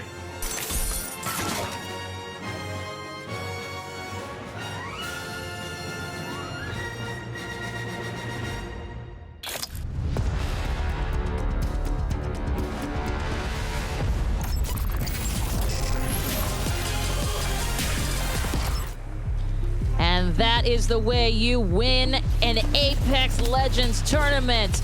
Launders, talk me through this absolute masterclass from Forg Gaming. I mean, that is just a legendary move from Legit Lolly. As much as you can see the nerves in the last few seconds, I mean, the fact that he found himself in this position to be able to be in a 1v1 must have been too much to mentally process, right? And as soon as he switched out guns, he got back into it and absolutely beamed him for the last kill. This was beautiful stuff. Forg do it. They win 3 games in a row to win BLAST Titans. Unbelievable. They weren't even on the radar. Even though they were a high-placing team that people respected at this event, were sleeping all the way until the very end. 100%, 100%. And Sky, we'll take a look at these results. Of course, we know who won the tournament, who's going in #1, but those points still do matter, everybody. And Orgless and Hungary have got to be feeling really good, Scrawny, because, of course, you get more money the higher up on that list that you are. Yeah, for sure, right? Like, we can't forget about these other factors. What's wild is you look at Forg Gang's kills. 2 kills. Which 2 kills? Game-winning kills. Legit Lolly just holding off on that left click until it absolutely matters. Honestly, when the EVA 8 shots missed like 3-4 shells in a row, I thought, okay, the pressure of the situation, having gone up on the Valkyrie ult, having just landed, you know, losing 2 of your teammates, you think to yourself, guys, we were in a desperate situation. Guys, there's no way we were going to win 3 games in a row. But then Legit Lolly had no time to just recollect himself, to process what the hell was going on. He was using this cover on the south side of the circle for the longest period of time. And then there was this huge fight between Orgless and Hungary and Endeavour. You know, Endeavour doing what they do, playing off of the top of cliffs yet again. And Endeavour were that team that in these final few seconds just had their hands on everybody. They were shooting everyone they could. But that's what primed Legit Lolly to come in with this win, because we see it, right? Only 1 player left up from Endeavour for him to finish off, and that was the kill he had to get. If he doesn't down that final crypto, then Valkyrie falling from the sky is an easy pickup for Endeavor's player, and this tournament keeps on going. Instead, we actually managed the most ridiculous finish ever, because Forg Gang come out of nowhere and they do what we thought was impossible. We said there's no way New Esports can win a tournament on their first game of being on match point. Well, guess what? Forg Gang just did it themselves, on top of winning 3 games in a row. Not only that, but Launders, we're looking at some incredible gameplay for sure. But Launders, let me ask you this question real quick before we get to our match MVP. We see Valkyrie used so often throughout our time during this tournament, sometimes to the detriment and sometimes to success. This was one of those times where success was eluding them. It's like Inspector Gadget when you get launched out of your seat, you know, out of the vehicle. Yeah. Like Sonic, like it's sometimes you're just pressing the button because it's so big, red, and shiny. You know what I mean? But you shouldn't. You really shouldn't. And here's a moment where you really, really shouldn't. Yes, it set up probably the most exciting moment of the tournament, of course, the actual final moment.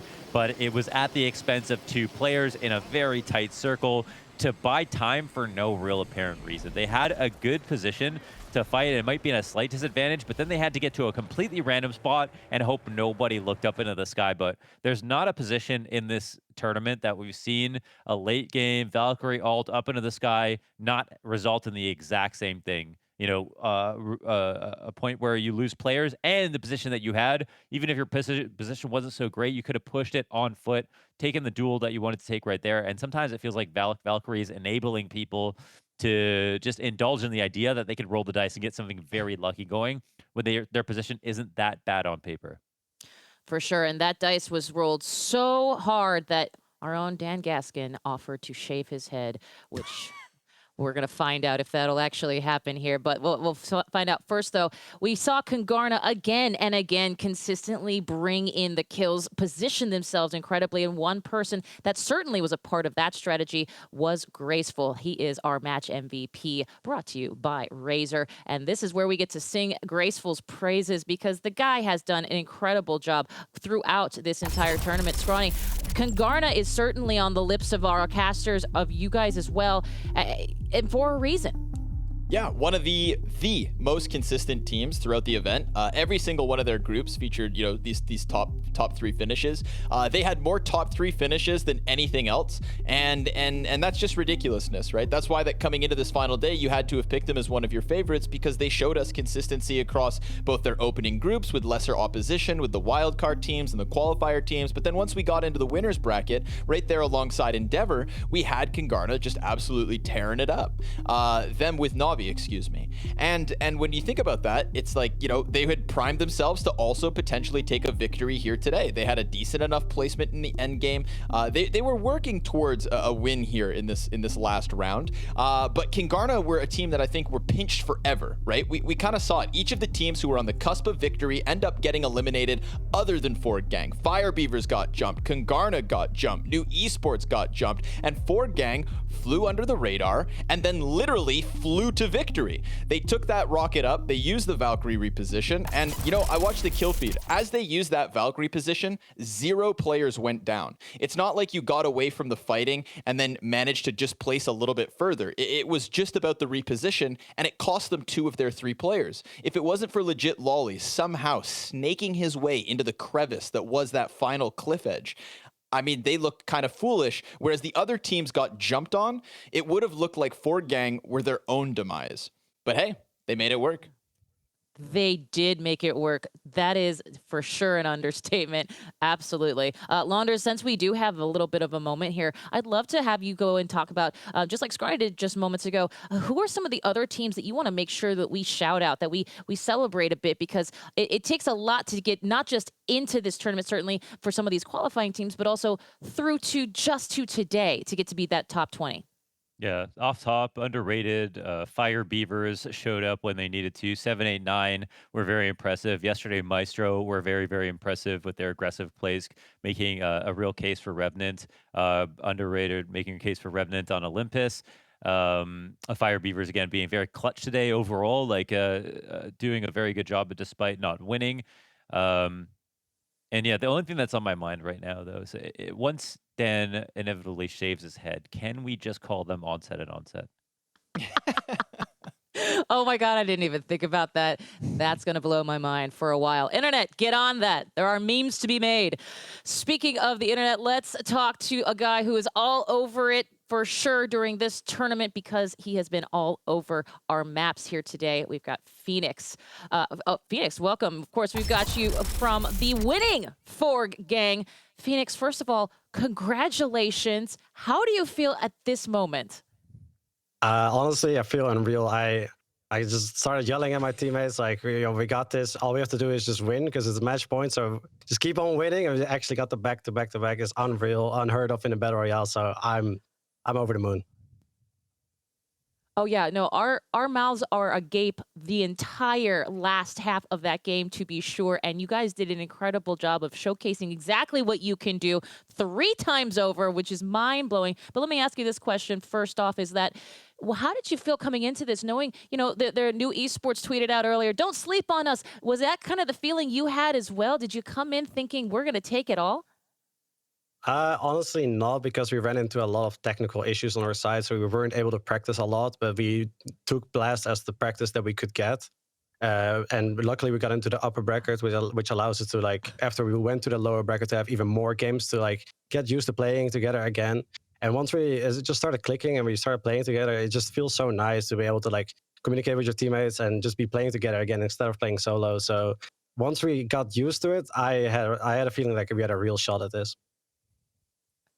Man, that is this tournament is one heck of a boot camp for you guys. Well done. You got paid handsomely for it as well. I'll throw it over to Launders here if you have any questions for our man Phoenix. Yeah, of course, man. Congrats. This is insane. Like 3 games in a row. I was thinking, I was actually wondering, can you talk about what match point psychology is like? Because the game, at least mentally, must change when you guys cross that 50-point mark.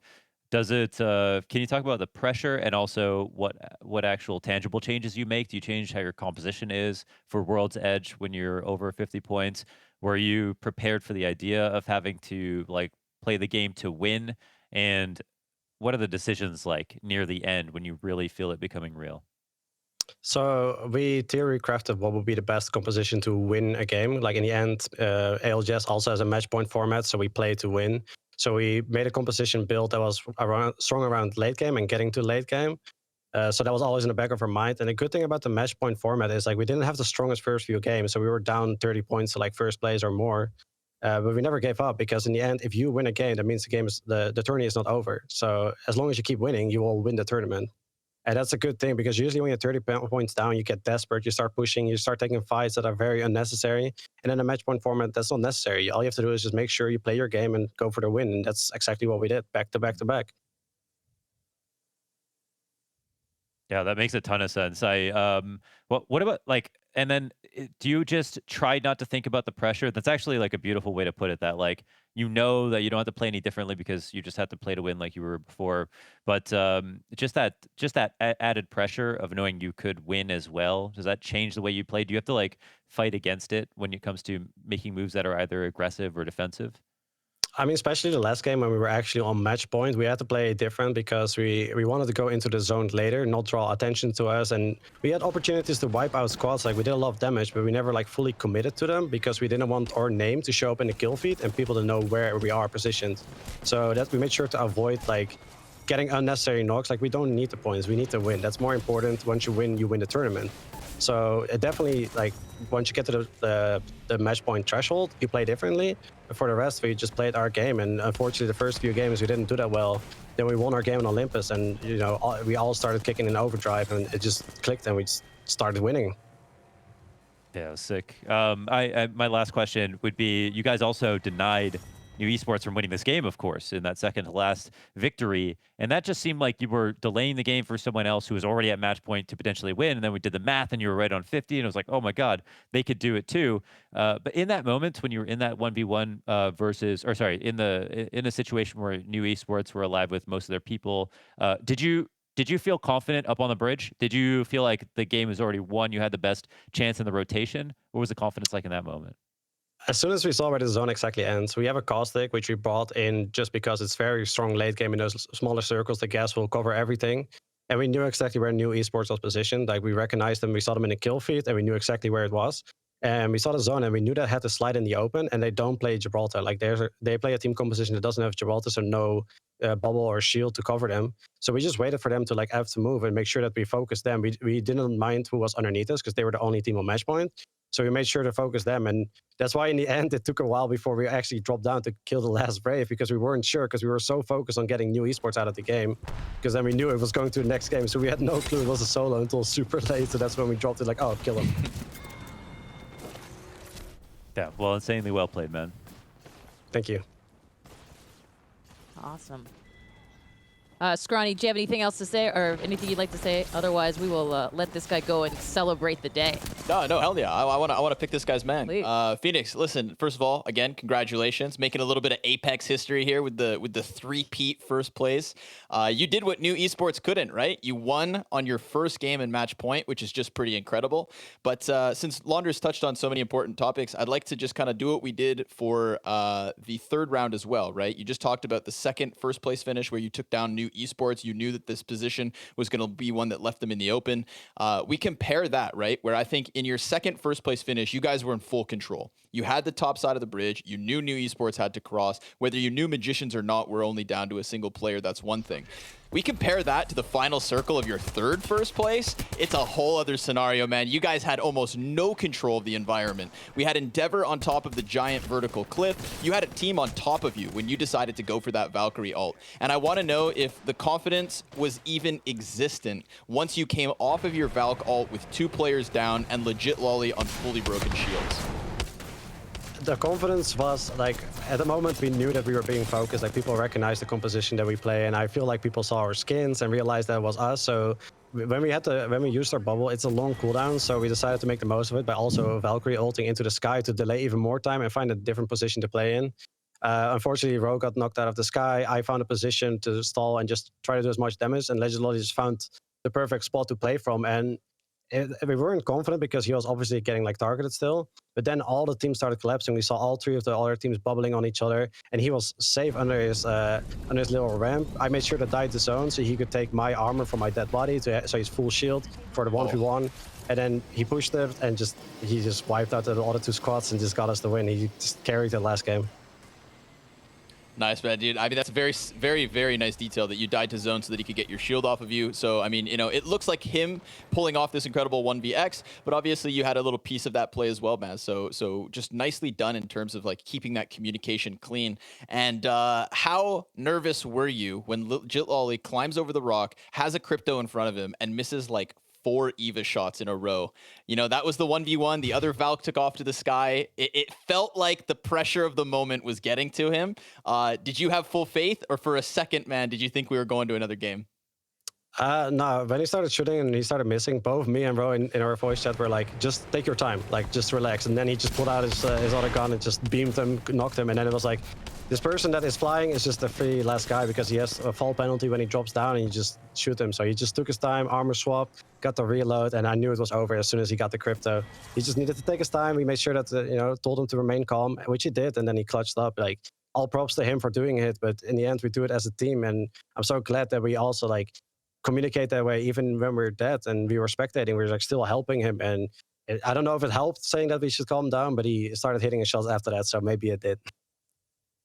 Hey, listen, man, it's just really nice to hear that you guys kept that clean positivity. Communication was up, and just awesome to see a team pull off the unthinkable, right? We look at your placements across the last couple of days. It seems like more placements outside of 15th than anything. You guys were 2 points away from even getting into this finals on Sunday. So to have you almost, you know, be non-existent to then whip away 3 victories in a row, it's just a very awesome moment for Apex. And I want to emphasize my congratulations as I pass this back to Kate.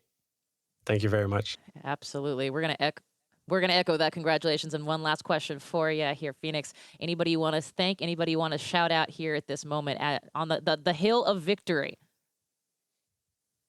Well, I just want to shout out everyone that's always been supporting me. You know, I came from a different game. I had to regrow my community. Some people stuck around, so I want to thank them for like joining me on my journey in Apex. And people have been supporting me from the start. They always told me that I can do it, and I kept going. And I, of course, want to thank my teammates for taking a shot with me because, you know, I'm not a big name in the scene, and I'm aware of that. But I am trying to make my name bigger over and over. And I'm very glad that they decided to stick with me and make sure that they gave me a shot, and it worked out in the end. So I'm grateful. I think this might help that name get just a little bit bigger. A huge congratulations, GG, of course, to Forg Ganging and Phoenix here. Thank you so much for joining us, my friend. Thank you for having me.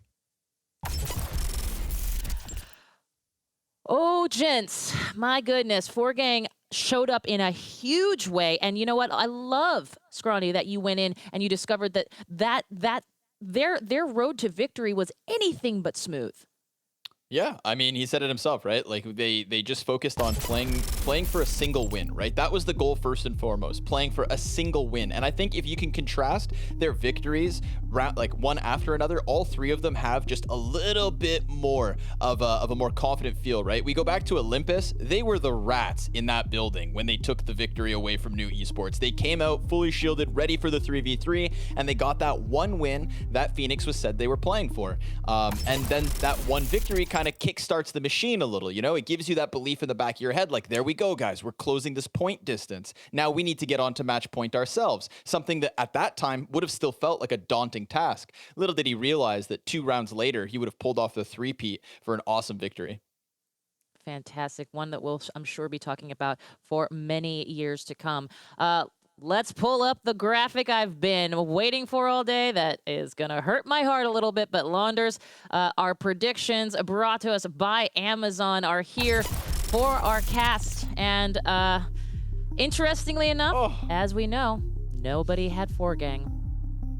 Yeah, no one had Forg. I mean, if you had Forg gang, I don't know, you probably knew the future. That's the only way. You had like a crystal ball or something. That would have been a crazy pick. I mean, maybe you pick it because they had the best logo of anyone. That would be sure. But in terms of results, they put it all on the table today, and that was it. So, hey, Aqualix, not a bad performance, even though they didn't, you know, they didn't do it everything. We all picked Scarz. That'll leave a mark.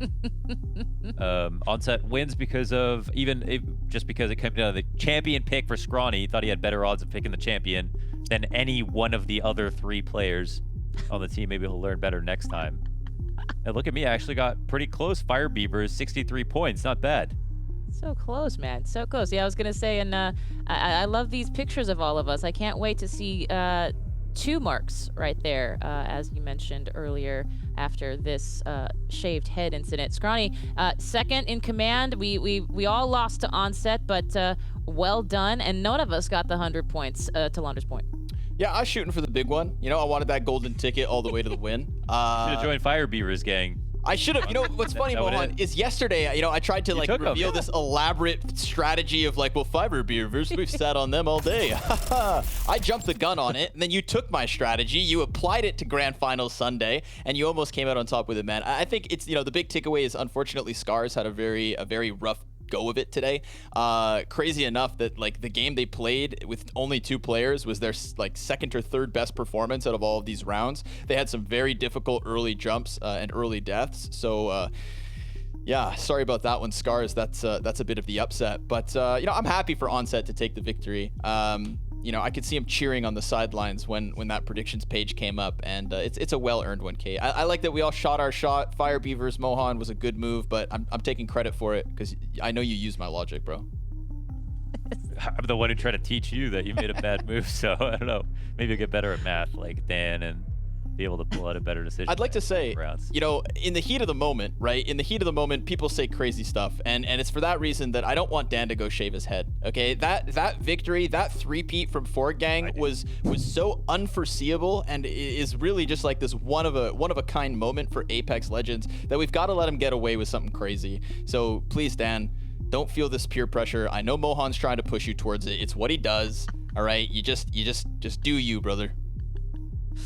Look at that love coming from Scrawny. And a huge thank you, of course, to Scrawny, to Launders, to Onset, and of course to Gaskin for all being here, being a part of this today. Of course, we are only here for this BR tournament this weekend, but guess what? We're not done, y'all. You're gonna see these top 20 teams next weekend for arenas. We get to see pros playing arenas. Launders, what does that mean for this scene? I mean, we saw a little bit of pro play, I think it was last week on Twitch, for some of these arenas, but this is top of the top EMEA arenas. Blah! Yeah, I mean, Battle Royale is the main way to play the game, of course, but arenas are such a beautiful thing that they've added, and it's a format where you've got no third partying whatsoever, and then you have this kind of a building economy system that you go head-to-head against one other team and build that way.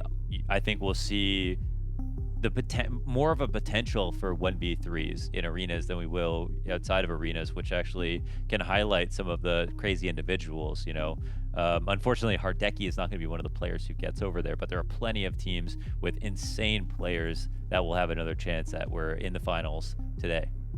Absolutely. People like Bryn, people like Mandy, that I'm sure will get their day in the sun next weekend. And so make sure to tune in, stay with us next weekend. Enjoy the fun, as Arenas is brought to you by BLAST Titans. A huge thank you as well to those who helped present today's broadcast, WD Black, Razor, and Amazon. And for the cast and the crew, thanks so much. This has been BLAST Titans. Until next weekend, have a great day.